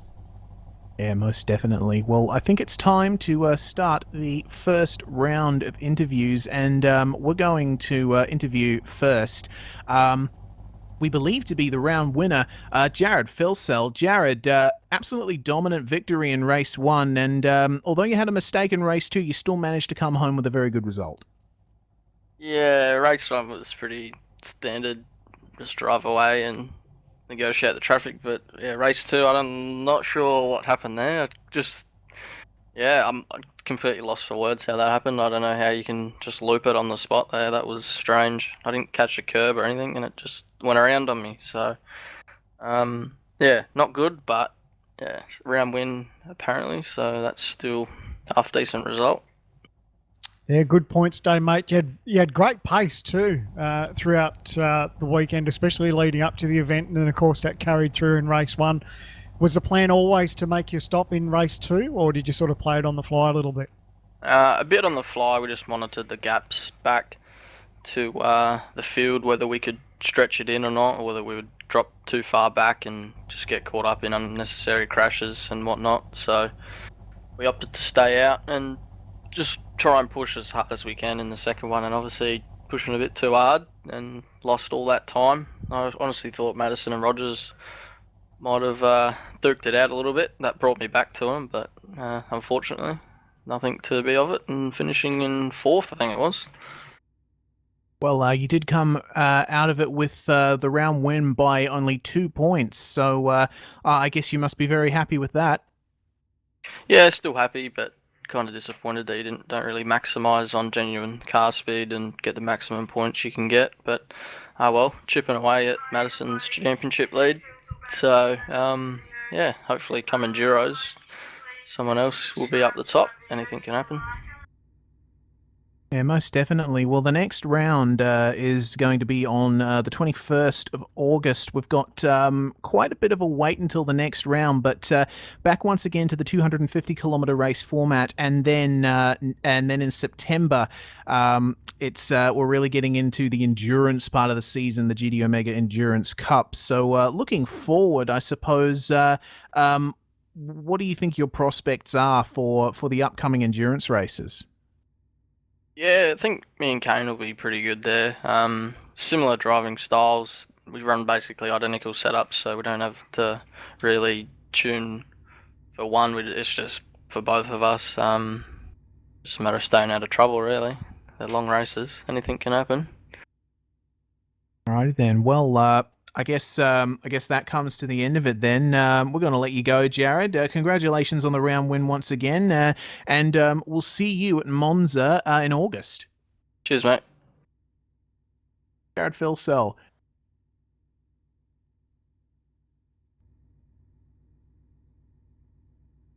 Your race winner by only 2 points. Apologies for little mix up there. The next person we're going to bring in for an interview is Joshua Rogers. Josh, Some very consistent results from you in this round at Circuit of the Americas, but ended up losing the round win to Jared by only 2 points and are tied with Madison down for second on 280. But still, a pretty good round for you. Yeah, hey boys. Yeah, look, it wasn't too bad of a round. Yeah, that round points were tight in the end. Sam, I remember Sam telling me on the last lap, if you pass Sean, you get the round win. But Jared managed to get past him as well, which gave that back to him. But look, that was a good race. Unfortunate for Jared in that second one. Yeah, just pushing a little bit too hard and mistakes happened. But yeah, it was good fun. With the pit stops, split sprint always puts on a show. Mate, it caught us by surprise, but what were you thinking when you started catching Sean Kelly? We couldn't believe that he dropped from second to fifth on the last lap. I think his tyres must have gone south for the winter. Yeah, yeah, must have. Really, I was just trying to stay calm and collected. Wasn't gonna try and do anything stupid, but I did know I had to try and get the move done, and yeah, got that done. And that was all good. Wasn't stressing out too much, really. All right, then. Well, congratulations once again, Josh, on basically tying for second place at here in Austin. But coming up next month, we're going to be going to Italy for Monza. Monza, a track that's very different to this one. Not only is it a lot older, but it's a lot straighter and has some very heavy braking zones all round. So what are your thoughts looking forward to the next few rounds? Yeah, look, I really enjoy Monza. It's a track that I'm not necessarily that quick there. There'll be something to work on, but it's fun, and much like Cota this weekend, it always tends to put on a show. And then after that's the Enduros, isn't it? Where it all began for me and Joe last year. Hopefully we can try and do something special again. Yeah, certainly. We'll definitely be watching you guys and seeing what you can do in the place where you made your debut in V8SCOPS last season. Well, congratulations once again, Joshua Rogers, for second place here at the Austin Super Sprint, and I guess we'll see you at Monza in a few weeks' time. Yep, cheers, boys. I'll just take the time now to thank the sponsors, Hyperstimulator. They take care of us and do an awesome job. If anyone's interested in rigs or whatnot, they have some awesome stuff, so go check them out. And also the boys at TTL, they do an awesome job, and the car was good this weekend. We obviously had a lot of work to do after Thursday, and we managed to make it as good as we could, so cheers to those guys. Fantastic stuff. We'll see you at Monza, Josh. Yep, catch you, boys. And I think the final driver interview we'll be doing for tonight, once we give him talk power, Mr. Corey Preston. Corey, not the best round for you, unfortunately, with some incidents that you seem to be involved in. Yeah, not the best round. He actually caught me a little bit by surprise, to be honest. But yeah, it's good to come in and talk to you regardless. But yeah, I'll just put that race down to a extremely strong character building exercise. I mean, with the amount of stuff that happened tonight, all you can do is just sit back and laugh. I mean, yeah, it's all you can do, really. But I mean, all I can think about now is just the song, 3 steps forward, 4 steps back, or whatever the song is. But yeah, that's how my second race at least went tonight. Oh, mate, now you can just do eyes forward and look forward to Monza, mate. You looking forward to that one, round 10? Yeah, Monza's always a great track for us, and I think me and Dale have been selected to do the thingy, the track guide. That's it, the track guide. And yeah, Dale's hinted that it might be a little bit different to others. Whether he decides to turf me off the road or not, I don't know, but we'll see. But yeah. Then. But yeah, I mean, as you say, not the greatest nights tonight, and involved in some stuff, but yeah, still a learning experience nonetheless. All right then. Well, yeah, I guess Looking forward to Monza and the Enduro season. I assume you'll be partnering with Nishi for the Enduros? Yeah, that's the plan. Unless something majorly drastic happens, partnering with Nishi, yeah. But hopefully we can have a bit of a better enduro cup than we did last year. But we'll see about that when we get to it. So, but yeah. All right then. Well, I guess thank you very much for coming into the box and having a chat with us, Corey. And I guess we'll see you at Monza next month. Thank you. Cheers, mate. Thanks, Sam, man, and Ress. All right, brilliant stuff. Corey Preston there for JMSR 6 Boost Racing. I think now the driver interviews. Oh wait, we've just had Madison Down turn up. We should probably have a little bit of a chat to him, considering that that he had a quite a good round. Madison, welcome to the comms box. Tied for second in the overall round standings. Yeah, not too bad actually. A lot better than I was expecting that to go.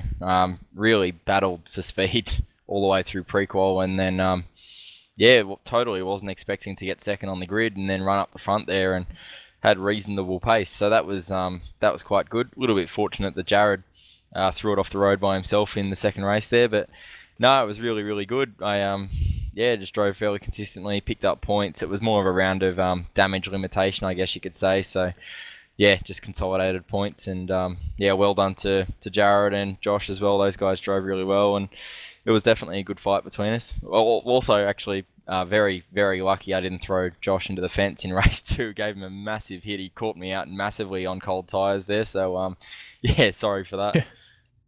Yeah, we caught that in the broadcast, and I think it was a nice bit of sportsmanship too, because I think he may have got a slowdown penalty for that, and I saw that you just sort of got out of the throttle a little bit just for him to get back into the race. So, it was just one of those unfortunate incidents where he's on colder tyres, you're on warmer tyres, and you could tell that there was no malice there. It was just one of those racing incidents.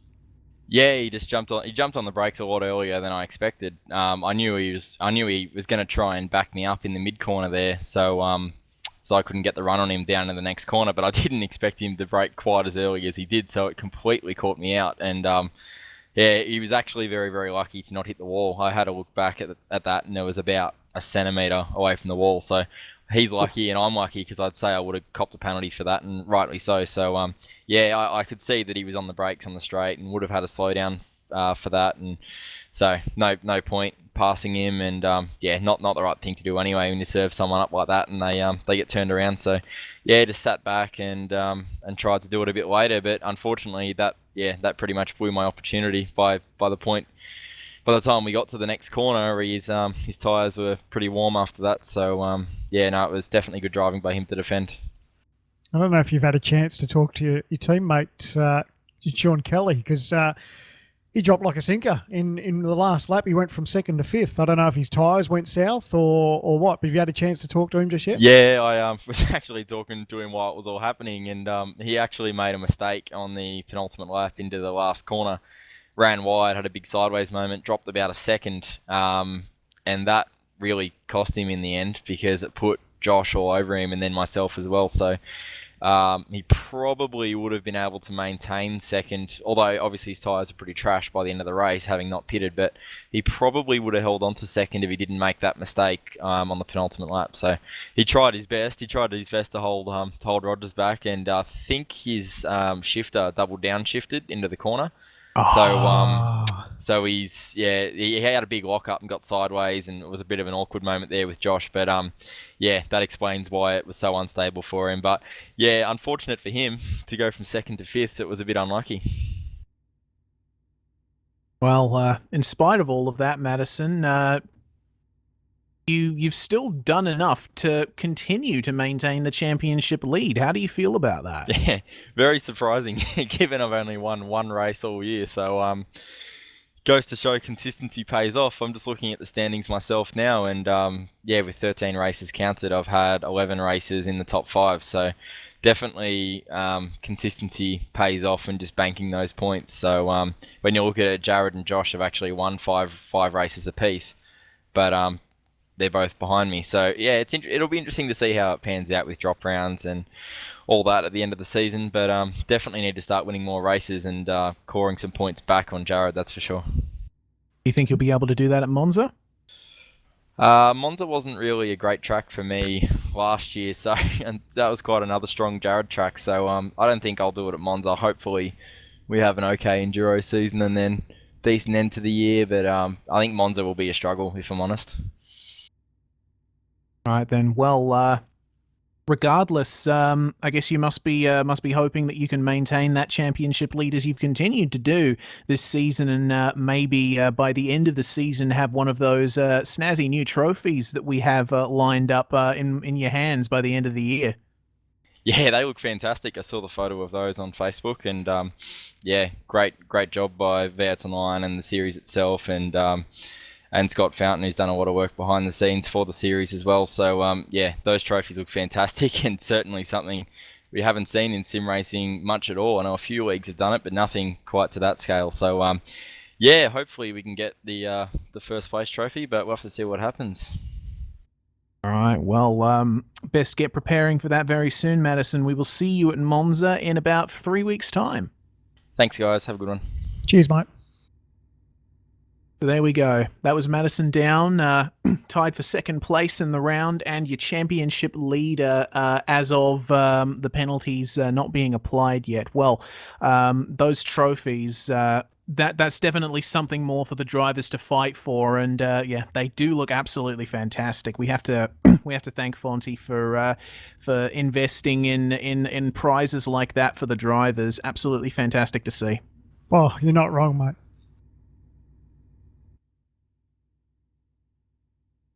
Fantastic stuff.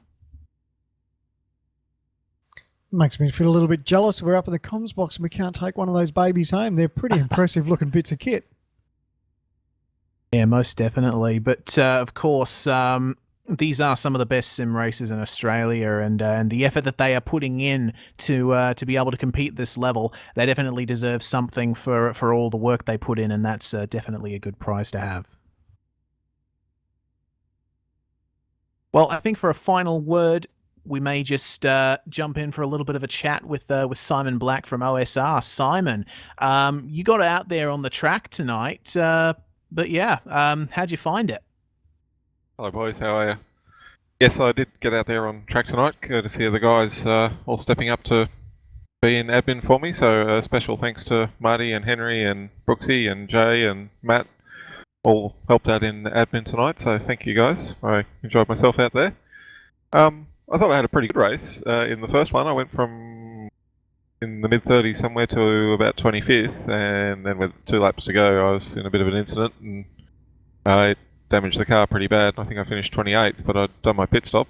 And in the second race I got a pretty good start, and then going down the front straight I got cleaned up by one of the cars coming back off the wall, and yeah, the engine leaned over straight away and I was down about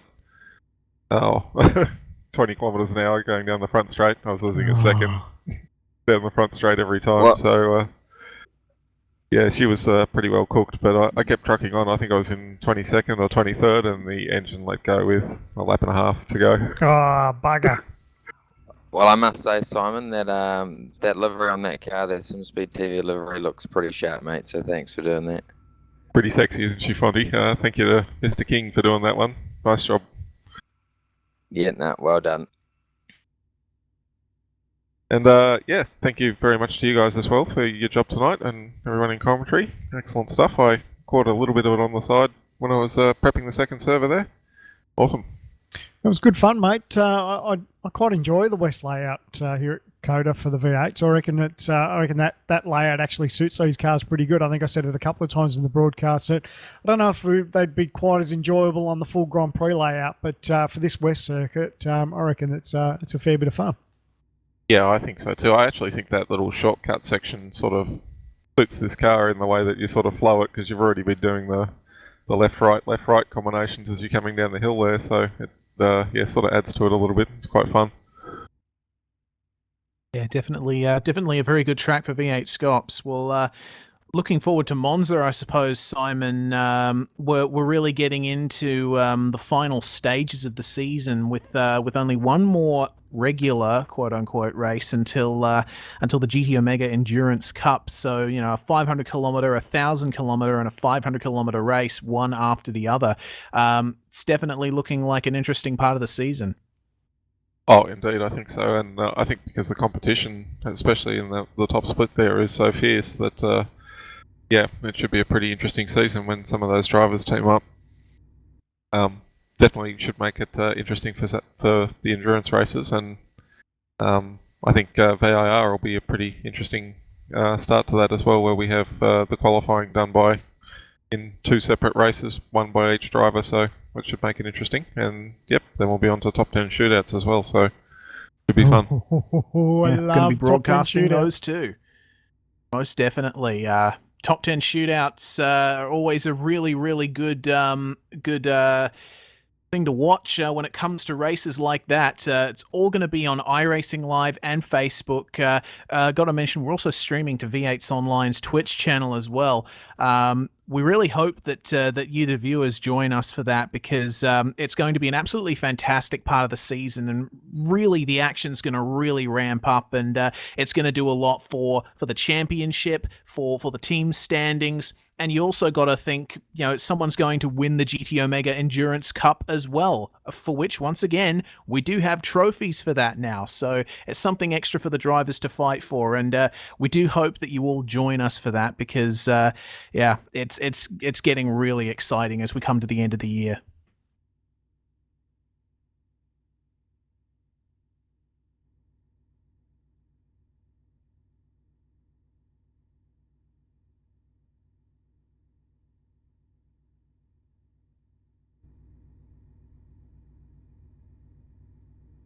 So either way, I do believe that that marks the end of the broadcast. Thank you very much for joining us, Simon. Oh, thank you very much, guys, and thanks for the great job you do always. Awesome. Cheers, mate. And thank you very much for joining me in the commentary box, Sandman. We always appreciate you turning up and giving your special flavour commentary to this fantastic series. Thank you, Reese and Fonty and everyone else all behind the scenes. It's great. We've got a great series, and mate, I already can't wait for Monza. Bring it on. Yeah, I'd just like to add in something there, guys. Hey, from the director's point of view, big thanks to both of you guys, including Sam and Jake.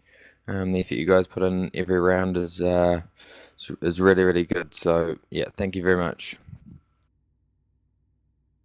Thank you very much, Fonty, for broadcasting all the way from the UK today, remotely operating his computer in New Zealand. So, major commitment props there. That is the end of the broadcast.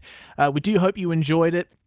We'll see you guys at Monza. You've been watching the Lenovo V8 Supercar Online Premiere Series. This was the Austin Split Sprint. Your round winner was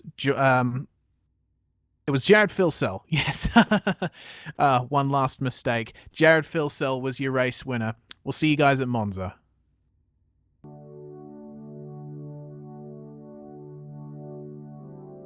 Everything is big in Texas, or so they say, and this monumental facility, located just outside the city of Austin, is no exception. The Circuit of the Americas, colloquially known as Cota for short, is the most recently built Grand Prix venue in North America, and the first permanent track in the United States to be built from the ground up for Formula One. Unique among more modern Grand Prix venues for incorporating more elevation change than most, and directly drawing inspiration from other classic circuits in its design, Cota is a favourite among many fans and drivers. The circuit has a wide variety of corners, some of which have multiple lines through them. Wide and smooth, while being fresh enough to racing action that a groove is hard to find, no two laps here are entirely the same. Cota is the youngest of the tracks that V8SCOPS visits, having completed construction in 2012. As such, it needs more time to make its own history, but it's certainly going about it in the right way. Conceived by Tavo Helmond and motorcycle racer Kevin Schwantz, the goal was to create a modern venue that had character and challenge, and they certainly succeeded. The most iconic parts of this track are the steep rise to Turn 1 and the imposing observation tower from which one can see almost the whole track, while there are echoes of Silverstone and Istanbul Park in the S's and third last turn respectively.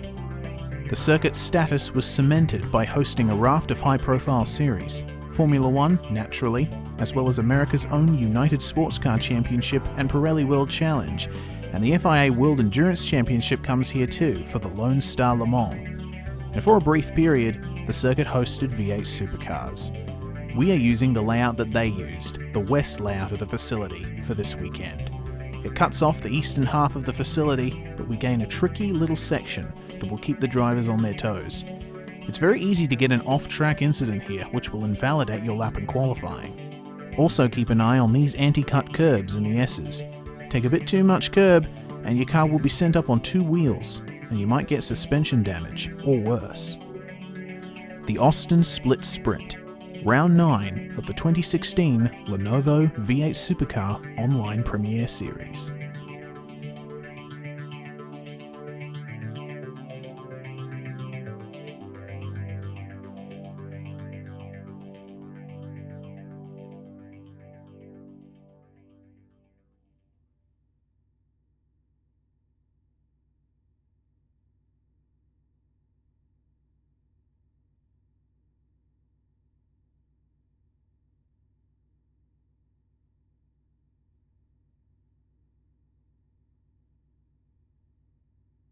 A few years ago, members of the iRacing V8 Supercar community came together to articulate an idea. Then, on August 10, 2014, the V8 Supercars Online Premiere Series had its first race day at Circuit of the Americas, and Madison Down claimed the victory. Madison Down, the winner. Phil Sells second. Hampstead third. Your podium. And Sean Kelly not far off it in fourth. For what a result. What a race. This first test season, however, would go to TTL's Richard Hampstead. 2015 was a defining year in V8SCOPS, the first year-long championship in iRacing V8 Supercar history. The season was filled with many highs and lows. Few drivers were triumphant. Most faced heartbreak. Young gun Jared Filsell was crowned our champion. But in 2016, it's a new championship and a new opportunity for our passionate sim racers.